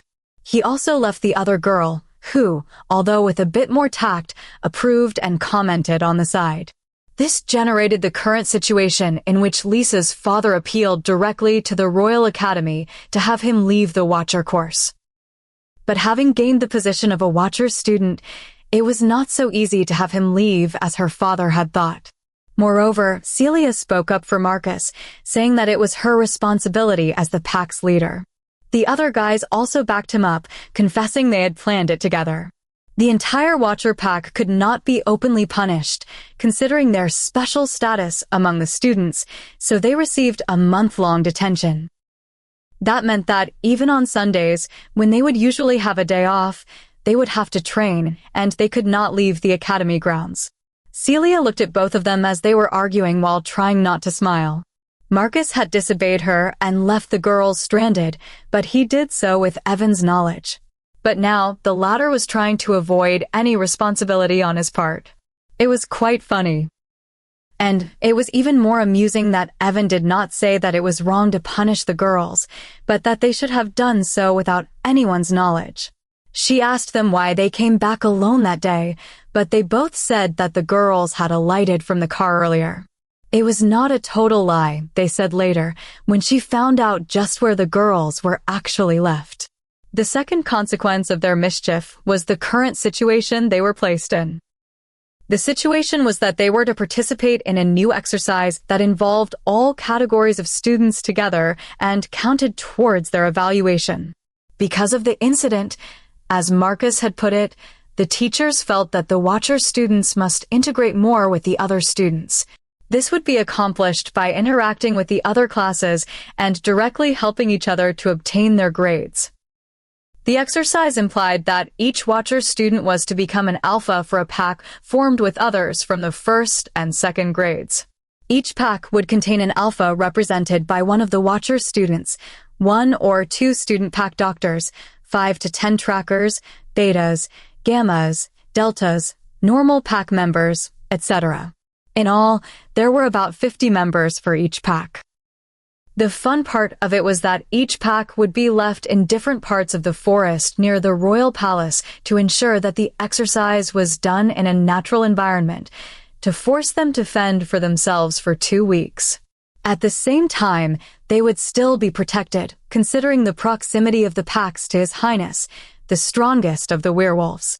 But it was the second part of November, which meant it was quite cold, and it would also certainly start snowing soon enough. Needless to say, in such conditions, no one was excited about the exercise. This was the main reason why Evan was upset, as he hated the cold. All right, stop arguing. It doesn't matter anymore who was at fault. Anyway, the exercise only lasts 2 weeks. Next year, we will have to endure even harsher environments when the practical training starts. Might as well get used to it. Celia intervened in a timely, trying to settle peacefully the argument. And she was right. As students in the second grade, their studies would be diminished in favor of practical training in forests. They would have to visit packs and start learning beside their seniors. Realizing she was correct, they immediately settled down and then started to check their backpacks to see if they had missed something they might need. The packs were picked by the teachers to ensure fairness. Thus, each student could not decide for themselves. They chose ways to balance the strengths of the members, and as a result, unfortunately for Celia, being the alpha of the Watchers meant weaker students. And for the lowest-ranked Watcher students, stronger members were chosen. All right, please, everyone gather behind your alpha, and we will start marching towards the forest. The combat teacher, Riddick Kane, said with a loud voice. He was currently speaking to about 500 students, and he wanted to make sure each one heard his words. Celia's new temporary pack reluctantly gathered behind her. If they had a choice, most wouldn't have picked her. Since the beginning of the year, many rumors had circulated around her. The general opinion formed was quite unfavorable. She spent all her time with the guys, and because of this, she was considered a loose woman, even though it was evident that most of the time, they trained and actually attended classes. So, like it or not, they had to be together. She became the leader of the pack, even if she did not look the part.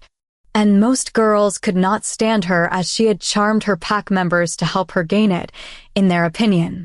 The problem was that most of the Watcher training was done behind closed doors, so no one had actually seen her strength. And the video of her winning the melee war could not be seen by the students, as only the teachers, the council, the close assistants, and the king could actually see it. However, the knowledge that only third-ranked members could be part of the Watcher pack was public information. It was just that this aspect was overlooked by them. They only chose to believe what they saw with their own eyes. As most rumors don't follow common sense, the first rumor had degenerated into countless baseless rumors, each one nastier than the other. Celia was not that bothered by their words. However, what she couldn't understand was how they could really think she managed to seduce so many alpha-ranked werewolves. In her previous pack, there was not one boy who liked her while growing up. Most guys preferred her outgoing sister to her introverted self. Even her mate had felt her sister was beautiful and perfect. It baffled her that everyone thought she had such an amazing ability. But the fact that she never tried to deny the rumors actually made things worse. She and the other guys thought it would die down, but it only escalated further. Behind her back, the Watcher students had even tried to threaten a few students when they caught them whispering and ridiculing her, but it made the matter worse as it confirmed that they were, in fact, charmed by her. So the training that they would take part in would be quite difficult for her, she thought. There could be no pack if the leader were not respected. She sighed, took the backpack from the ground, and put it on her back. Well, at least she hoped that the training would go without a hitch, though it seemed highly unlikely as the girls, which were about 40 in the total of her 50 pack members, were already hating her guts. Chapter 17. Celia's temporary pack settled down near a creek in the heavily snowed dark forest. Normally, the large area covered with trees that preceded the royal palace was rich in natural resources. Rabbits, bears, foxes, squirrels, and all kinds of animals, as well as different types of birds, formed its rich natural above-ground ecosystem. In the river as well, even an inexperienced fisherman would surely catch a lot of nourishing fish. Considering such facts, the makeshift packs would normally be well-fed in this lush patch of nature. They relied on fish as their primary food source, and they could also hunt. The forest would be an ideal place to sustain their daily lives in the summer. The problem was that it was now winter and it was freezing cold. So even if there were a lot of animals, most would be hibernating, and the animals that wouldn't would be scarce. The creek was also starting to freeze, and the fish had most likely settled already at the deep bottom if there were still fish left in the creek. So each one of those rich resources, unfortunately, could not entirely be depended upon. The solution was to make the most out of everything they could find, which meant the students had to hunt on their own to ensure their everyday meals, an activity that took most of the students' time. One might think that these were not conditions for the students to be put through, and the students would agree with such opinions, but they were not ordinary humans. They were werewolves. They were stronger than humans, faster. Their senses were hundreds of times better than humans. Their stamina far surpassed theirs, and they were also resilient to cold. At least, they were supposed to be, but looking at the girls around her, honestly, if it weren't for the specific scent a wolf had, she could swear they were humans. "I am dying of cold. I can't stand it anymore," Lisa stated, aggrieved. The second-grade student was most likely the source of all the rumors about Celia. How would she know for certain? Well, the rumors that were said were very similar to what she knew from Marcus. It was the same words she had said before, those that had determined Marcus to leave her in the middle of nowhere. So, it didn't take a genius to figure it out. Lisa was dressed warmly and was also beside the fire, doing absolutely nothing, as she had done for the past week. Well, not that most of the other girls did something either, as they huddled around Lisa. So, if they were cold, what could the ones doing the work with their hands in freezing water say? Almost all the girls spent their time eating whatever the boys managed to catch or resting in their tents, or, if not one of the first two options, then they spent time around the fire complaining of the cold. Most of the guys had had enough of them. They thought that if the girls were cold, actually doing something might make their blood circulate better and keep them warm rather than just doing nothing but complaining. But seeing as Lisa's father was an assistant to the council, they kept their mouths shut. The girls, with a little bit of flattery towards Lisa, also dared to do the same as her. She felt proud because of their compliments, and so she defended them if a guy dared to say something. So, as opposed to the first 2 or 3 days, the guys had given up on saying anything more and thought to bear with it. They were counting the days. The bright side was that, as the guys felt more and more that the previous most popular girl to date in the Royal Academy was nothing but a brat and had completely changed their opinion of her, their impression of Celia changed for the better. She hunted alongside them and was actually the main catcher of prey. Her bow and knife handling was impeccable. She was also skilled in living in the forest and helped them get used to it as well.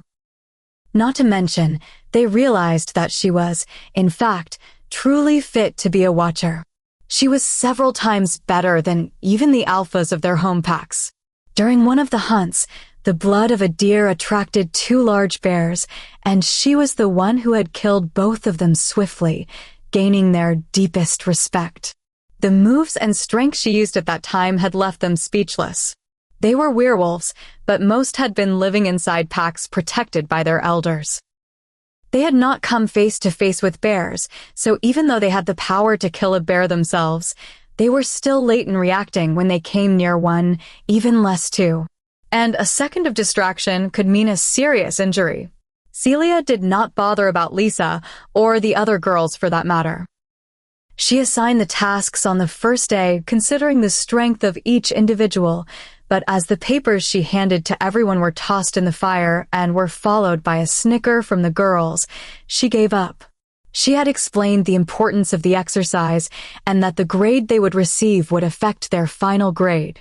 She also explained that the teachers were watching them but would not intervene in any way during the exercise, except in cases where it was a matter of life and death. Otherwise, they had to fend for themselves. She tried, but only the guys listened and understood the importance, and only about 2 of the 3 girls handled the cooking. But most of the girls did not want to help in any way.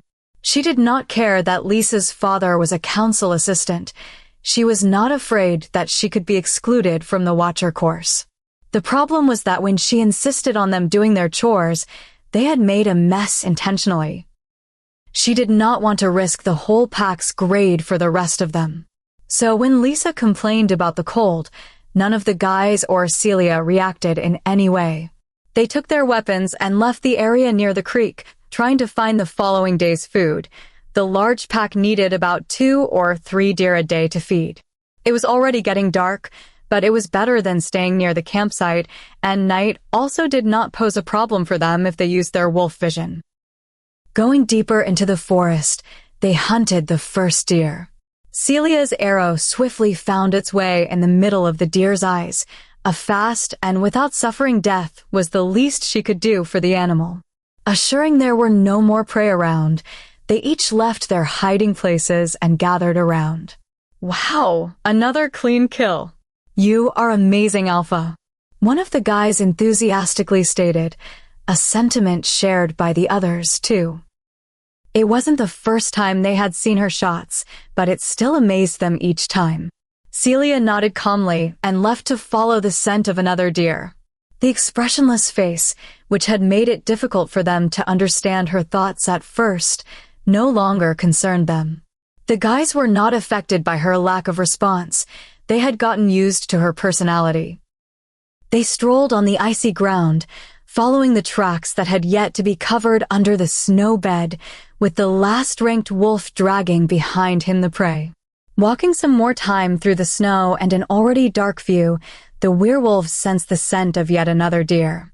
For humans, it would be hard to see through the multitude of fast-falling snowflakes, but they could easily check the position of the animal in the dark with the same ease they would during the day. They slowly got into positions, trying not to scare it away, hiding behind snow-covered bushes and trees. Most of them had dressed in white clothes or at least in light-colored ones to blend in with the environment, so their camouflage was almost perfect. Silently, they checked who was in the best position to fire his arrow. Looking around, Celia identified a guy who was in a better position than herself and nodded her head in his direction. The pack member understood the silent message and returned the nod, preparing to fire. He stretched his bow slowly, holding his breath. He wanted to ensure that his hand did not tremble in the slightest. Celia had targeted the head each time, but it was a difficult shot to perform, and as he knew he could not hit like her, he wanted to at least ensure a swift death to its victim by targeting the abdomen near its heart. He was about to release his arrow, but did not get to do so. The deer was frightened away and had already gone into hiding when a loud sound was suddenly heard. It was a woman's suave voice. Relinquer illos non imperium, celeritate et viribus, the woman, with a charming tone added to her voice, spoke in an unknown, strange language. Celia's thoughts only wandered around for a few seconds, trying to recognize what was said and the exact language, which seemed somewhat familiar, before figuring out the meaning of the words she heard. Leave them without power, speed, and strength, she slowly murmured the translated phrase. Rather than it being only a phrase, a better word defined it, a spell. Realizing the frightening fact that someone was casting their spell on them, a witch to be exact, she quickly thought of the next course of action. She roared, and for the second time in her life, she used her alpha voice. Her normal, calm tone changed, becoming more powerful and fitting for a leader. We are under attack. Gather around now. Her voice boomed, echoing in the dark of night. There was no use in speaking quietly as they were most likely already under the eyes of the attackers. The meaning of the spell was to render them immobile and without the force to resist whatever would follow, so the Alpha's order, she hoped, would work to group them up before the effect of the spell showed. She did not know if the others had understood that it was a spell, and did not want them to doubt her words and be late in reacting. So, she used waning strength to empower her words. Since she left her previous pack, waning had kept staying mostly in the back of her mind. Sometimes she would reply, but mostly, her voice could not be heard, so she had not used waning's wolf power for a while, but she was still able to use her strength now. For this, she was thankful. Crescent was an alpha also, but she was not certain that Crescent's voice could overpower the spell. Crescent also would never take over her body without Celia's permission. For now, she would deal with the problem with her human side. The other werewolves gathered around her quickly, compelled by her words. The members were left speechless at how easily she had made them submit to her will. But realizing the dire situation they were in, they did not try to resist or second-guess her. All of them knew that the exercise was meant to help them bond with students from different grades and types during harsh conditions. They were not meant to receive unexpected attacks, and certainly not from witches.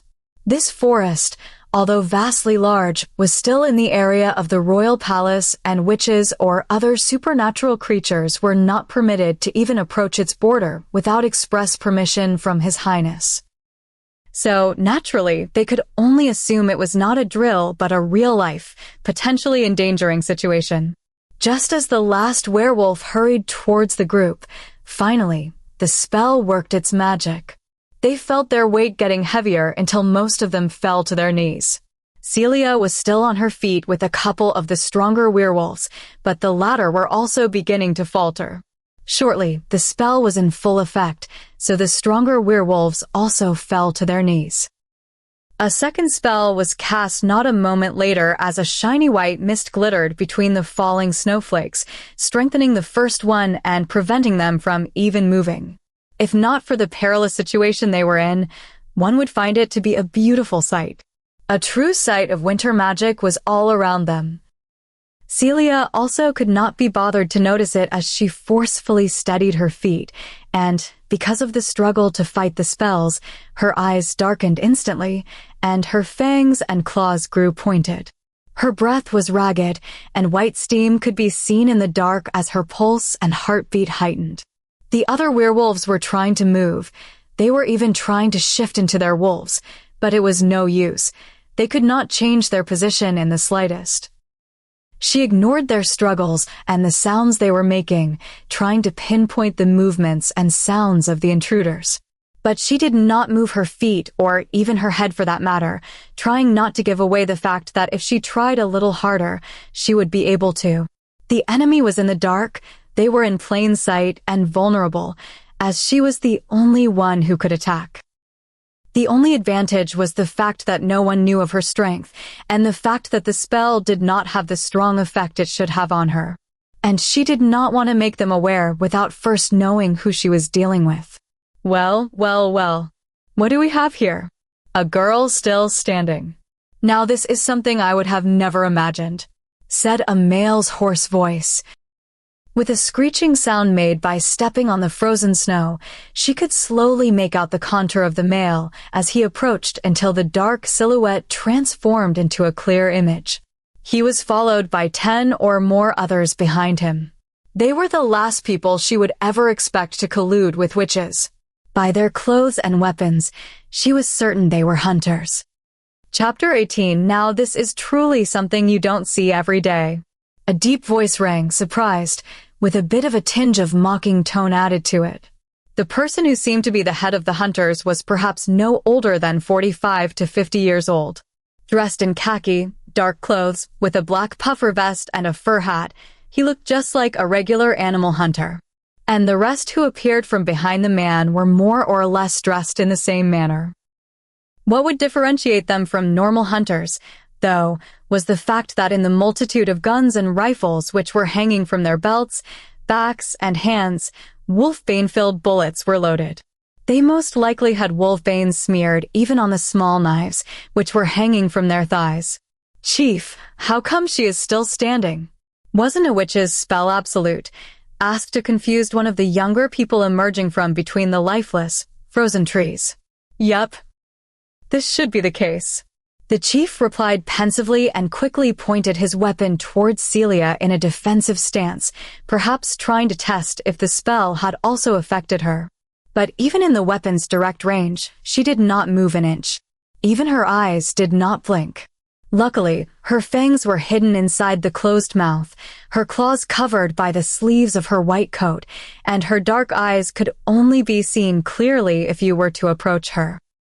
These facts, added to the dark of night, made it impossible for regular humans to easily perceive her partially transformed form. It seems she froze standing. It could be the second spell got to her before the first one.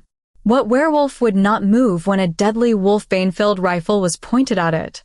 The older man reckoned. "Oh, I understand." The young man was enlightened, but he still felt it was weird. The second spell was cast after the first one. If someone were still standing, fighting the spells, wouldn't they be the alpha of the pack and a high-ranked one at that?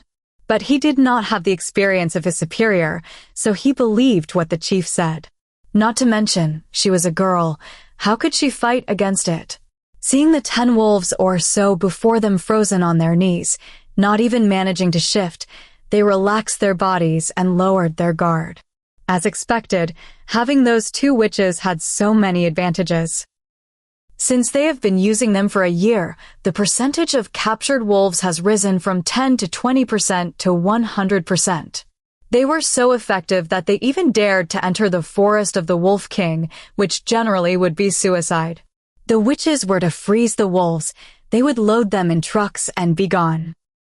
It would take no more than 2 hours, and their source had also assured him that the only being who could feel something was amiss so fast as to hinder their plan, the king, was not in his palace tonight. Normally, even if this method of hunting was effective, it was difficult to attack a normal pack. Even the smallest pack they knew had about 1,000 wolves, and the spell could not cover enough ground to ensure they could capture every wolf. As only capturing a portion of a group would infuriate the rest, the consequence would be a united retaliation from the rest of the members, and they would be killed immediately. Last year, they mostly captured strays, but there were too few to help them achieve their goal. To find out about the exercise that was held these weeks, coupled with the king's absence, such a large group of werewolves at once, also young and easily controllable, was truly a blessing. Another advantage was that capturing the werewolves under the watch of the king would tone down his authority. Each group of students had pups from packs from around the world. It would help if it riled the werewolves up to revolt and keep the king occupied for some time. Now then, while the non-combatant members of your little makeshift pack are captured, let's ask some questions.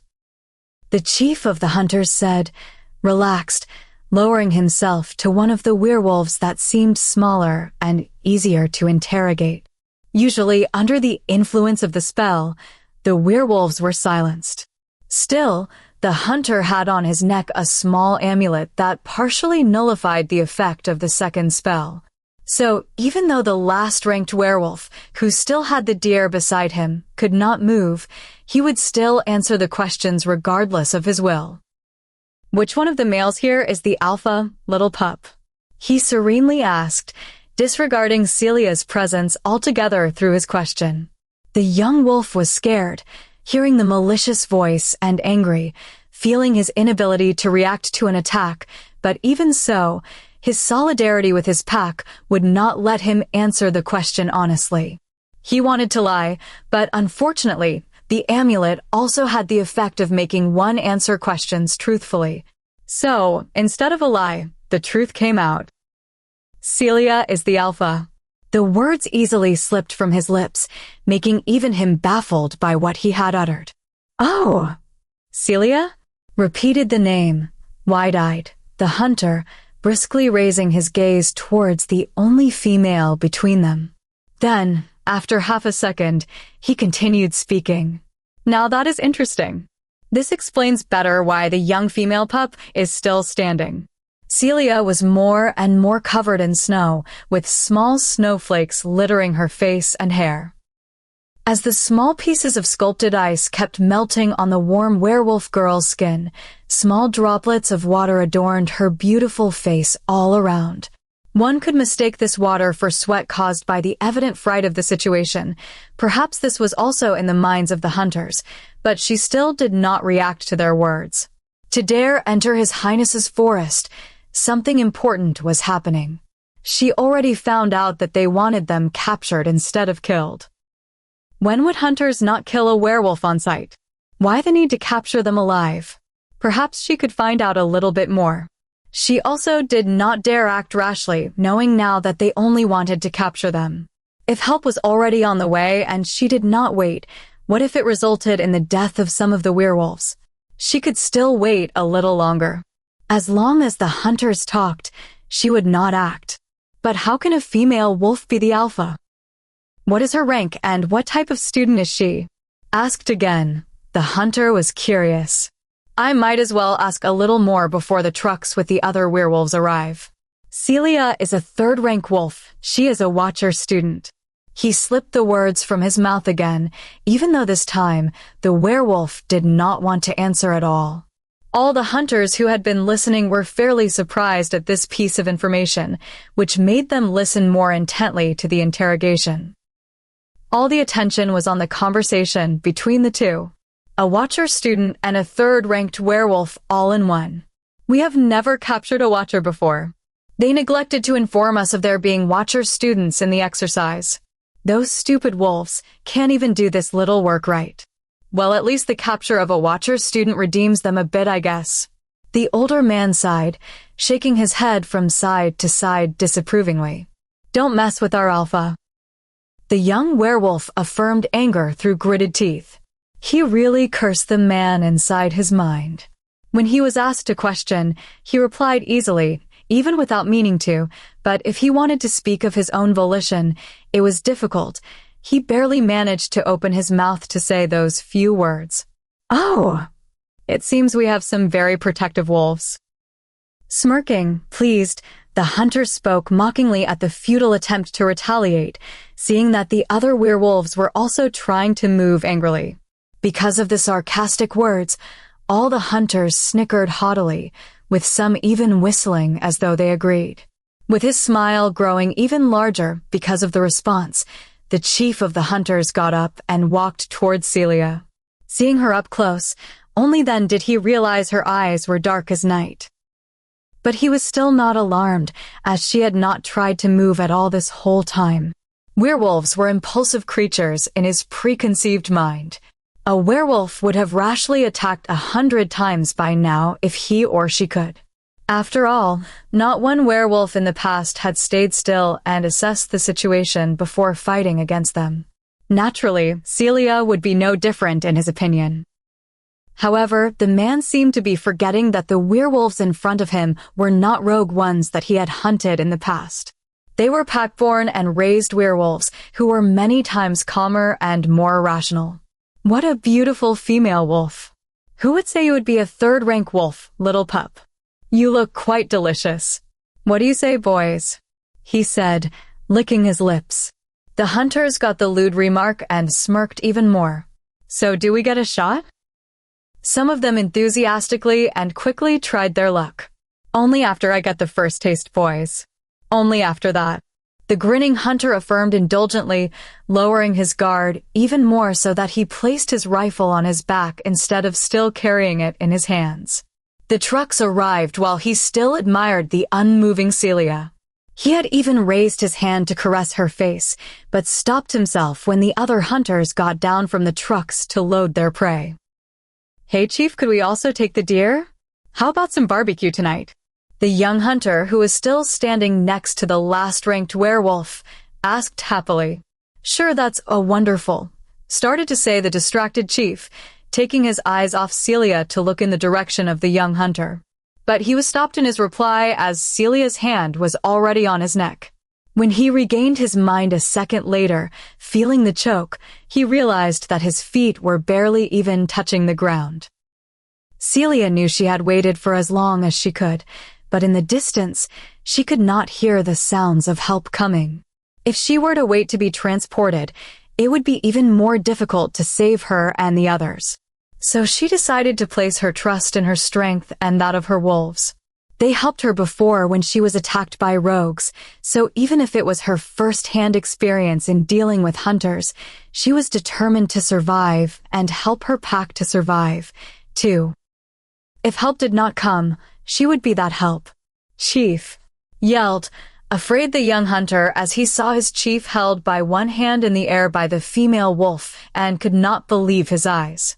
She was supposed to be immobile. How could she move so fast that his eyes could not even keep up with her movements?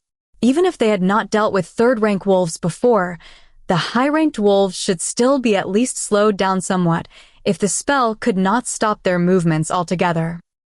But she did not seem to be the least bit affected by it. The other hunters also turned their eyes toward their chief, alarmed. They were about to carry the werewolves, so they did not have their eyes on the older man and Celia. Seeing the unbelievable position of the man who was currently struggling to remove Celia's arm, they immediately raised their weapons, but could not shoot as the chief was in her hand. Even if the wolfbane did not kill their chief, the bullet that contained it still could. They could not risk moving rashly. Let him go, you monster, or we'll shoot. One of the hunters ordered with authority. He was still under the impression they had the situation under control. Let the girls come down from the truck and leave. If you do not want your chief's neck broken like a twig, she calmly and expressionlessly said. She did not falter and give in to their threat. Even if she did not get along with the other girls, she was still the alpha. The alpha's job was to ensure protection. How was the only word that could come out of the chief's mouth as he felt his air cut off. His hands were on her right arm, trying to break himself free, but even a finger he could not peel off of his neck. She was made of stone. Her black eyes and calm, cold face made him feel fear like no other wolf before her did. The beautiful, ethereal girl who was currently in front of him was moments away from actually killing him. He should never have let his guard down, but never in a million years would he have expected her strength. The hunters were even more surprised. Her voice did not hold a speck of fear despite the 20 guns pointed at her. 1 bullet would render her wounded, 2 bullets would render her in critical condition, 3 bullets would render her body unable to regenerate, and 4 bullets would kill her instantly. Still, she showed no fear in front of 20 potential bullets that could hit her, or even more if they kept on firing. They were in a deadlock, but she still repeated it, this time with more power. Let the girls down, or I will kill you all. You have 5 seconds. 1. She raised her voice and revealed her protruding fangs, snarling at them. She was determined to fight until death. She even raised their chief higher so that his feet left the ground to show them she meant her words. Her left hand was raised, counting the seconds, and as she said the word one, the chief, being in her grasp, saw her palm. The other might not be as well informed as he, but his sources had told him of many details, even about watchers. So even though he had not met one before, he could still recognize the mark of an alpha of a pack of watchers. It meant they were in the presence of a werewolf only ranked below the Werewolf Council. With this frightening realization in mind, another, even more scary thought followed. They could not survive such an encounter unscathed. They were screwed, he finally thought. Chapter 19:2. Celia counted loudly, her voice unwavering. She did not want to give the slightest sign of weakness, but her heart was pounding in her chest. Please help me be strong. She reached out to the only ones who could offer support right now, her wolves. I am here, Celia. Crescent immediately acknowledged.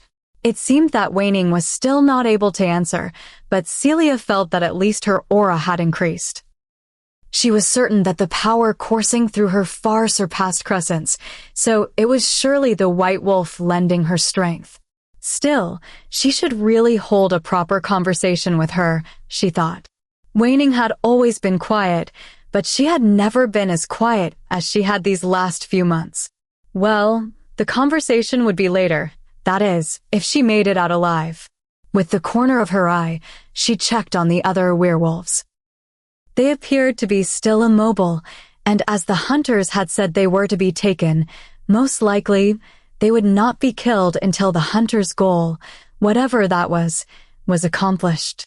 It meant that even if she dared act on her own, the other werewolves would still be safe. They would still be kept alive as they were not an immediate threat. 3. She continued louder and more determined, raising another clawed finger in the air. The situation was tense. The hunters were confused about what to do. They could never lower their weapons, and they already felt how fast she was. She would surely take down one or two of them until they could put her down, and no one wanted to be in those one or two positions. But still, how could they abandon the chief? He was the brain of the operation, and without him, other groups of hunters would overtake them. Not to mention, he was the one controlling the witches.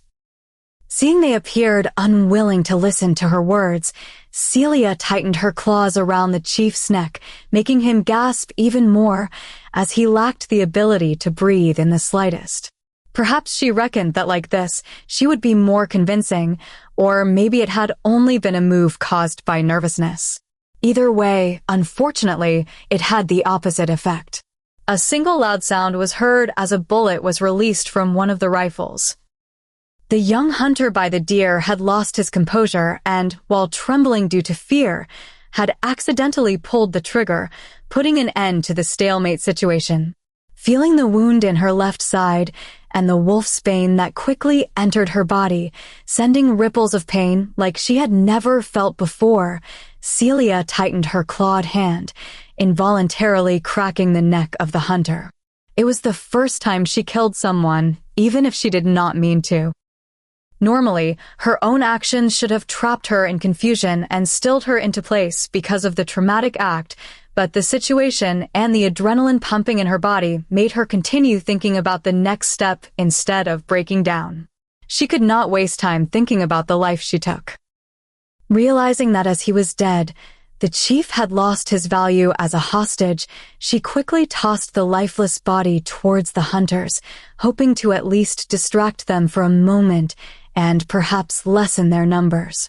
2 hunters were hit by the older man's big, built corpse that she had thrown with force towards them, causing them to crash into a nearby tree before losing consciousness. She was not sure how much time she had left until her body shut down because of the wolf's bane, as it reacted differently for each wolf. Perhaps she had a bit more time than what she had learned in the courses because of her 2 wolves, but she did not want to take any chances. The most important thing now was time, so she retreated quickly under the cover of the heavily snowed trees and night. In this way, she also separated from the werewolves, who were still on their knees. She knew that if she tried to fight while being in their midst, a stray bullet would surely hit them.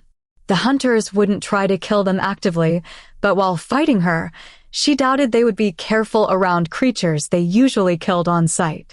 She zigzagged between the trees while she was rained down with bullets.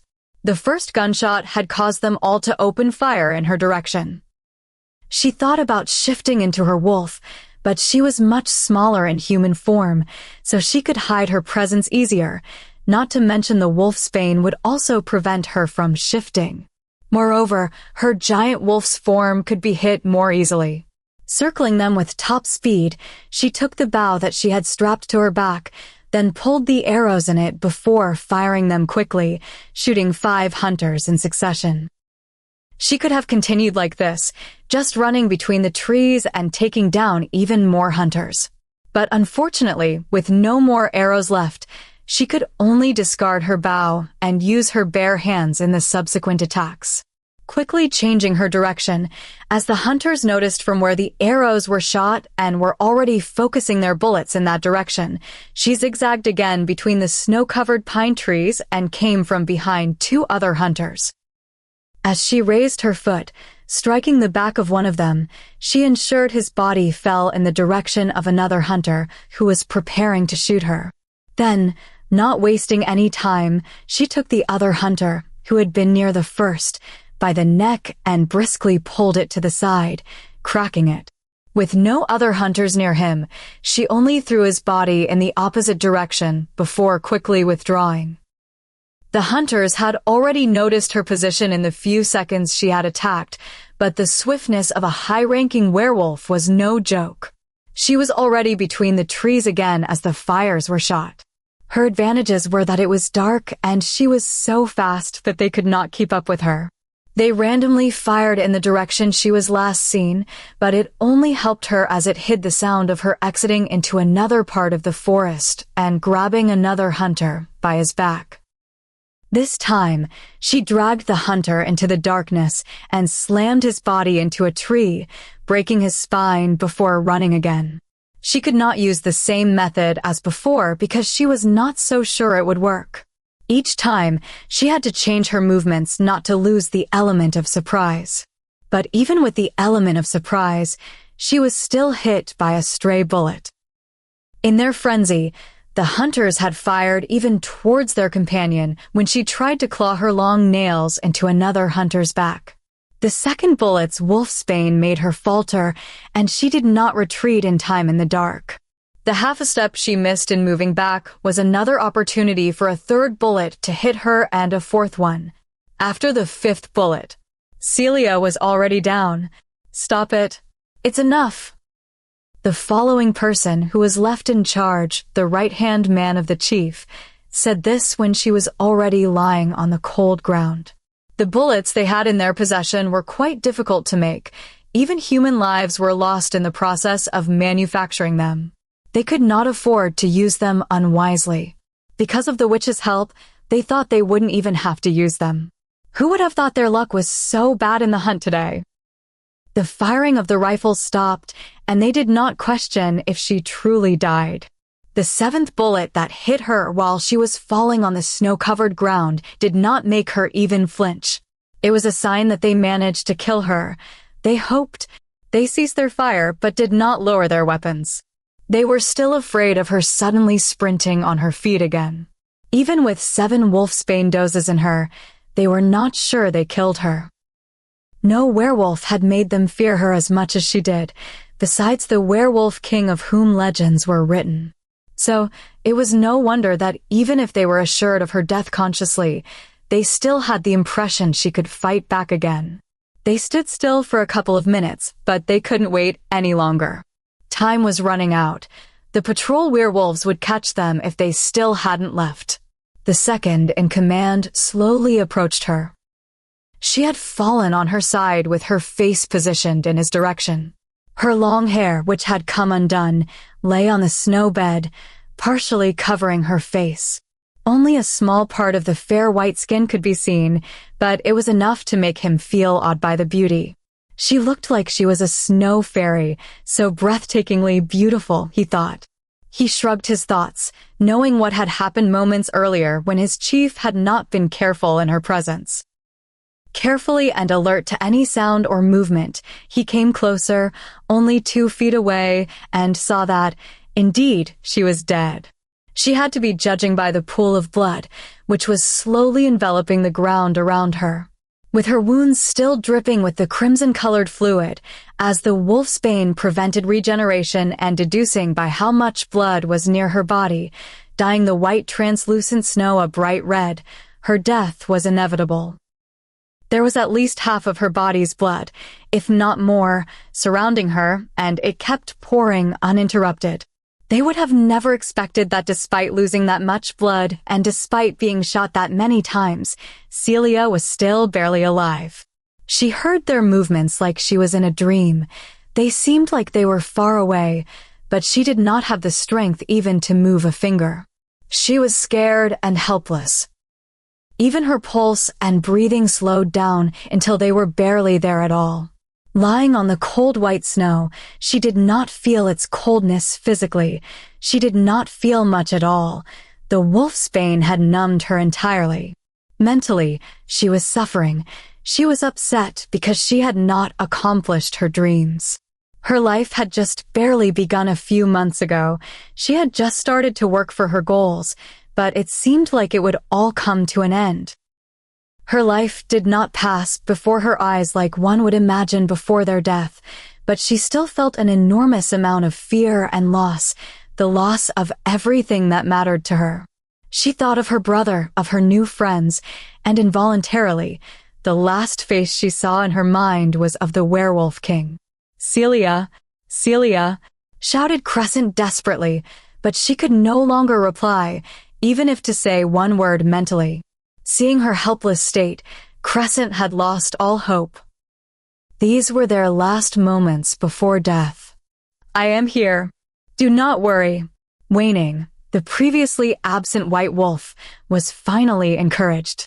The assuring voice and words, the presence of the one who always protected Celia and her, made Crescent feel like a stone had been lifted from her chest.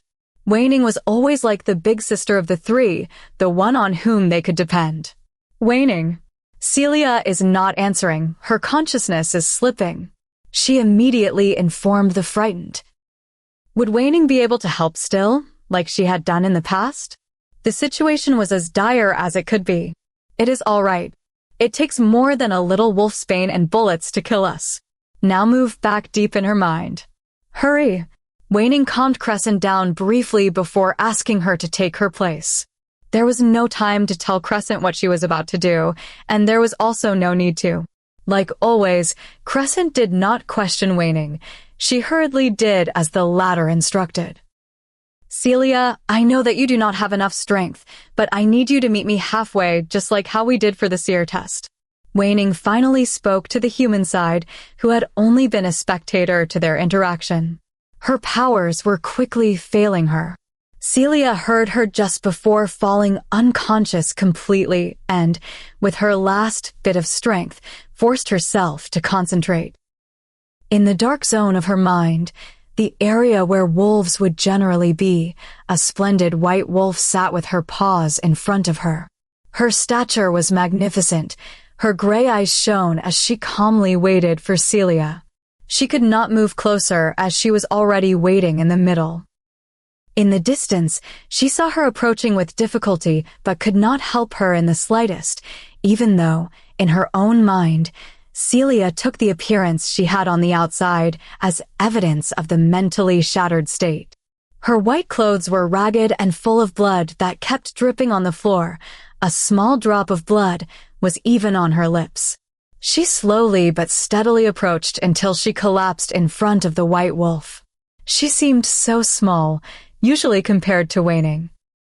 Even if she stood up, the latter would still be taller. Now, while lying on the floor, it looked like she was a child. Waning got up and, with her nuzzle, approached Celia's face, comforting her. "You did well until now. Leave it to me from this point forward." And as she said this, their places were reversed. Waning was in the place where Celia had previously collapsed, while Celia was in Waning's previous place. Waning waited no more, only turned around and ran towards the way Celia came from. She would make them pay for forcing her out of her place. Their situation was already dire, and now these hunters added to their problems. She ought to show them just who they dared mess with, the majestic wolf angrily thought. The outside body was still in place during their interaction. The claws, the fangs, and the blackness covering her whole eyes had already vanished when she had fallen unconscious, as she was not able to maintain them. It looked just like a normal human body. She was still like this while the second in command ordered the other remaining hunters to gather the werewolves and prepare to leave quickly. The ongoing struggles would surely alert the werewolves who were supposed to keep watch over the students. The creatures had not intervened until now because of a third concealed spell, which could keep at bay the changes in the smells and sounds in the atmosphere for a short period. It was a spell that, although useful in a short period, was detrimental to their situation in the long run. Turning around to direct the hunters, the second in command did not realize that he had made the same mistake as his former superior. He had utterly underestimated the first-ranked werewolf, who was already transforming again to her partially shifted appearance. Chapter 20 Beep. Ever so slowly, the heart monitor could be heard. A normal heart rate should be much faster than this. The interval between the heartbeats on this monitor was too long. Each heartbeat felt like the last. Beep. Her entire body was covered in bandages. It was littered with cuts and bruises everywhere. Her face was pale, almost white. Her lips were cracked, her cheeks had lost their color, and her eyes showed no sign of opening. It was already 3 days ago that the attack happened, but she had not shown any signs of waking up. Beep. Her heart rate spiked again. Each time her heart beat, he felt his heart warm up, only to freeze when it took too long to hear her heart again. His entire being was focused on that sound. He could not bother about anything else other than this. He had not slept since he found her. His normal, clean look was now changed to a disheveled appearance. His hair, which was previously always styled properly, was now unkempt, and his previous clean face was now darkened by the growing stubble and the dark, cold circles around his eyes. The only thing he would do was just take showers. Other than that, he did nothing but move between the hospital and his office. Fortunately, the hospital was also in the compound of the palace, so he did not have to move around too much. In this way, he would check up on her several times a day, and at the same time, he could also investigate the cause of the attack. To dare trespass his forest and try to abduct his people was punishable only by death. Someone was clearly not so afraid of him anymore. It had been 30 years since the last war. At the end of it, everyone knew of his name and cruelty. They would just tremble at the mere mention of his name. He single-handedly had defeated many rogues and other supernatural creatures. Now, they must have forgotten. He would have to make an example of the ones behind the recent attack. Most of the ones who had trespassed were dead, and sadly, one had slipped past the borders. But he had found 2 while they were trying to leave the forest and were now currently kept for questioning before they were to face the consequences. It would not be long until leads were found. An operation this daring would not be under the leadership of those present in the forest. Someone was clearly behind them. Studying her face close to her side, as he found himself doing each time he checked up on her, he found she was still as lovely. Such a frail-looking girl had managed to save every one of her pack members. She did not collapse even with wolfsbane in her system, which doctors were baffled about as the amount in her body was enough to harm multiple higher-ranked werewolves. When he arrived at the castle the evening the attack happened, the smell of blood and fighting enveloped him instantly.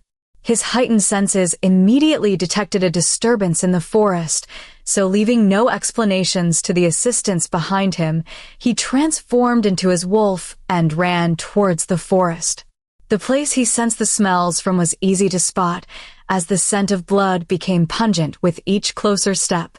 Thus, with lightning speed, he arrived at the attack spot. There, he saw werewolves frozen on their knees, bodies of human hunters all around them, and even severed body parts. And a little further behind, there she stood. Blood was everywhere on her clothes. You could no longer see their original color, and her face and hair were also splashed as though inked in the crimson color. As she was still in place, he could see her eyes were as dark as night, and her hand that was on a human hunter's neck had sharp, long claws adorning it. She was partially transformed, and her wolf had taken over. But this side of her did not frighten him in the slightest. Quite the contrary, he was mesmerized by her calmness and fearlessness.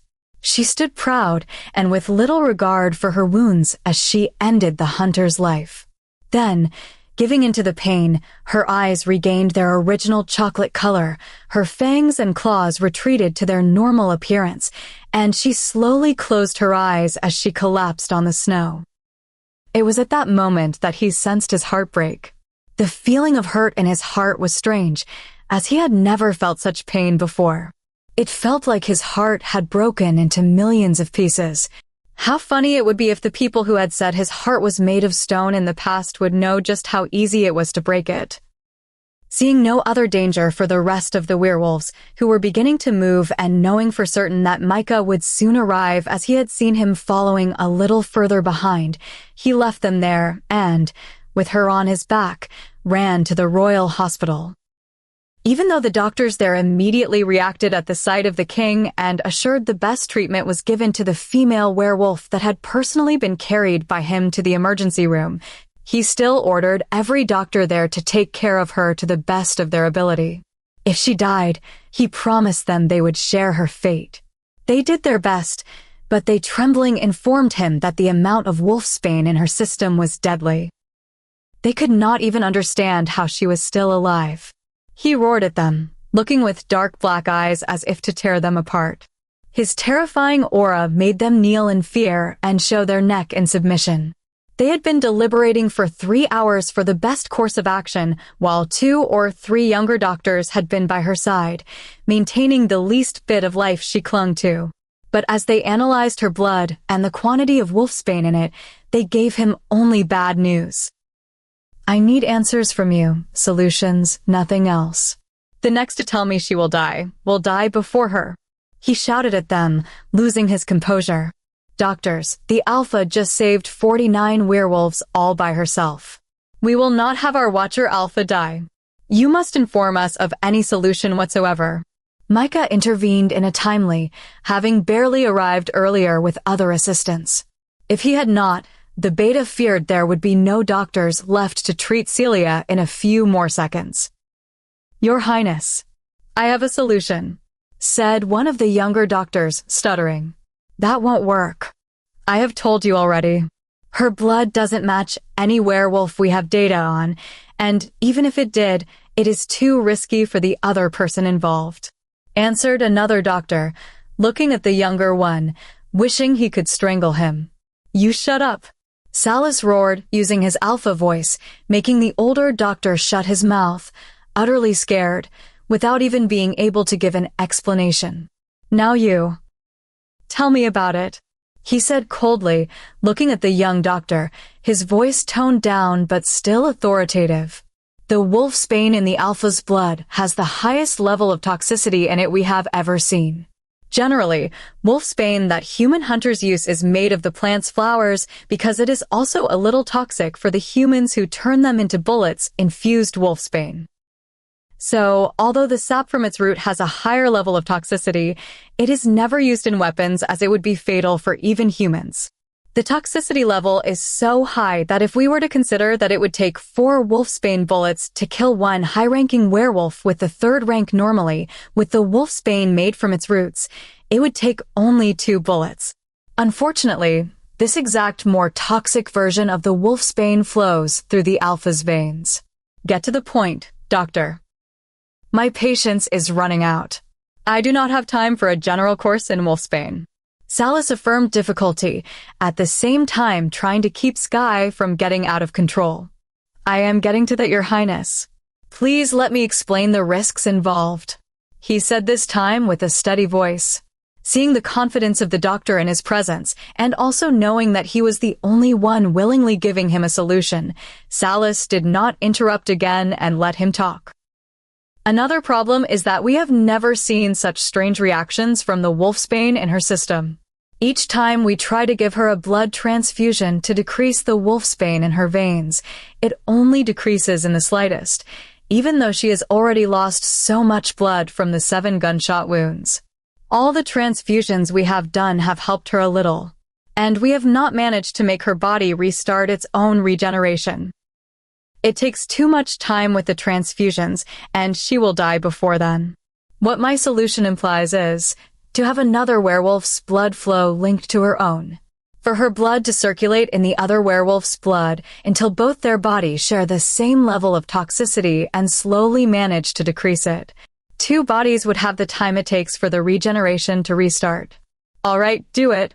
He said immediately her recovery was the most important. This is where the attending doctor has a problem with my solution. First, we need another werewolf with the same rank as her, as the toxicity level in her blood will kill the other werewolf, without a doubt, if we use a weaker werewolf. If he is even a sub-rank or 2 lower, it might mean severe damage for the werewolf involved or even death. As for the alpha, it might damage her body further if he is higher ranked, or we waste our time and, more importantly, her time left if he is lower ranked. From the records we have from the Academy, it is said that she is a 3rd rank. But the testing process must have been wrong, as I previously said 3rd-ranked werewolves would have died by now. It is impossible for her to have this rank. And 2, her blood type is special and very rare, and there is only one werewolf who matches her blood after going through our records, which holds most of the kingdom's population's data. But that person, he said with an intent gaze, looking up at Salas. I will ask the teacher who oversaw the seer test myself, and I will check if there were some mishaps. As for the second problem, tell me who has the same blood type. No matter who it is, she will cooperate. You, Your Highness. Her blood type matches only your own. Chapter 21. Knock, knock. Gabriel knocked on the conference room's door at the Royal Hospital. He more or less had suspected he would be called. In the attack some hours ago, a girl he had written down in the documents as being 3rd rank managed to withstand the effects of 2 spells, annihilate an entire group of armed-to-the-teeth hunters, and survive multiple wolfsbane bullets. Even if she was struggling to stay alive at the moment, it was a feat surpassing her rank by many folds. If he were in the same situation, he doubted he would have remained alive. A wolf's power relied more on pack fights. Some did the diversion, some did the attacking, and others coordinated and directed the flow of the battle. As part of the investigative team and a teacher, he had already interviewed the students who were at the scene. He was informed just how fast and strong she was. Even after taking 7 bullets, which made the hunters believe she had died, she regained her consciousness and attacked more fiercely than before and stronger, too. In a matter of minutes, she had managed to incapacitate and defeat most of the hunters at the location, only missing 2 who had lost consciousness and 1 who had run away, seeing the others fall. What it meant was that she did a pack strategy all by herself. The diversion, the attacking, and the coordination that would be shared in an attack were done by a sole werewolf. Her fierceness felt like a déjà vu, as he had already seen such strong, ruthless attacks before. Come in. A strong and authoritative voice commanded. The person who made him have such a déjà vu feeling called him inside. That's right, he thought. The familiar savage attacks were none other than His Highness's speciality. He almost forgot, as it had already been several decades since the last time he saw him in battle. He sighed and opened the door. Now he had to figure out how he should tell His Highness what he knew of Celia, preferably without being killed. The command of Celia to hide her rank was still in effect. He could not say straight to Salas what her rank was. Salas must ask him the right question, and he also has to use his alpha voice. Otherwise, he would have to lie, and it would only lead him to more trouble. Gabriel, what is Miss Blair's real rank, and why have you hidden it in the documents? Speak truthfully or be prepared for an adequate punishment. Of course, he would not have a chance for some greetings. Bring him directly to the root of the problems, thought Gabriel. What do you mean, Your Highness? What is the problem with her ranking? He could not say it directly, but the only obvious solution at the moment was to use his friend's short temper. If he played dumb and redirected the questions back to him, then perhaps Salas would use his alpha voice. He would have to play a little more at being dumb and ask him some more until Salas would question him directly. He was his friend. After all, he had never used his alpha voice on him, but in the end, he would. Tell me her rank now, shouted Salas, using the voice Gabriel hoped he would use, just not that fast. Gabriel looked aggrieved for half a second. Really, now friends for decades, never used his alpha voice on him. He would probably use it after some more questions. What a joke, he pondered. For Celia, he used his alpha voice only after the first two questions, which were said one after another, so it was more like one question. He would have to reevaluate his friendship. He suspected that Salas's mate was most likely Celia. Afterwards, he thought that perhaps she might not be, but just felt attracted to her because, for the last couple of months, they had not interacted in the slightest. But his temper just now confirmed it. Still, he felt wronged. If Salas was acting this way now without getting the girl, how would he be after getting her? Would he forsake their friendship altogether? His soul cried, but his mouth moved to speak. She has a 4th-rank wolf, but, he said, then looked at Salas and continued. She also has a 1st-ranked one. Why did you not write it correctly in the documents? Salas continued asking with his alpha voice after a few seconds of confusion. He was surprised by the finding, but first, he had to know why his loyal friend lied. The curse I am under, which restricts me from revealing information aside, a lower-ranked werewolf cannot disobey a higher-ranked one. All werewolves, beside the rogues, follow this norm. In essence, she used her alpha voice on me. I did not have a choice but to conceal it and even lie. Gabriel replied willingly. And so Salas realized that the only thing that made Gabriel talk was the fact that he had used his alpha voice. And with him being a 1st-ranked werewolf, the same as her, he granted Gabriel permission to talk about it. If others had asked him, he would not have been able to respond truthfully. I release the command she placed on you partially. You can speak freely about what you found out when she took the seer test, but only to me. For the others, her command is still in effect. Gabriel finally sighed, relieved. At least now I can get it off my chest. I have not liked it that I hid it from you. Okay, tell me what you want to know. This time I will tell you truthfully. How come she is 4th rank and 1st rank at the same time? A wolf's power does not fluctuate. It will only go a little bit higher with a lot of training, but it will not go up and down. He asked without his alpha voice this time. There was no longer any need for it. Yes, indeed, it does not fluctuate. That would be the case if she had just one wolf. Gabriel replied honestly. There cannot be more than one wolf in one body. There is always only one. Salas stated, getting even more confused. That is exactly how it usually is. I also did not believe her. So, I made her bring out each wolf for the test.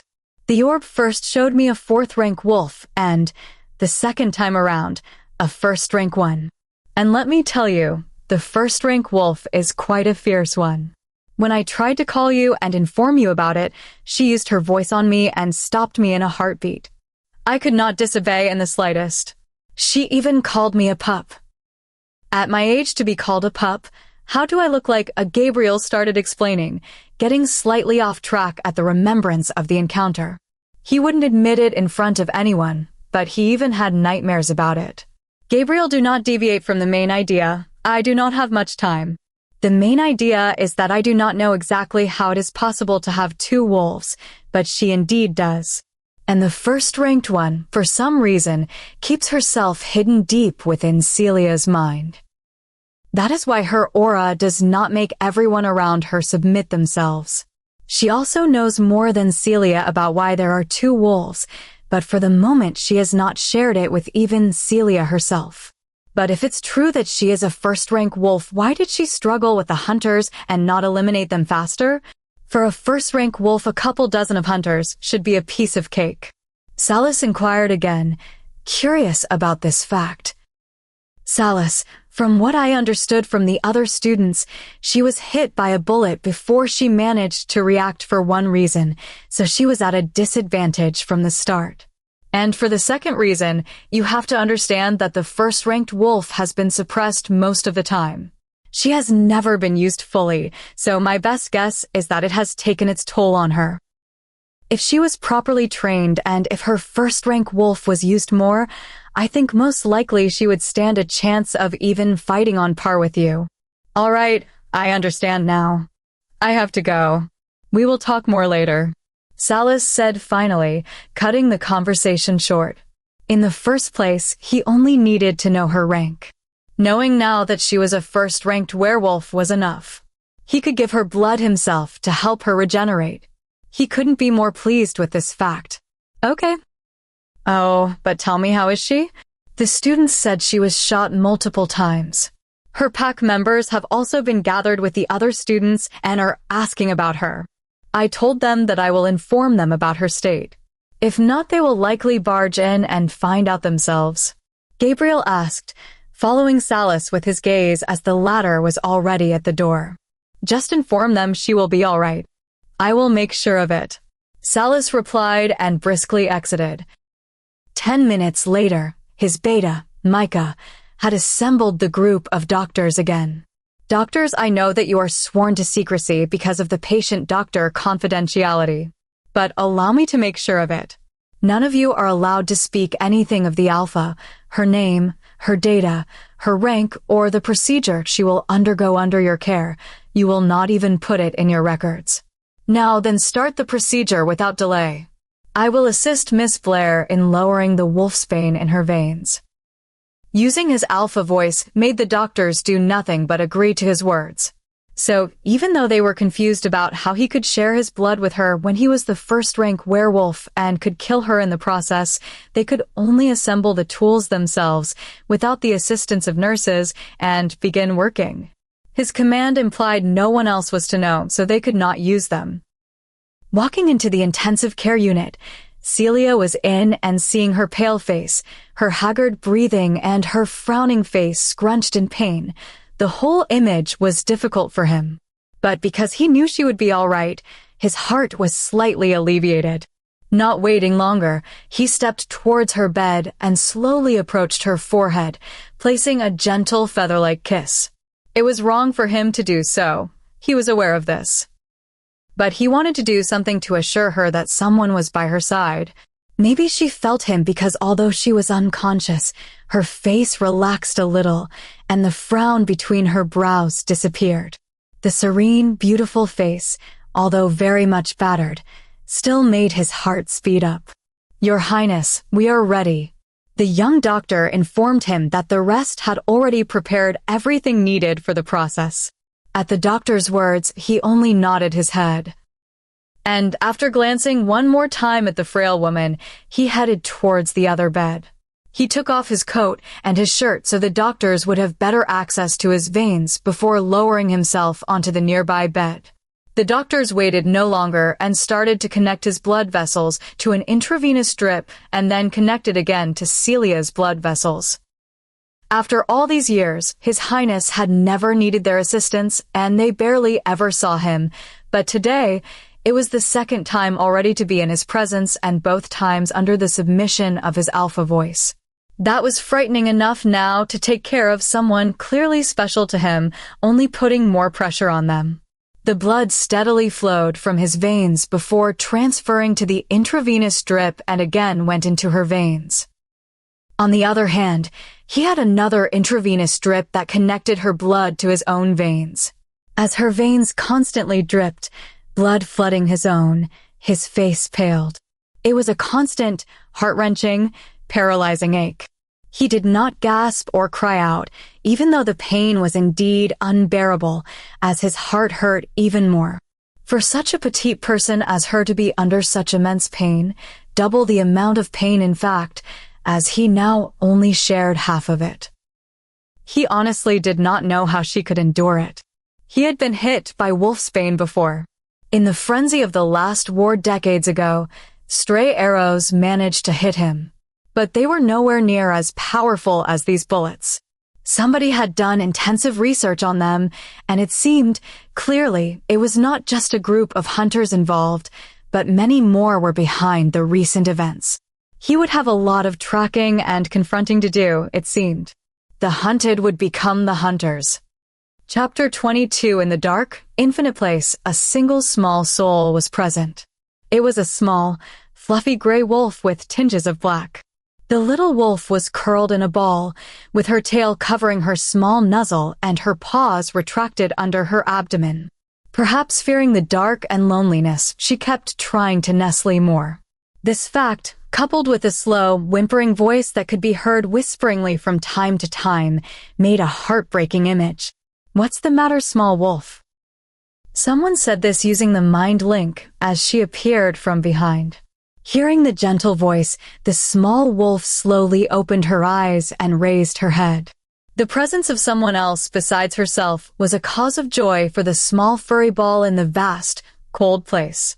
In front of her, a bigger white wolf pup was majestically wagging her tail.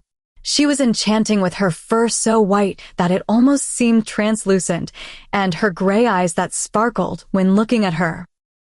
The bigger wolf pup lowered herself to the small one's level and asked her again slowly, "Why are you trembling?" She gently said, using a soft, soothing voice, "I will soon disappear." The pup replied through her mind, her face and eyes full of sorrow and anxiety. "Why do you think so?" Asked again gently, the bigger wolf. "Because no one has claimed me yet. I do not even have a name. Do you have one?" The little wolf admitted with a smaller voice, then asked the same question to the bigger wolf. "Yes, my name is Luna." The white wolf responded. "What does it mean?" "It is beautiful," appreciated the small gray pup, her eyes shining. "It means moon," replied the white wolf, who had already lain herself near the smaller one, cuddling her. Then she continued, seeing the eager eyes in front of her. "Do you want a name, small wolf?" "Yes, I want one also." "But who will give me one?" She said sadly that she had long ago given up hope of ever receiving one. "I will. How about this? From this moment onwards we will share the meaning of my name. Do you know of the phases of the moon?" she asked. And the small wolf turned her head from side to side as if to deny knowing. "When we look from the earth to the moon, we will not see the moon completely each time, or better said, a full moon. As such, how much we can see from it, or each phase, has a different name. It takes the waning gibbous phase and waxing crescent phase together to make the image of one full moon. From this moment onwards you shall become crescent, and I will be waning." Celia had been drifting in and out of sleep for some time now. She dreamt of the dream she saw when she was smaller, a dream that she kept having as a child. It was one of the two most important beings in her life, her two wolves. Many times when she was feeling sad, many times when she noticed the differences in treatment, whether consciously or not, she would see this dream. It would always comfort her for some reason and make her want to rest more, to continue seeing it. But she eventually forced herself to open her eyes when she could no longer stand the aching in her throat, though she could barely distinguish some light. Quite difficultly, she opened her eyes before trying to mend her throat by coughing a bit. Placing her trembling hand on her neck, she felt around it, trying to soothe the pain. Her throat felt dry and filled with small prickling needles. "Would you like some water?" She heard a mesmerizing, hoarse voice say gently. She did not know who it was, but she felt safe in the presence of this person. So she only murmured a small yes in her cracked voice. A few seconds later, After hearing some heavy steps near the bed and the sound of pouring water, she felt someone putting their arms around her back, lifting her a bit. The smell of that person seemed to envelop her entire being. The musky, woody smell with tinges of lavender filled her nose, and the warm hand placed behind her back sent shivers down her spine. Lifting her a bit, this person placed the glass near her mouth and was waiting patiently for her to drink. She realized when she felt a bit of cold on her lips. She sipped a few mouthfuls of water before closing her mouth. Then she felt herself lying down again and heard the clinking of a glass on a table. "Thank you," she said, whispering with a grateful tone. Her voice seemed to return a little after drinking the water. "You are welcome," the low-toned voice acknowledged. The sound seemed close, she thought. This person was surely still near the bed. Realizing this, she looked towards where the sound came from. Her eyes were already clearing and adjusting to the light. Perhaps she moved too briskly or did not assess exactly how close this person was to her. Her senses were still worse than a human's for now, so naturally they could not be relied upon. Either way, when she turned towards the side of the bed, the most handsome face she had ever seen was right in front of her eyes, a few inches away, in fact. She could even feel Salas's breath, and most likely, he could feel hers. Her pale cheeks instantly reddened. The person who had helped her drink water was, in fact, His Highness. She was stunned and even forgot to retract her chocolate eyes that were looking directly into his bright blue ones because of this realization. He did not move, liking the proximity, and only raised his hand and placed it on her forehead lightly. "You do not have a fever." That is strange. Then why are your cheeks red? Do you feel unwell somewhere?" he asked, concerned, with his hand still on her forehead. Her cheeks reddened even more, if that was possible, but she still did not say a word. Cough, cough. The sound of Gabriel coughing resounded in the room.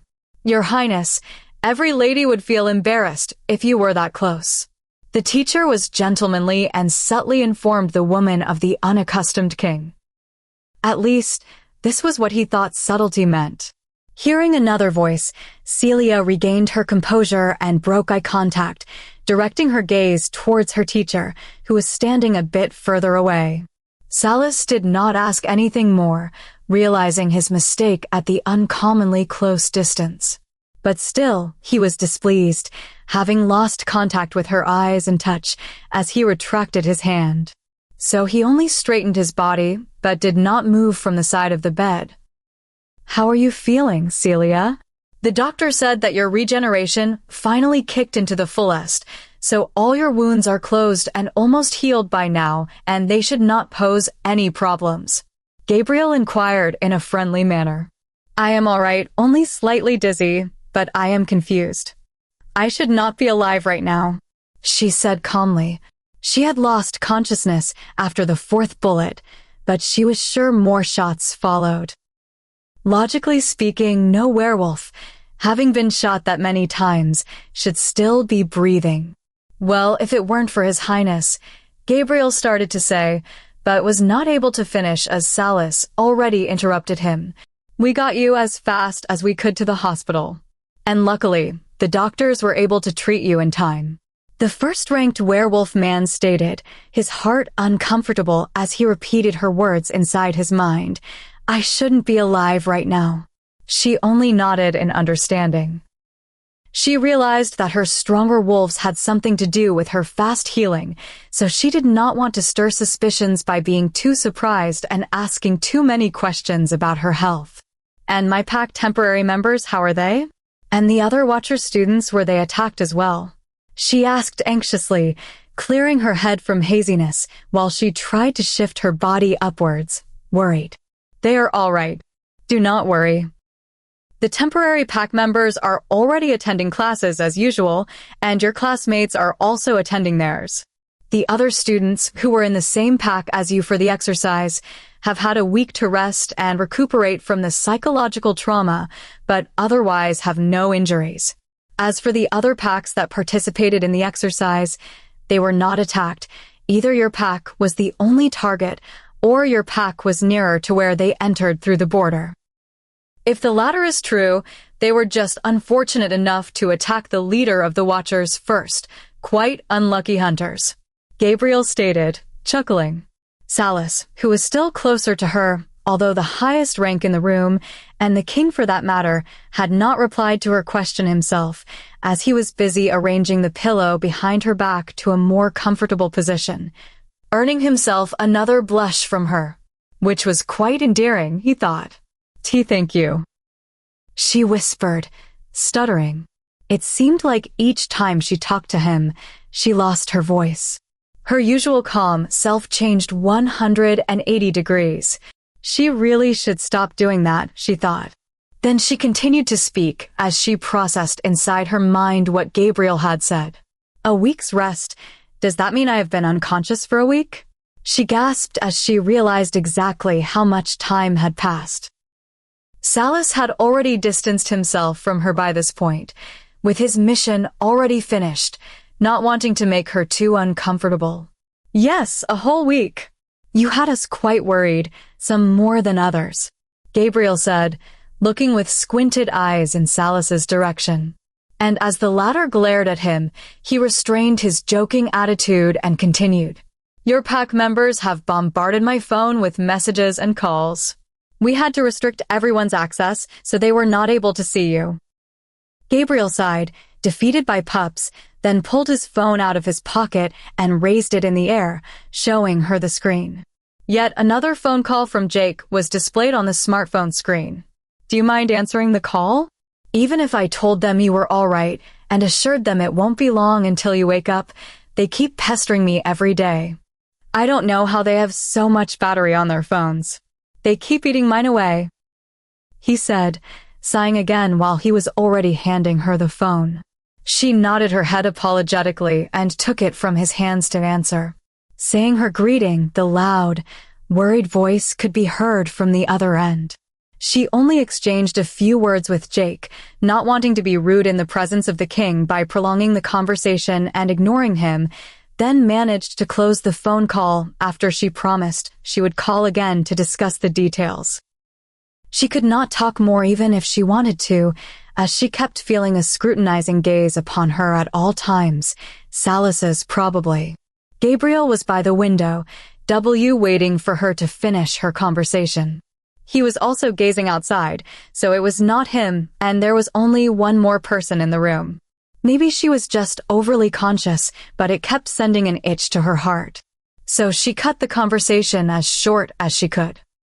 It was also not polite to keep talking on the phone in the presence of the king.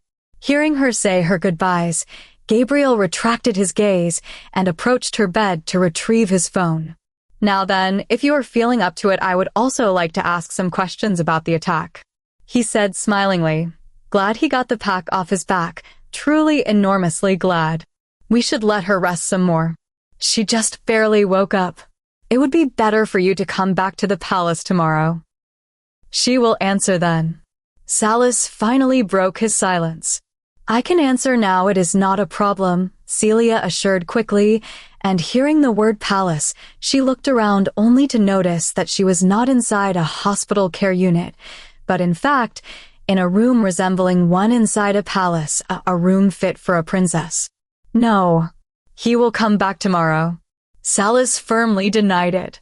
Yes, Your Highness, Celia replied slowly. She could not disobey the king once he spoke twice. But can I ask where I am? She dared to ask at least this much. Yes, of course. You are in the royal palace. You shall remain here until your complete recuperation, Salas calmly said. One could not detect a single emotion in his voice, but Gabriel would have sworn his friend even had a small tug upwards at the corner of his lips, though barely noticeable. Salas looked practically akin to a wolf in human clothing. He was really happy about this particular unavoidable circumstance, if you could call it as such, as he had practically forcefully moved her to his palace the moment she was stable enough to do so. Chapter 23, but I am already mostly recuperated. The teacher just mentioned my wounds are closed and almost healed. I can recuperate further in my own room at the academy. There is no need. Celia tried to explain. She could not be so close to Salas. The strange feelings invaded her heartfelt, foreign, and confusing. Her calm and solemn face felt like it was starting to crumble, and if she did not leave, it would only crumble some more each time she would see him. One would be able to read all her feelings clearly in her eyes and face if her mask broke apart. What if the king realized her shyness and loss of breath were not because of the same sentiments as other people? Was it not because she respected and feared his alpha aura? This is the protocol for the people who have been injured in the premises of the castle. I am sorry, but you will have to remain here at least a week more. We will make sure all your needs are taken care of. Please understand us at this time. It would also help us with the investigations of the attack if you are near while we need further information. He told her with an apologetic look. Hearing Salas's honest words, she could not insist more. He was a king. He did not need to explain so much to her. He would only have to order, and she, as his subordinate, could only comply. But he had said, "I am sorry and please." Moreover, it was a protocol for all the people. Who was she to be the exception? She nodded her head in understanding, albeit a little reluctant. It was only a week, and she should be all right. Anyway, it was a huge castle. At most, she might see him once the following day when she would answer the questions. He was the king. It was not like he would cater to all her needs himself.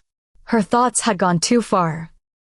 Watching the conversation before him, Gabriel was trying to maintain a sullen look, but inside, he wanted to burst out at his friend.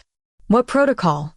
He had never heard such rules before, and he would know. He was teaching general knowledge at the academy, which included the laws of the kingdom and, of course, all protocols of the palace and its executive members. He was also an executive member of the royal palace himself.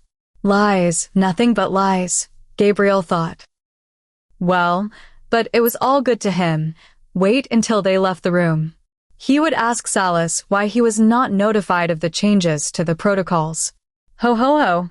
He was laughing inside his mind mischievously. She sighed, relieved when the two men left. Her teacher aside, His Highness had quite the presence. She felt like she was losing a bit of air each time he was near. He was the king of all wolves. Such sentiments were not appropriate. As the daughter of a beta of a mediocre pack, she was thinking too much of his actions and was being too self-conscious. Helping her up and handing them a glass of water, even arranging her pillow, not to mention telling her when he left that he would return to check up on her, and even living at the palace to recuperate, could be just normal actions that the king did. It could also be because he had interacted with a lot of women in his life, and so was generally accustomed to acting in this way. Thus, he did not mind the small distance between them, and even closed that distance even more. Or it was because he had felt guilty that the incident was inside his personal territory, and she was just overthinking. She had never been close to men in her life, never had a boyfriend, and she did not know what the appropriate distance between women and men should be. With the guys from the pack, it was much easier to interact, she sighed. Either way, a wider distance was better than the opposite, she finally decided. Lest he sensed her blush, her heartbeat, and her slight tremble at his touch were for a reason other than shyness. It would be embarrassing if he noticed her turmoil. She really did not understand why he had such an effect on her. Even if she had rejected her mate, he most certainly would have a beautiful and strong mate. She was nothing compared to that. Wait, why was she comparing? She massaged her head, bewildered by her thoughts, and tried to push these ideas out of her mind. A few seconds later, she removed her legs from the warm blanket and tried to move to get up. She really needed to use the bathroom. They had told her she had a landline phone near the bed and should use it each time she wanted something, but she could do it herself. It only took a few steps to the bathroom. She slowly positioned herself, with her legs dangling on the side of the bed, and propped her hands for support, but it was more difficult than she thought. She finally got up when the dizziness went away and steadied her feet. She took 1, 2, 3 steps. The door of the bathroom was in sight, but she suddenly felt a numbing pain before her feet gave out under her weight. Her only reflex was to close her eyes tightly and wait for the pain caused by the fall. There was nothing to hold on to, even if she wanted to stop herself from falling. The expected pain did not come as she bumped into something, and it was not the floor as she was still on her feet. Her face was pressed into a hard chest. Strong hands surrounded her waist, holding her from falling, and, as she felt the warmth of the other person, Salis's strong natural scent hit her nose. Why did you not use the landline? Your injuries are almost healed, but you are still frail. You could still get hurt. The soothing, gentle voice scolded, but even his reproach of her actions held a tinge of care. She looked up to see him gazing straight down at her. Really, this man was too beautiful for words. Realizing the closeness, one even more evident than before, she quickly lowered her eyes and tried to steady her feet for him to let her go. I am sorry. I thought I could manage to walk. I am all right now. Thank you, Your Highness. Celia apologized, but even though she slightly pushed her hands against his chest and tried to back away, he was like a stone wall. Where were you going? He asked again, ignoring her attempts to create distance between them.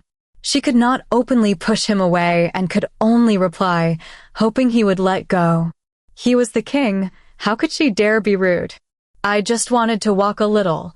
I am fine now. I can go back to bed myself. Thank you, she said, trying to tell him with words that he should let her go, but he still ignored her attempts. He looked behind him in the direction she was heading and realized that she was too embarrassed to tell him she was going to the bathroom. He looked again at her and smiled a little, although she could not see it, as she was still looking down, averting his eyes. He did not say anything more, just bent a little, put one hand under her knees and another on her back, lifting her up. With her legs swept from the floor, it felt like she was about to fall, so in a start, she extended her hands and quickly grabbed his neck. Why, Your Highness, she wanted to say she could walk on her own, but there was no chance to. He walked fast, and in seconds, he had already closed the distance she was from the bathroom. With the door to it already opened, he went inside and gently sat her on the bathtub's edge before he exited and closed the door behind him. Celia could not even utter a word of thanks or deny needing to use the bathroom. The embarrassment was too much by this point. His Highness had realized she needed to use the bathroom. He had also personally helped her there. She couldn't be more ashamed than she was just now. Feeling all the blood from her body traveling to her cheeks, staining them a bright crimson color, she helplessly raised her hands to cover her whole face. But this action only had the opposite effect. Instead of calming her, it had brought about more unrest. The hands that had been around His Highness's neck were utterly infused with his wonderful smell. No, not wonderful, she immediately denied to herself before again realizing her rudeness. How could the highest werewolf not be wonderful? Of course, he was. Wait, why did it sound like her thought meant something else? She pondered again. Her thoughts changed rapidly, and even the need to use the bathroom was forgotten. 10 minutes later, she slowly opened the door and poked her head out a little through the crack of the opening, hoping he had left. She had stayed a little more time in the bathroom for this exact reason. There was no movement in the room, though it still smelled like him inside the bedroom. She sighed, relieved. He smelled so strong that the smell must have lingered, and that was why she could still feel his scent. But a man as busy as him would surely not wait until she exited. But to her bewilderment, she did not even fully exit the door when he appeared and gently grabbed her arm. She gasped at the sense of his touch, but still tried to keep her face as calm and as collected as it could be. Has your dizziness gone away? He asked gently to not startle her further. Yes, it has. She whispered back, no other words besides those three. The shock had made her forget to use the right appellative for the king, but of course, the man wouldn't point it out to her. Without the appellative, he did not feel a distance because of their positions. All right, that is good. I will only hold your arm until we reach the table. You should have some dinner, he said, still as tenderly as before. She nodded pleased, her relieved mood projecting on her fair face. She felt happy that he was a gentleman. He explained his actions and, perhaps seeing that it had made her uncomfortable before, did not carry her again. The table in the bedroom was filled with all kinds of different foods. One could find at least 1 or 2 things to eat no matter how picky one was, but it wouldn't have been a problem either way. She was not one to be selective about her food. However, she did not understand why there were 2 plates set on the table. At least she was confused only for a little while because, after he led her to one of the chairs and helped her sit near the table, he took the one opposite to her and plopped down. He was planning to eat with her, but why she did not know. Wouldn't His Highness eat in the dining room with his family or something? Why would he eat with her? Of course, these questions would remain unsaid. She could not ask him directly. It would be rude to ask the owner of the castle why he was eating in a particular room. He also did not say anything about the situation, only nimbly took some different kinds of food and placed it on her plate and on his as well, then started to eat. When she still did not begin eating, he raised his eyes to look at her. He did not say anything, but she felt like his eyes were saying what he did not say with his mouth, so she took the fork and knife that were placed in front of her and slowly started to eat the food. He was calm, and while eating, only made a little bit of conversation. He only asked her about the university and things like that. He did not intrude on her privacy. Never in her life had she imagined that she would have dinner with the king of all werewolves, much less in a private setting with only the 2 of them. The rumors about him being stern and ruthless were entirely wrong. He was every bit of a gentleman a man should be, and although she felt awkward at first, the atmosphere slowly relaxed. Finishing their dinner, he did not accompany her further.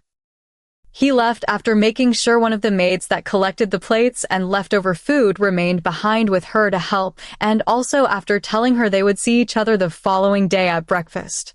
She said her goodbye greetings, but inside her mind was chaos. Sure, she felt a bit more relaxed in his presence. The atmosphere was not as awkward as it was at first, but she still averted her eyes each time he tried to look directly at her, and her pulse still beat with force each time his face came into her vision. And now followed breakfast? It could not be that each meal she would have here would be in his presence, right? And what would happen if it was necessary for her to stay more than a week? She was a werewolf watcher student. She was stronger than most werewolves. Why was it a need for her to stay and face him each day, considering the fact that she had just met him 2 or 3 times before? She was already feeling helpless. Chapter 24 Waning? Crescent? She tried to reach out to her wolves, but she did not hear a single reply from either of them. She had been trying to contact them since she had remained on her own. She stopped when she fell asleep, and now in the morning, she tried again, but still with no luck. They must have been under a lot of pressure to heal her body, and that was why she could not reach them, she thought. She would try again later to contact them, but now she had to change her clothes and go to the dining room for breakfast. Earlier, the maid had said the king asked her if she would like to have breakfast in her room or the dining room. Of course, the dining room would be better. She would feel more comfortable there. She also hoped there would be other people there dining as well. She glanced at the clothes the maid had brought when she came to inform her regarding breakfast. She had wanted to ask Jake to bring her some from her room at the academy, but the maid insisted she choose from the ones she brought. Without another option, she changed into a maxi knitted long dress with a V-neckline and a nude color. It was the most comfortable of the clothes, and it would look neither too formal nor too casual. She was not at the academy where she would usually wear her uniform, and this dress was perfect, as it was not tight around her abdomen where 3 of the gunshot wounds were. What was unusual was that they did not bring her shoes, but rather a pair of fluffy indoor slippers. She did not say anything about them, but the maid explained that it was necessary for her to be comfortable. It would not be a problem if she wore them. Once she was ready, the maid knocked on the door and asked for permission to enter. "Are you sure you are all right enough to go and eat in the dining room, Miss Blair?" His Highness said to ask you again. "Please do not force yourself. We can bring the food to your room." The beautiful, petite maid asked with a small smile. She was enchanted by the beautiful, tall woman in front of her. The clothes that His Highness had picked himself personally from a catalog fitted her well. Perhaps they could finally have a Luna, she sincerely hoped. His Highness had never had a female stay inside the palace before, much less take care of one personally like he had been doing with Miss Blair. Every day she had been unconscious, he would visit and inquire about her well-being. They even caught him touching her forehead or her cheek and looking at her once or twice when they entered her room. He also repeatedly instructed them to take proper care of her and keep the room warm enough, and even made the doctor come and check up on her several times during each day. It was no wonder he had been beside her when she finally woke up. For the 3 days she had been moved from the hospital to the palace, every moment that he did not spend working was spent near her. He had even brought some documents that he needed to read in her room and worked from there when he could. She and the other maids already knew of the existence of the female alpha since Celia took the admittance test and admired her strength. With the opportunity to care for her and see her up close, they now also admired her beauty and called her secretly the Sleeping Beauty and wondered what she would be like awake. They were also curious, if only for the fact that His Highness showed so much care towards her. When they came and delivered dinner, after they were notified she had woken up, Celia had completely charmed them. She did not smile much, but she was also not arrogant, and she spoke softly to them despite the power she possessed. Her mild personality, even though she had a poker face and the aura of an alpha, was soothing. She had even tried to clean the table herself, but of course, they would not let her. She was a guest and also a patient. They informed her and said it was their duty. Unbeknownst to Celia, she had a growing fan club, and the maids from the palace were avid members. After assuring the maid that she, indeed, was well enough to eat in the dining room, she was led through the hallways until she reached a double door. The dining room was closer to the guest room than she had previously thought, as they only made a couple of turns before reaching it. She studied the castle at school in the past as it had a 500-year-old history and knew it was immense, so she expected the walk would take a longer period of time. "We are here, Miss Celia," the maid informed her, smiling. Celia had tried to make the maid call her by her first name, but she only succeeded in making her say her first name preceded by Miss. "His Highness expressly chose your room to be closer to his personal quarters and thus closer to the dining room, so you will not have to walk a lot," she continued, chirping. Celia nodded to show she was listening. Her face was as expressionless as always, but her heart unwillingly skipped a beat. She shyly walked into the room and took a seat on the chair the maid had indicated. It looked like she was the first one there, and, glancing at the table, unfortunately, 2 tableware sets were arranged. She could not even sigh as the maid stood a little further in the rear, waiting. She did not start eating. It would not have been polite to do so without the host, and she just placed her hands on her lap and patiently waited. Soon, the double door opened, and in came Salas. He was not dressed in a black suit, as she had seen him before, including yesterday, but in comfortable home clothes, which consisted of a nude V-neck sweater, black pants, and black casual shoes.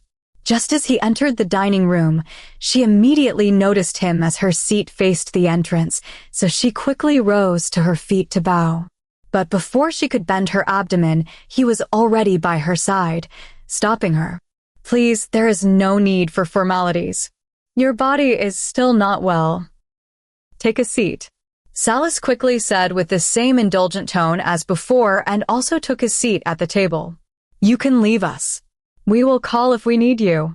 He ordered the maid who stood behind Celia and also looked towards his assistant, the same one who had shown him the video of the melee fight. The maid nodded in understanding and immediately exited, but she still stole a glance towards the table in passing. The two people looked like a couple wearing matching home clothes.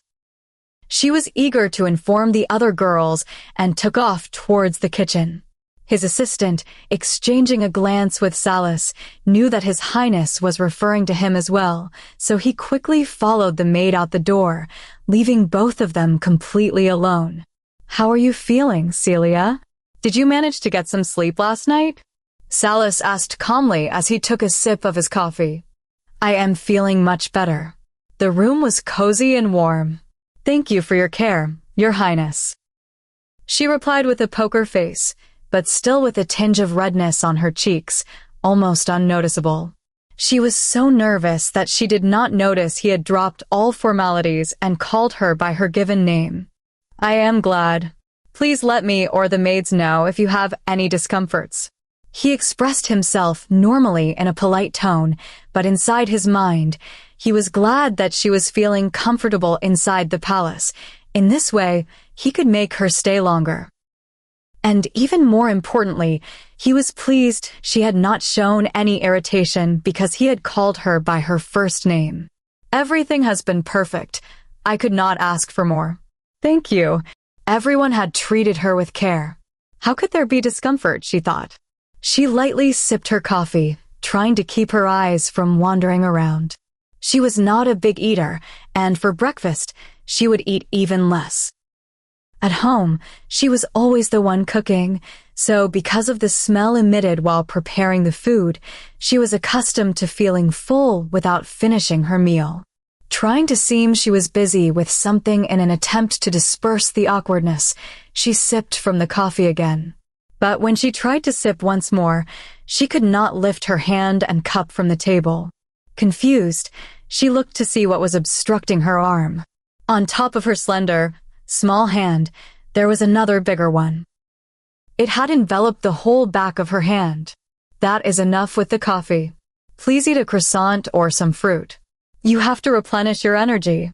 He advised her, then removed his hand from her own and, with it, added a plate with pastries and some strawberries in front of her. She nodded absent-mindedly and ate the croissant bit by bit in silence. The touch of his hand had left a lingering sensation. Seeing her with her eyes out of focus, he wanted to speak, but as he opened his mouth, the sound of his phone was interrupted. Speak, Salis said, answering the phone, a bit displeased.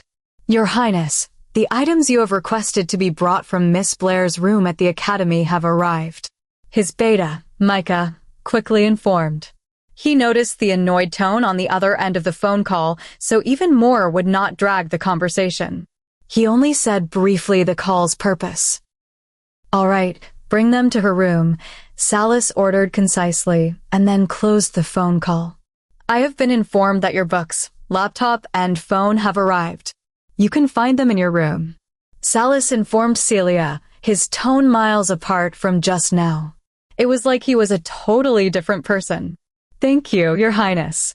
Celia quickly expressed her gratitude, snapping out of her thoughts. They had asked her yesterday if there was something in particular she wanted from her room, just so she could have something to pass the time, but all her focus had been on studying, so she requested her books. But she did not think they would bring them to her so quickly. She felt bad for having inconvenienced them. They were already housing her, and now she even rose up with demands.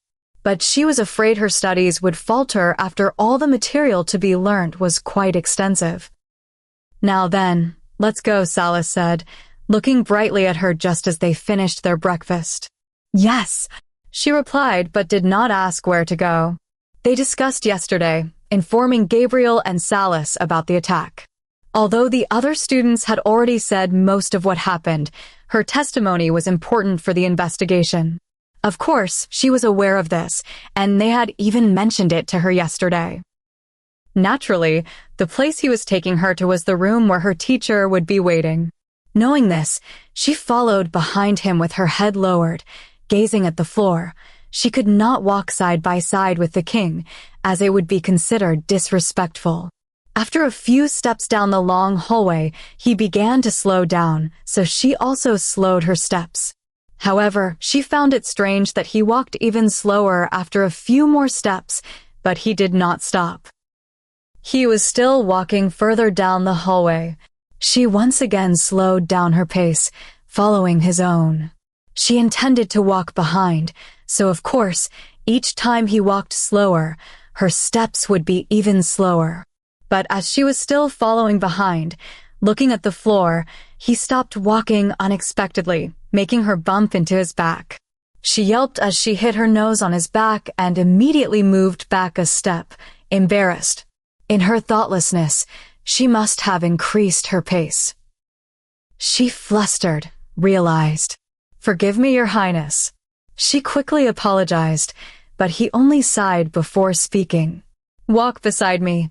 Why do you keep moving behind?" "I am sorry. I did not mean any disrespect." She quickly apologized again before moving to his side.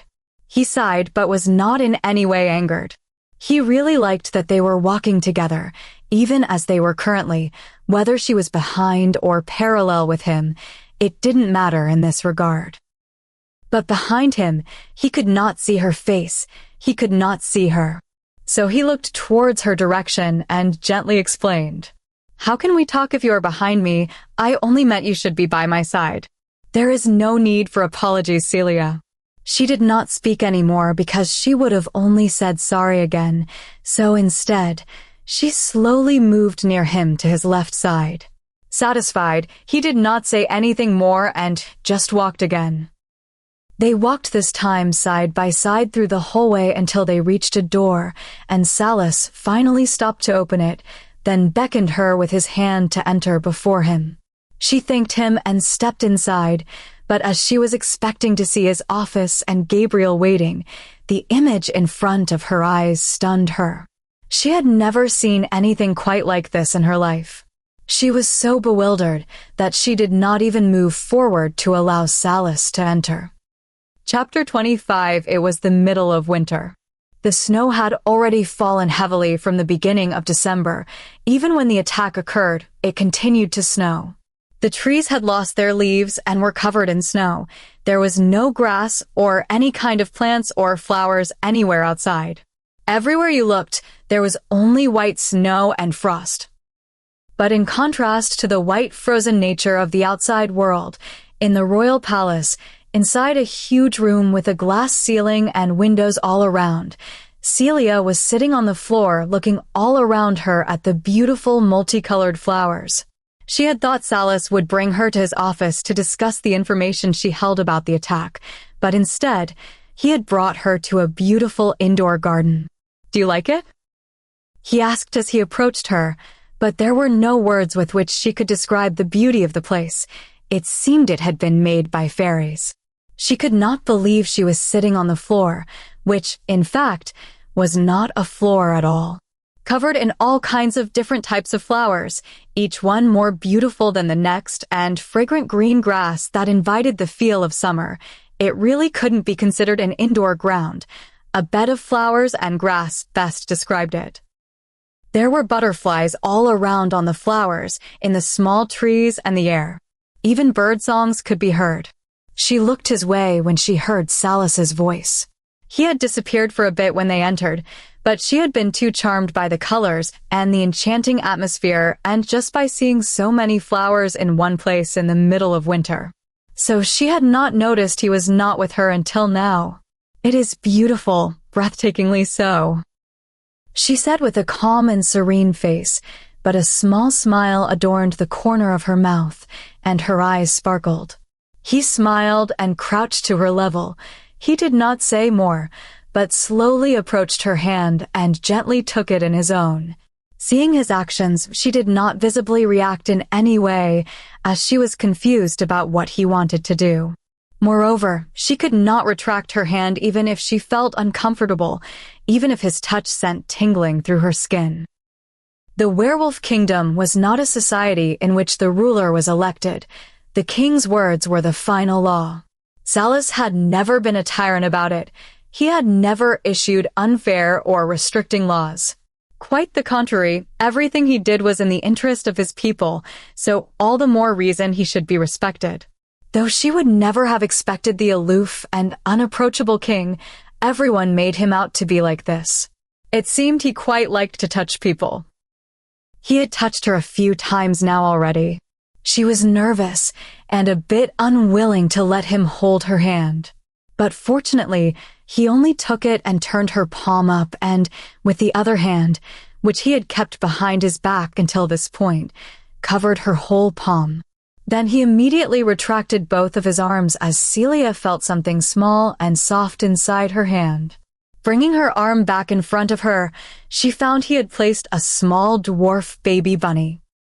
The tiny white furry ball kept wriggling inside her palm until it found a comfortable position before closing its eyes and falling asleep. "So cute," she whispered, looking at the bunny. She was afraid to scare it awake, so she talked very gently. "Yes, you are," Salas said even more quietly than she said, almost inaudible.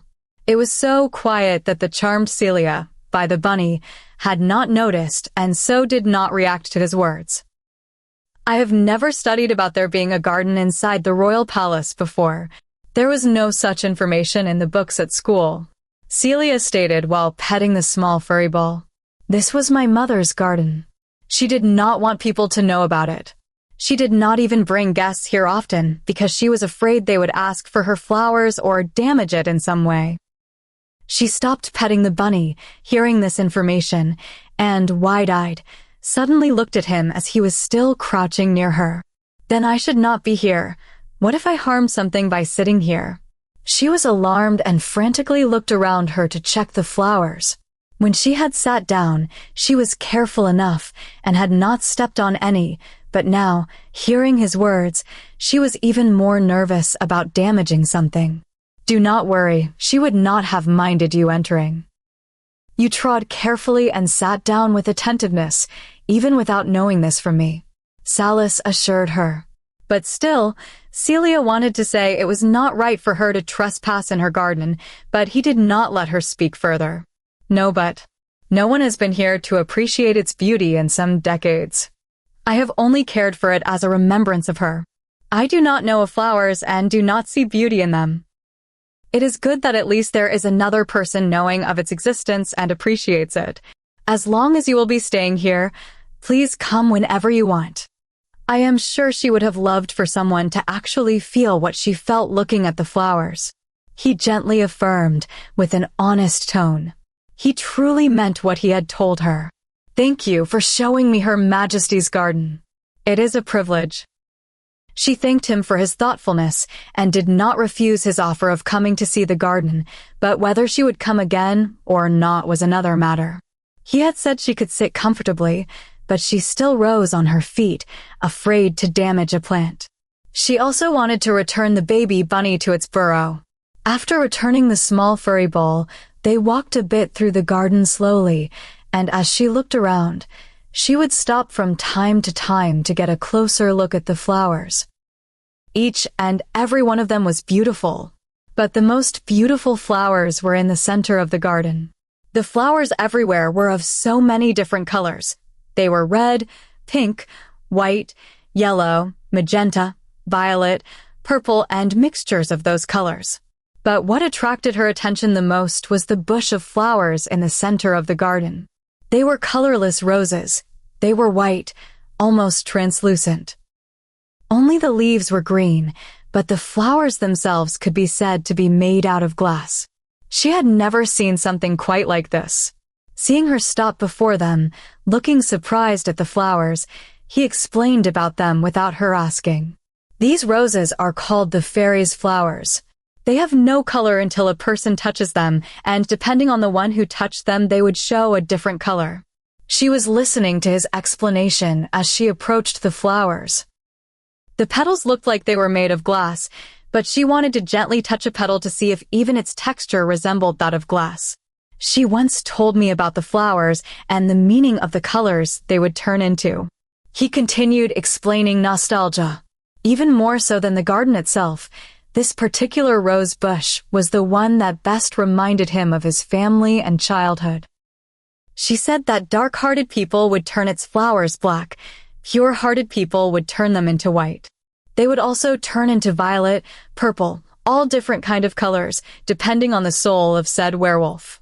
But they would only turn blue if, Salas was saying before swallowing the rest of his words as he saw that Celia touched gently with her hand one of them.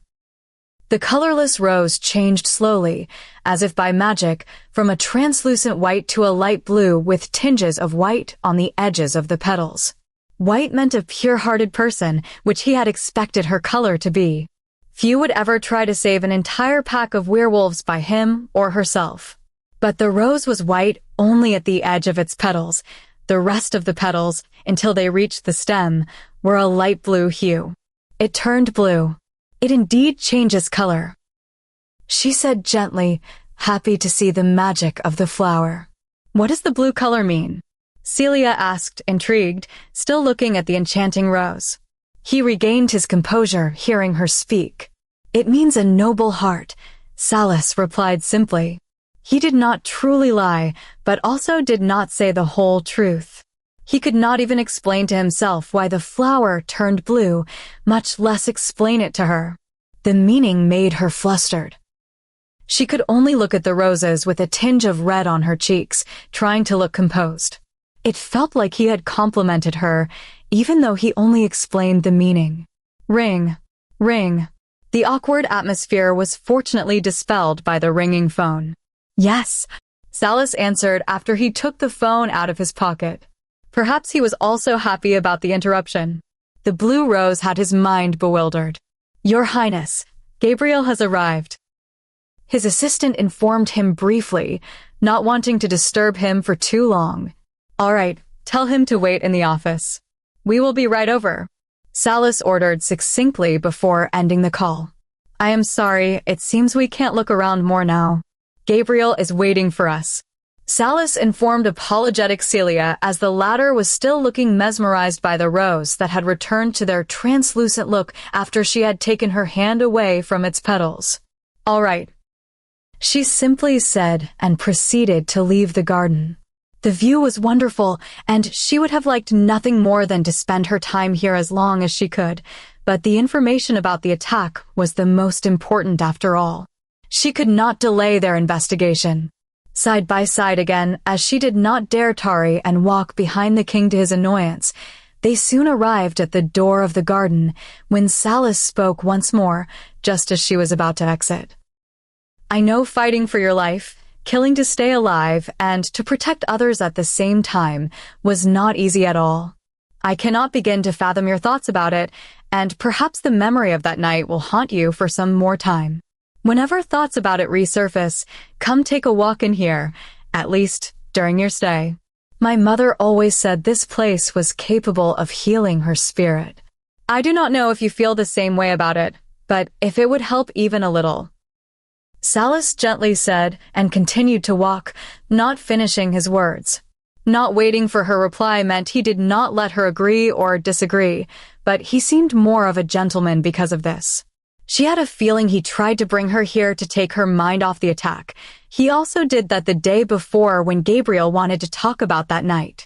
His attentiveness warmed her heart. At the same time, at the council's general office, has Lady Yvonne arrived yet?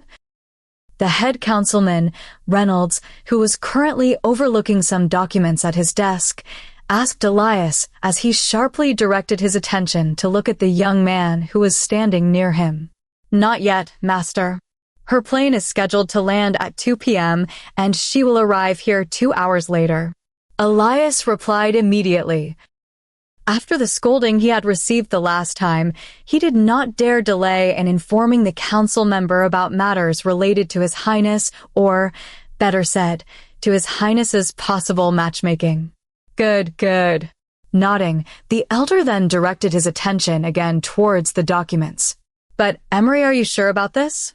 What if it angers His Highness? He is now dealing with the attack from a week or so ago. Nobody has dared pass the borders of the forest without permission before. much less intrude and try to kidnap our kind. He has his hands full. Not to mention, he should still be upset about the meeting we held a while ago without his permission. Asked, worried, the second in command of the council, Councilman Stephen Simons.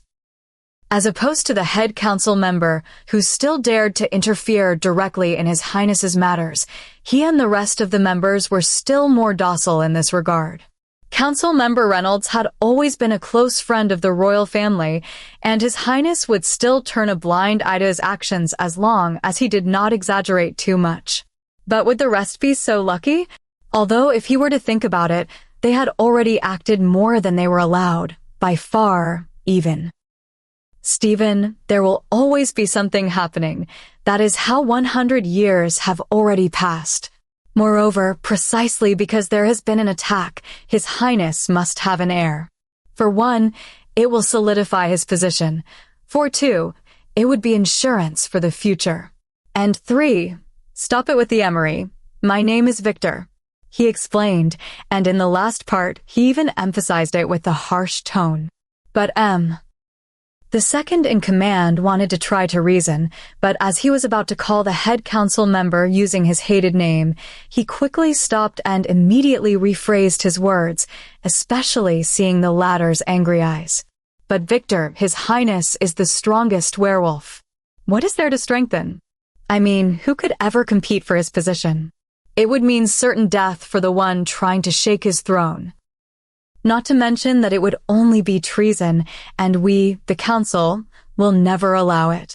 Stephen affirmed, sure of his words. Not even one council member had ever tried to betray His Highness in the slightest. Not one council member would ever try to oppose him, apart from the air problem that was.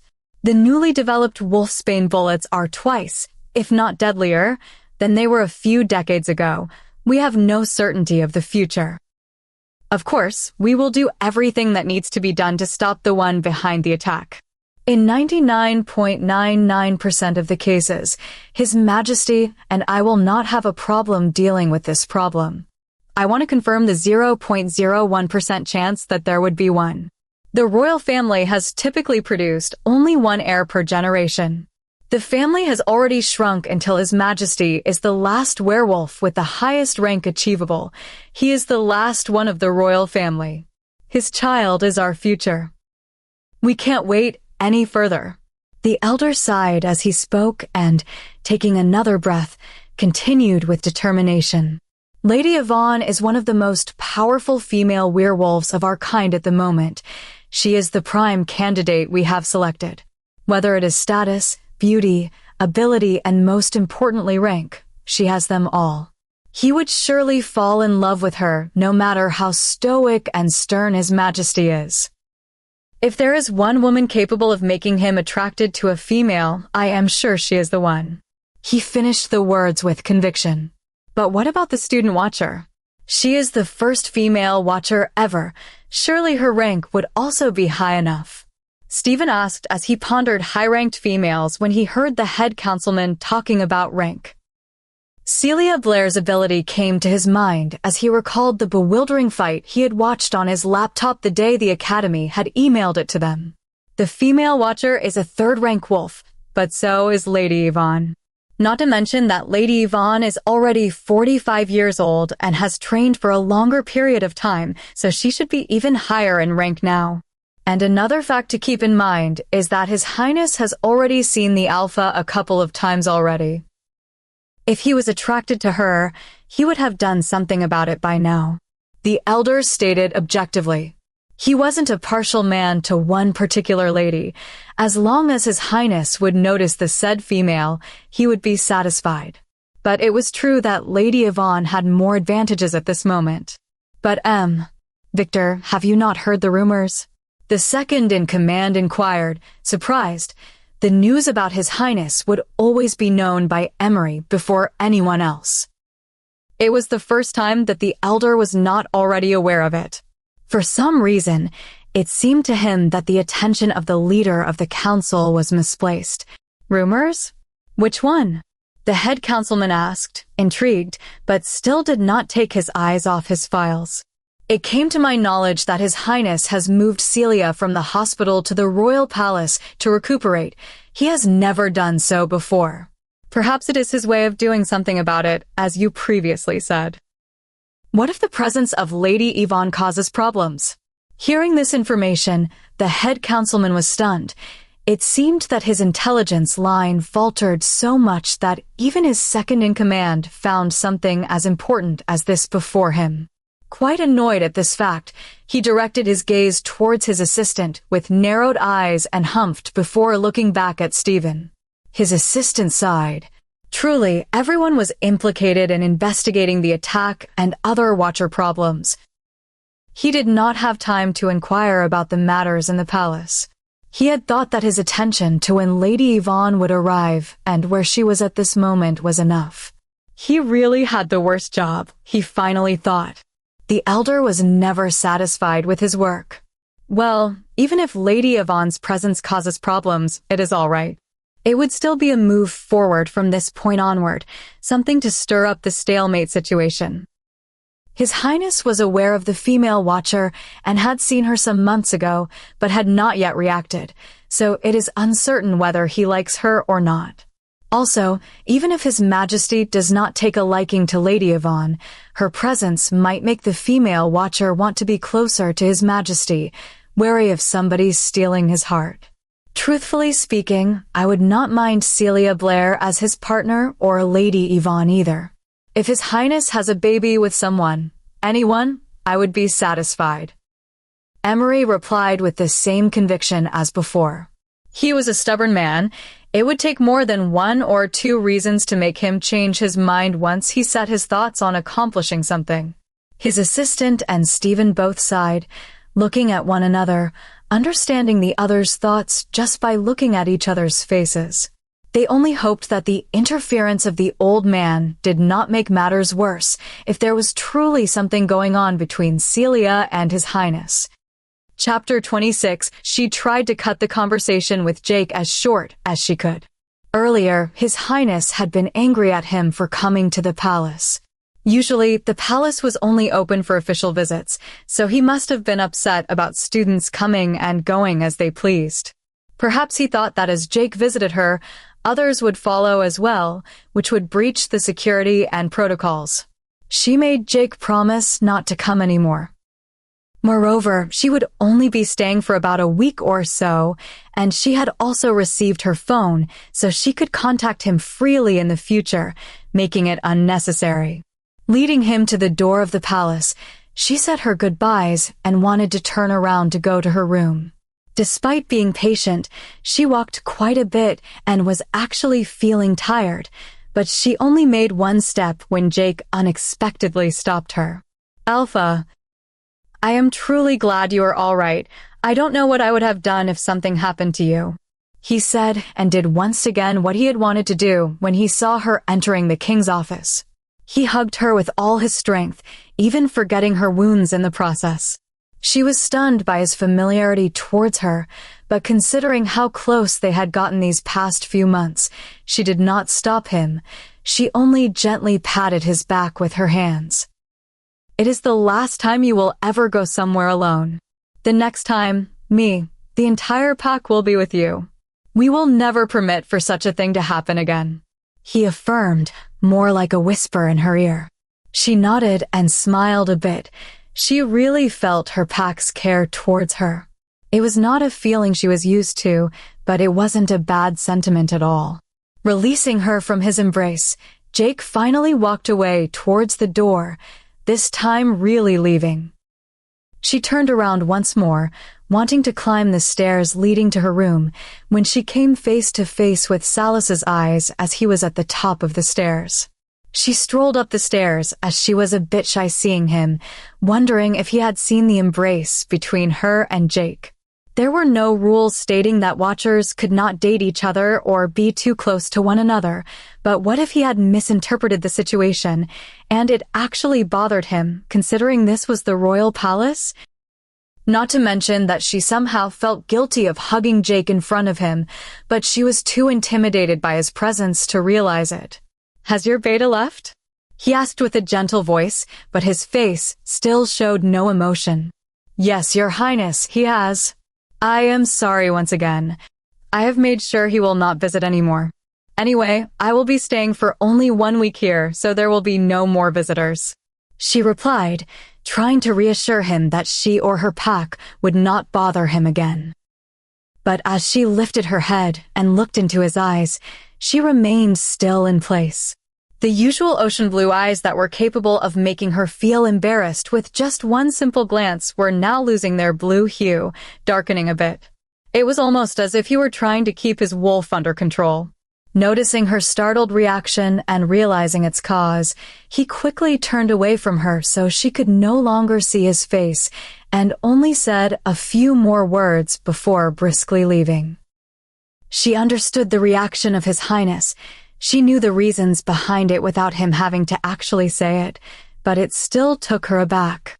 His gentle behavior until now, as opposed to the aura he released some hours ago, was miles apart. Coupled with the fact that he had almost lost control of his wolf just now, she felt she was understanding him less and less with each passing moment.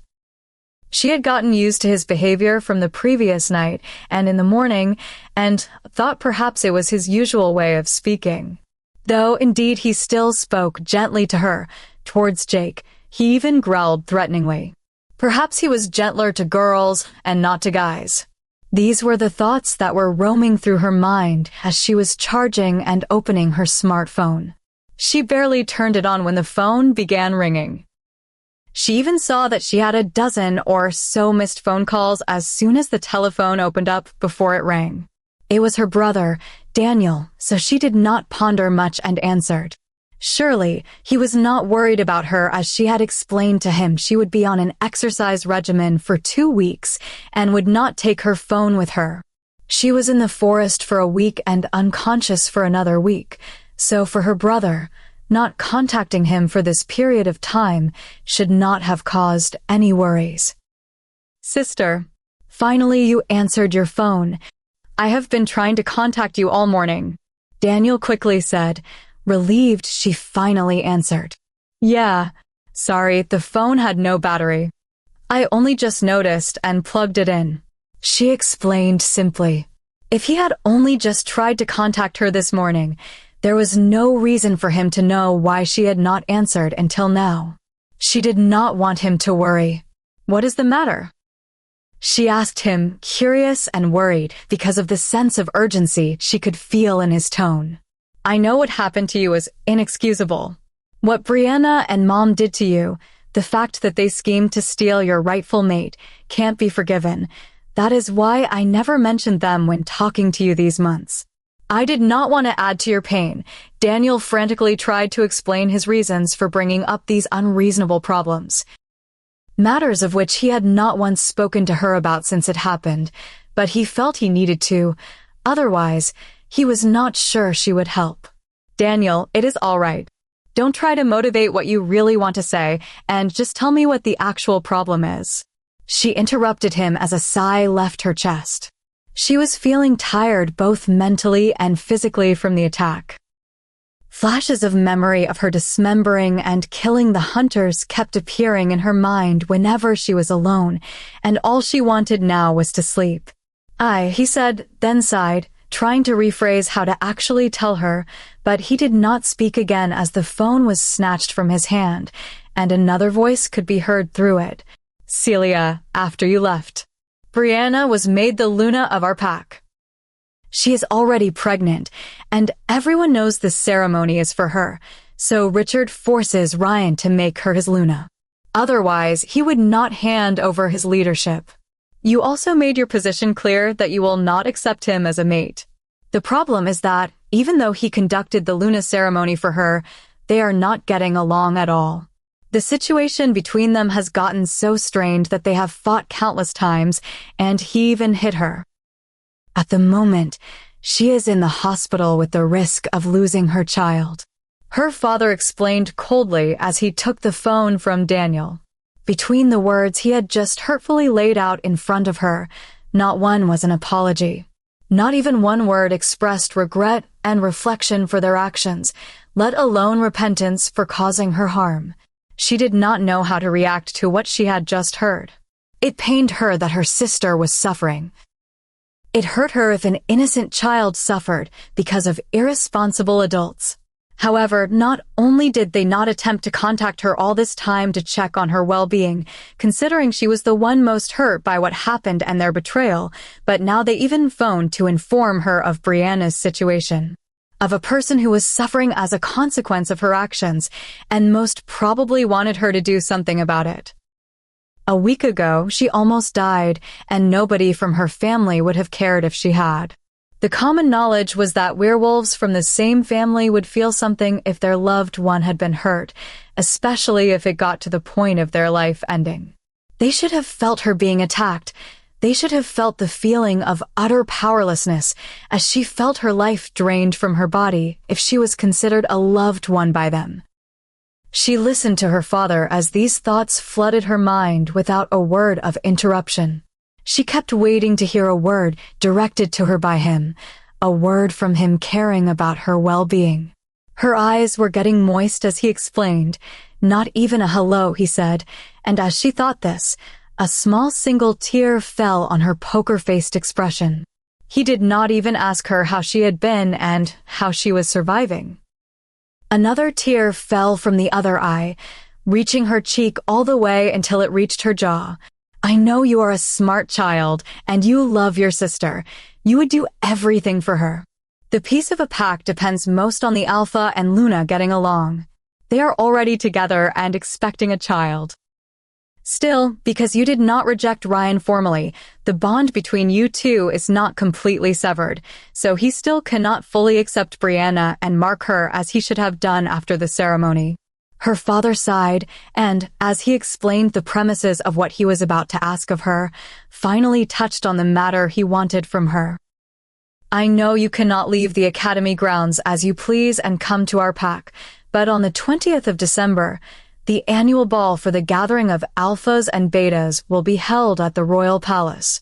You will also be on vacation for a few days, so you can leave the academy at least for a couple of hours. Try to ask permission from the teachers to visit us at the Royal Palace. Your mother, Ryan, Brianna, and I will be staying at one of the buildings adjacent to the palace, so come and finish things with Ryan once and for all. Reject him properly this time, so everything will settle down. He finally said, already quite calmly. This daughter of his had always taken his words to heart. The last time had only been a mishap because she had felt upset. But surely it was time. She had already gotten used to the situation. Her face was already flooded with tears at this point. She could not even see properly. Her father first said Brianna was injured so much that she was on the verge of losing the child. But in the end, he said she would still be at the ball, which was 4 days from now. If she was injured so badly, how could she still travel? They were still trying to manipulate the feelings she had towards her sister, and on top of that, they were also trying to instill in her the consciousness to do the right thing. She closed her eyes as she was trying to stop herself from losing more tears. She was so shocked at the time she went to the Luna ceremony and only wanted to get away from the pack territory that she had omitted to formally reject Ryan. All this time, she did not even think that he was her mate, so she still had not realized she had not rejected him formally. All right. She said it with a cracked voice, the only word she spoke to her father during the entire phone call. Good, that is my daughter. Study well and make me proud. He replied, pleased with her answer. He didn't notice the strangeness of her voice. However, it wasn't unusual, as he had not really paid attention to her state. In the next second, only the sound of the phone call ending could be heard. He got what he wanted from her. What was the point of still talking? She was only acknowledged as his daughter for the fact she accepted what he wanted. She let the phone fall from her hand and did not check her other missed calls or messages. She no longer even wanted to sleep. With unsteady moves and already hazy eyes, she rose on her feet and called again inside her mind, waning. Crescent, but with no answer. She called again desperately, but no one responded this time either. Could they have left her as well? With unsteady steps, she left her room and followed the hallway until she reached the indoor garden. His Royal Highness had said she could come again any time she wanted, but she had not expected she would need a place of comfort so soon. In fact, she thought to herself that she would not come again to this place. It was, after all, a private room of His Highness's mother. How could she, a simple werewolf, just waltz inside as she pleased? She opened the door and stepped inside, and, with slow steps, reached the center of the garden. Gently, with soft moves, she touched the transparent petals of the rose, so beautiful it was almost blinding. The petals soon turned blue with white edges, the same color as before. Ha ha ha, she smiled to herself with tears still flowing down. A noble heart, what a joke, she thought. More like a rag to be used for everyone's convenience, more like an object used for one's wishes and disregarded once it was no longer of use, a convenient person. Feeling defeated, she slumped down on the floor, no longer crying, still admiring the roses in front of her. Celia, a familiar voice called from behind just as she was at her lowest point. But she did not dare turn around. This person only saw her at her worst, injured, then frail, and now even crying. Embarrassed by her current messy state, she quickly used her hands to wipe the tears away as she felt him approaching her, but she could do nothing about her red eyes. She was frantically wiping when a hand reached her arm and stopped her from wiping again. "Are you all right? Are you hurt anywhere?" he asked, worried and flustered, not knowing what could possibly be the cause of her unrest. Had she been too frightened by his earlier darkened eyes? What should he do to make her not afraid of him anymore? What should he do if she wanted to leave the palace because of him?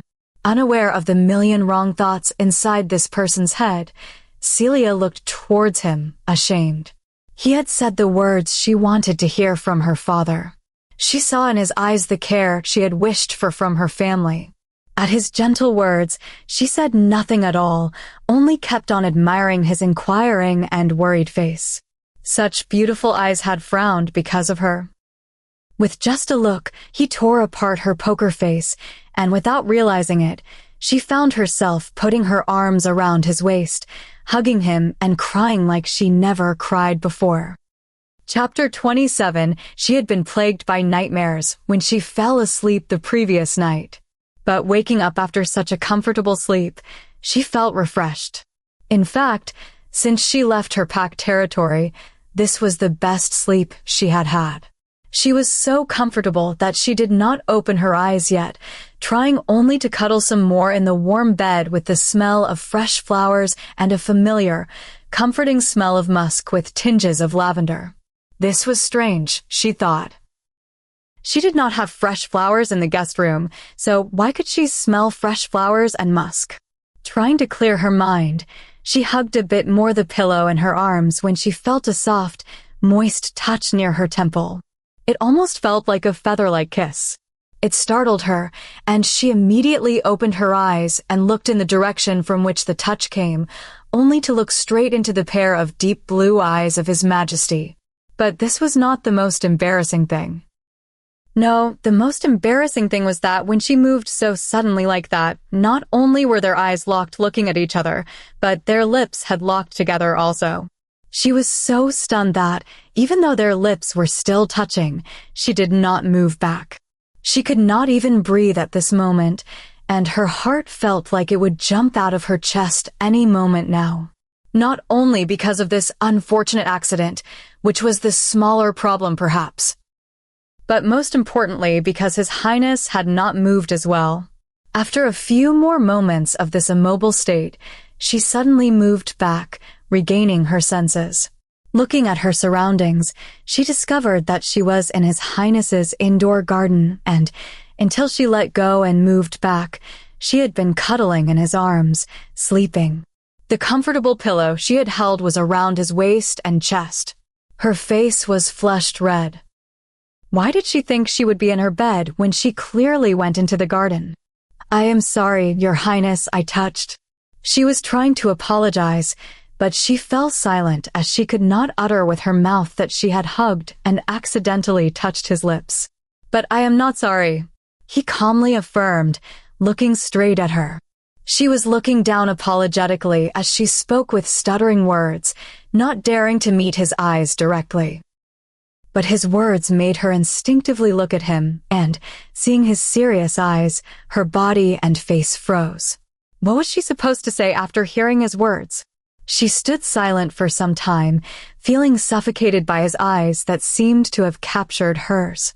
It felt like it was impossible to break eye contact. He did not speak, but his eyes felt like they were ordering her not to look away. "I did not mean to touch Your Highnesses," she apologized again with great difficulty. Perhaps she had only misunderstood the meaning of his words. Her mind was not functioning too well at this moment, after all. That was not a touch. He interrupted her, not permitting her to brush it off as an accident, even though it clearly was. "It was a kiss," Salis continued with a hoarse, determined voice. She widened her eyes as her face flushed even more than it did when she realized what she had done. He dared to say the word she avoided. A word she had only referred to as a touch, only a contact between their skins, he so easily and unembarrassedly used. That was not. She tried to refute with difficulty. She was barely capable of choosing her words at this moment. How could she do such a thing to a man she barely knew, not to mention the king? "What is a kiss, Celia?" he asked, as his generally gentle voice seemed to have changed its tone. It was like he was implying something. She could not answer. How could she say the definition of a kiss with her own mouth? It would only confirm his words. "What is a kiss, Celia?" He repeated his question, still with the same tone. He never left her gaze, making it impossible for her to blink or think, making all the sad thoughts from before vanish like they were never in her mind in the first place. "What is a hug, Celia?" he inquired again, not leaving her any time to calm down. She did not even manage to answer the first question, but he reminded her of the hug, also.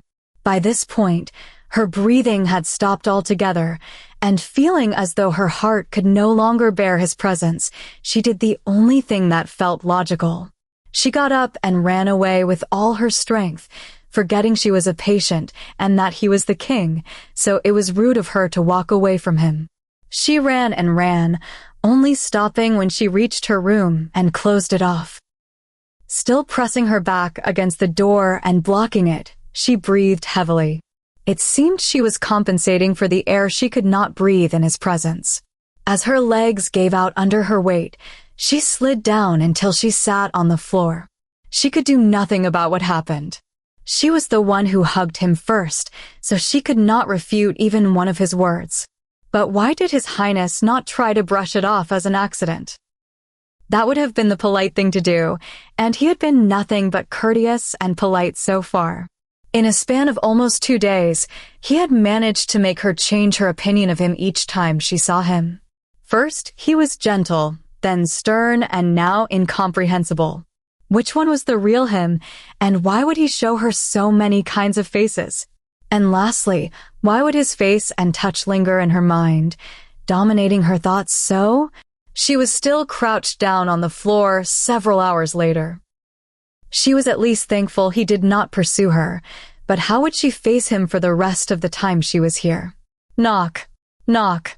Her heart jumped at the sound, but she managed to calm down when she heard a maid's voice. "Miss Celia, may I come in?" The polite maid inquired, then waited patiently for the answer. She got up from the floor, not answering. She had locked the door when she came in, only now realizing it was rude of her, as this was not her home. Taking a deep breath to calm her still erratic mind, she slowly turned the lock, trying not to make a sound. She was quite silly to do so, as the maid was also a werewolf and most likely heard the door unlocking, but she was still not thinking clearly. Then, with the same naive thoughts, she stepped away from the door and went toward the bathroom.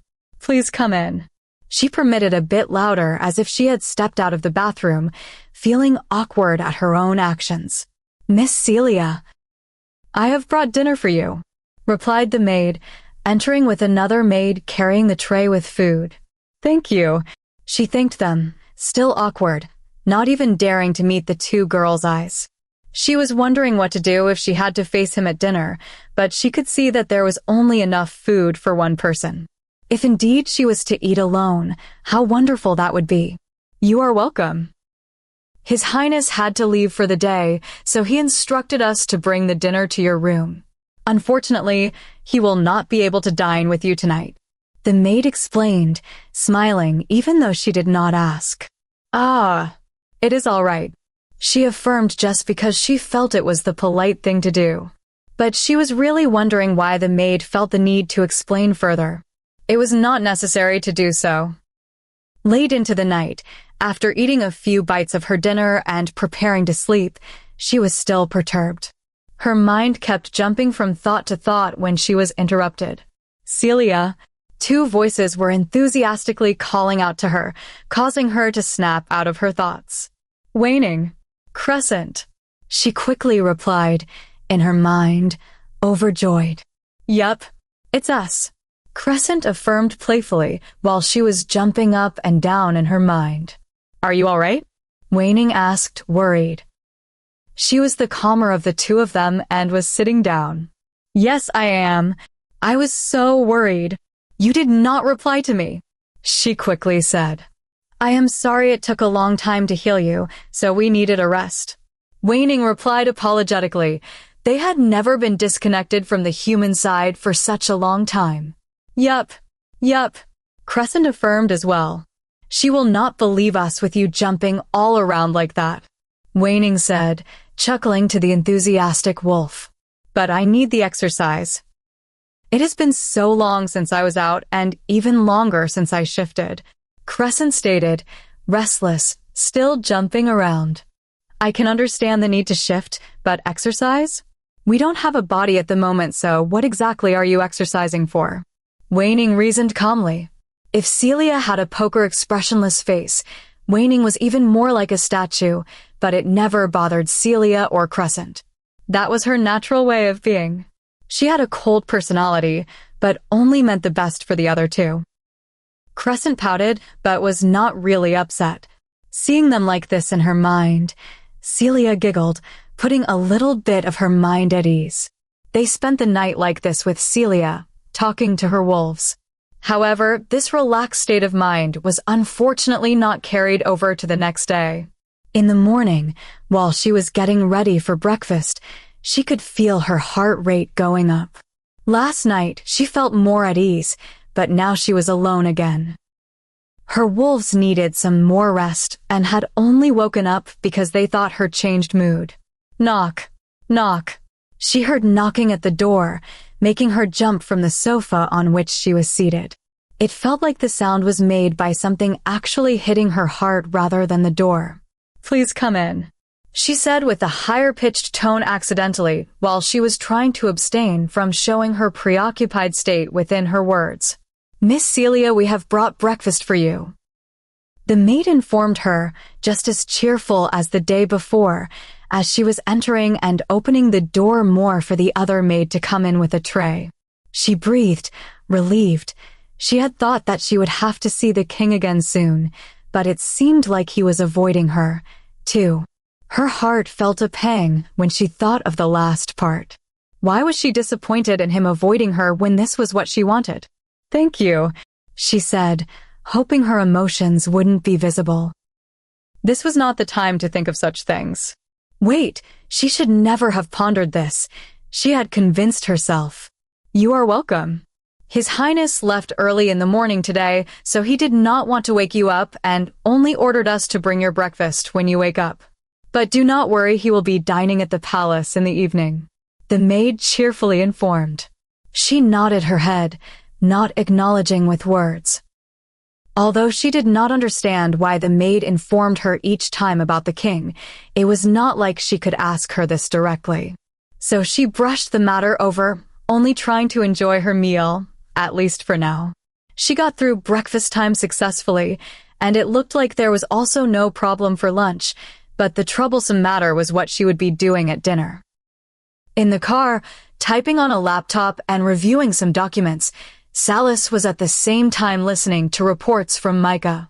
"Your Highness, there have been movements from the council again. I was informed that yesterday Yvonne Riemann landed at the airport," Micah said with a usual tone, among other things. "So?" Salis asked, uninterested in the matter. Yvonne Riemann, if he remembered correctly, was one of the granddaughters of the third councilman, Merrick Riemann. She must have wanted to visit her grandfather. Why was there a need for him to know? She did not come to visit her grandfather. Micah explained more as if reading his thoughts. "I was informed that she came at the command of the head councilman. She does not have a mate as he died soon after they met some years ago, and she is one of the leading candidates that the council selected to be her mate." Micah provided more details, as Salis still appeared not to understand what he was trying to explain. At least, this was how he saw his expression as being. The air in the car got suddenly chilly as Salis realized his meaning. Salis's aura was something difficult to bear for Micah and the driver, even though they knew his anger was not directed towards them. "Inform the council that they must prepare for me the reports from the investigations of all Watcher-related problems from this year, and also a preliminary report on their budget expenses for the next 3 years. They have until the last day of this year," Salis ordered expressionlessly after what seemed like a lifetime. If those geezers had so much time, then he would make sure it was filled to the brim with work. At least like this, he could get his revenge. "Yes, I will do so," Micah confirmed. His Highness was ruthless, as always. The reports he had asked for would take a month or 2 to compile if they worked constantly without interruptions. Normally, the council would give His Highness the reports by February of the following year, but now he was taking all the free time they had, including their winter vacation. "Also inform the palace guards. Nobody can enter the palace today without my knowledge," Salis commanded simply before restarting to read documents. Celia was in the palace alone. He really did not want the old man to meet her. What if he suddenly thought of some bright ideas? And also, Emery was capable of bringing that woman directly to the palace for him to see without letting him know first. He knew this with certainty. It would not be the first time after all. If Celia met that woman, what if she thought of him as a casual, relaxed man? A man who just had flings without a care. It would be the worst if she formed a bad impression of him. Visualizing her upset face did not sit well with him, but thinking a bit more about the beautiful woman who had stolen his lips, a small, unnoticeable smirk appeared at the corner of his mouth. He never thought she would be that daring, hugging him like that. It meant that in her moment of weakness, she thought of him as her support, right? It also meant she liked him, right? She did kiss him, after all, of her own accord. Dreaming some more with eyes wide open, he felt that he did not know what the best course of action should be from this point onwards. How can we use this opportunity to change things for the better? He searched in his mind and sighed when he finally realized he had no other choice but that man. He had no one else to advise him on what to do, unfortunately. Well, that guy had always bragged about his relationship to everyone. He must have done something right to get his mate, he hoped. "Gabriel, are you home right now?" Salis asked as the call was answered on the other end of the phone. If Celia had known Salis's true thoughts, the whole idealized image that she had formed about the first-ranked werewolf, the most powerful werewolf in the entire kingdom, would have plummeted to the ground. Her opinion of him as a stern and somber man would shatter into pieces. The rest of the day quickly passed by, and even though Celia knew His Highness was not in the palace, she did not dare leave the guest room. But she was still not relaxed at all. As the hour for dinner came, she still had not managed to figure out how to face the king. She paced left and right more and more, dreading the knock that would be heard any second now, informing her of dinner. She thought to refuse. Perhaps she could tell the maid she had no appetite to eat, But what would she do if the king decided to still come to her room to check on her? What other reason could she use not to go and eat? She was still pacing in the room when a sound made her turn towards the door. Knock. Knock. Chapter 28. Celia walked with slow steps until she reached the door of the dining room. Opening the door, the maid turned towards her and, with a smile, gestured with her hand for her to walk inside. Without even breathing or looking around the room, she entered reluctantly. She thought the maid would enter with her, but contrary to her expectations, she did not, and this only made her more anxious. How much longer will you stay by the door? The voice that made her heart jump out of her chest asked, as she was still not daring to approach the table and sit, even after some time had passed. Hearing his familiar low male voice, she once again wanted to do what her instincts were screaming, so she turned towards the door to open it and run towards her room. Unfortunately, this time, she only managed to put her hand on the doorknob when another hand was on top of her own, stopping her from turning it. Where are you going? The table is the opposite way, he said with a gentle voice, tickling her ear as his face was right beside it. Really, he was killing her. He was always touching her, but it seemed that his touching was even more forward than before. He took his hand away, but still stood near her. He was clearly waiting for her to sit down. So, having no other choice and trying not to disrespect him further, she went towards the chair and sat. Following behind, Salas also went to his seat. He had not yet begun eating as he had waited for her. As he had done when they ate together previously, he selected different types of food and placed them on her plate before also selecting some for himself. They ate in silence, and at first, she barely tasted the food, only nibbling some. It was difficult as she felt like her heart was stuck in her throat, but it was better than not eating, she thought. With food in her mouth, she would not have to speak, so she forced herself to eat even though she did not taste a thing. After the meal, she wanted to retire to her room. She was about to speak of this, but he beat her to it and spoke first. Let's drink some tea, he said, and directly put the cup in front of her. She thought she could still retire early. She just had to gulp down the tea and quickly go. So now then, about the kiss. He started to say just as she was about to take the first gulp, but stopped when Celia started coughing, having choked on the tea. Drink slowly, it's still hot. Why are you so clumsy? He sighed as he grabbed a napkin, handing it to her. She took the napkin and wiped her mouth. Really, this man, who was at fault for causing her to choke. Are you all right? Salas asked her, worried. She only nodded, not wanting to speak. She was afraid she would stutter if she uttered even one word. She also did not dare lift her eyes to look up. Last night, he had captured her gaze, and she was afraid of it happening again. He verbally sighed a little louder than he generally would. You do not even want to look at me anymore? He gently asked, more like whispered. But of course, she heard him. She had mainly recovered, so her hearing was back to normal. Like it or not, she had to move her gaze up and look into his eyes. He was as expressionless as always, but she did not know how it was possible that she was still able to detect the small fluctuations in his mood. His ocean blue eyes were sad, and his handsome face looked clouded with worry. That's not it. She apologized. She felt guilty as he had been nothing but caring towards her, and it was indeed her fault. She had clung to him, and she was also the one who touched his lips. She had been confused when she woke up and thus did not remember that. In fact, he was the one who kissed her first. Then what is it? After doing something like that to me, he sadly said. She felt her heart drop at the sight of the frown and sad face. It was an accident.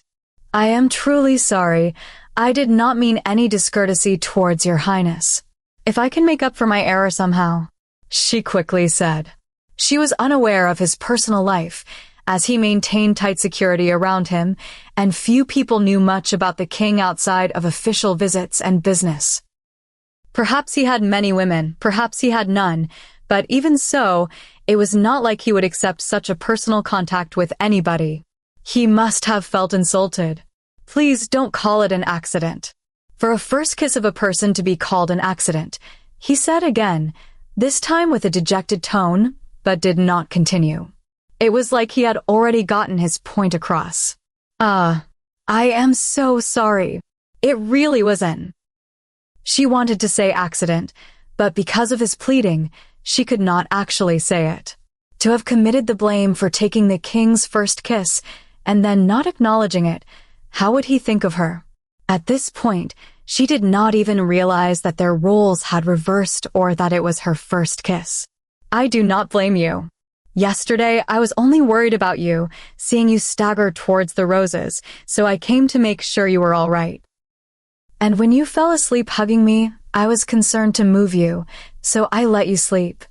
I did not expect you to run away like that from me. If I offended you in any way, I am sorry, he said, looking at her. His face was one of pure honesty. No, it was my fault. If there is anything I can do to make amends for my mistake, I will do it. I truly mean it. Celia quickly apologized. Well, there is something you can do, but never mind. I do not want to make you uncomfortable, he said briefly, dismissing the problem. No, Your Highness, please tell me. As long as it is within my abilities, I can do it, she affirmed with eagerness. She was accustomed to helping others. She had done many things for her family up to this point without them deserving it.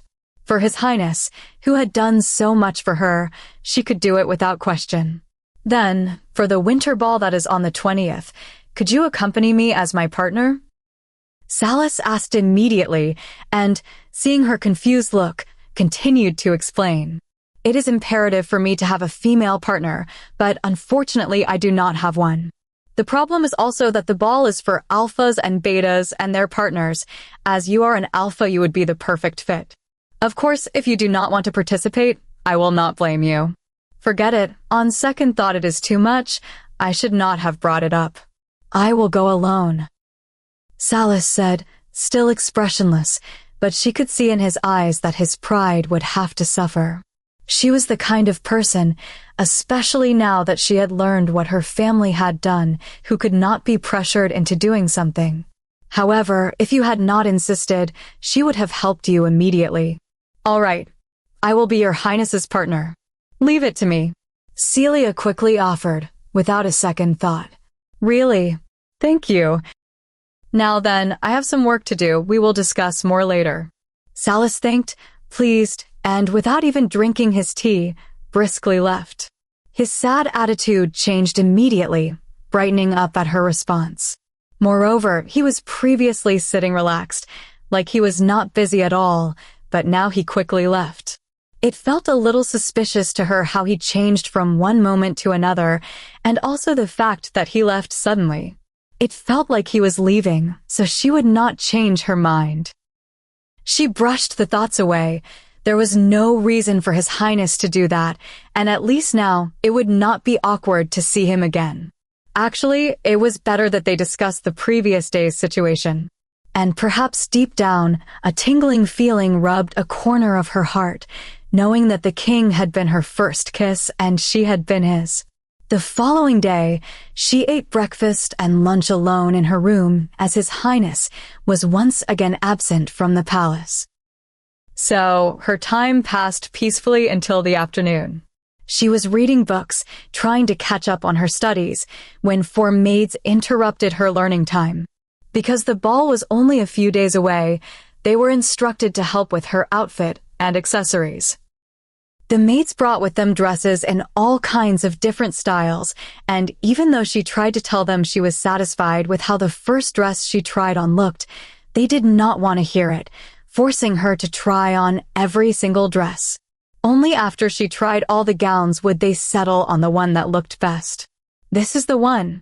It looks absolutely stunning, and it matches your body, exclaimed one of the maids when Celia tried on the last dress.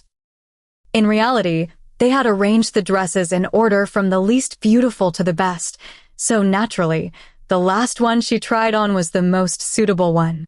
The other maids were quick to agree, and even Celia knew the last one was the one most fitted for her. She was the one who had done all her dresses in the past and could see that, even though each dress was made from the finest materials, the last one was the most beautiful. I cannot wait to see Miss Celia and His Highness side by side. They will make such a beautiful pairing, enthusiastically noted one of the maids. Imagining the picture of the two of them made her eyes sparkle. That's right, I too can hardly wait. His Highness has never brought a partner to the winter ball. How lovely the two of them will look. Agreed, another one. Yes, they will look stunning. Although it would have been better for His Highness to inform us earlier. We only have pre-made dresses. We could have dressed Miss Celia in a custom one. I had no idea he would bring a partner with him this year. I thought His Highness would go again alone to the ball like the previous years. Another maid affirmed, slightly dissatisfied at the lack of time. His Highness went alone to the ball the previous years? Celia asked, curious, only now paying attention to the conversation between the maids. Yes, Miss Celia. His Highness has never brought a female partner.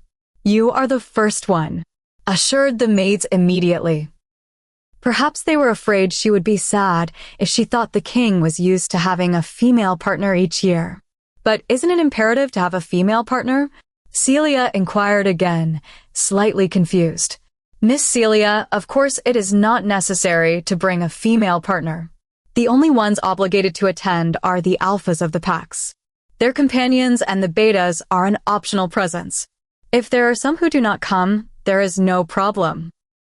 Explained one maid who was still arranging her hair, checking which style best suited the dress. And even if it was mandatory, who would dare to say something to the king? So many years he has went alone and nobody said anything about it. The alphas can barely breathe in His Highness's presence, much less gossip about him. Added another maid, with the other three approving. Hearing their words, Celia was even more confused than when she started to ask the maids. Even when they left, she was in deep thought. If it was not mandatory to bring a partner, why did His Highness make it seem like it would be a problem? Thinking some more, His Highness was the first-ranked werewolf and, in fact, was the strongest of all werewolves. His words were the law, so why would he care about anyone saying anything? Why did he make it seem like his pride would be tattered? She thought some more from the beginning of yesterday's conversation to the end, realizing that the maid's words actually cleared her suspicions of when he briskly left after getting her to agree to be his partner. Clearing her thoughts now, as she was not under the pressure of explaining about the kiss. Touch. It was a touch. The entire conversation had been steered in the direction of her being his partner at the ball. Did His Highness trick her into feeling guilty so she would not refuse his request? Indeed, if he had not confused her or if there was another situation, she would not have agreed. To be the king's partner, such unwanted attention was not something she wished for. She could not believe it. All her life until this moment, she had respected the king of the werewolves. She had studied him and admired his strength, his courage, his relentlessness in pursuing the causes of the werewolf race, his fairness, and his honesty. She had looked up to him. She had considered him the ideal of a person she wished to become. She would have never thought she would come to consider his relentlessness as brazenness.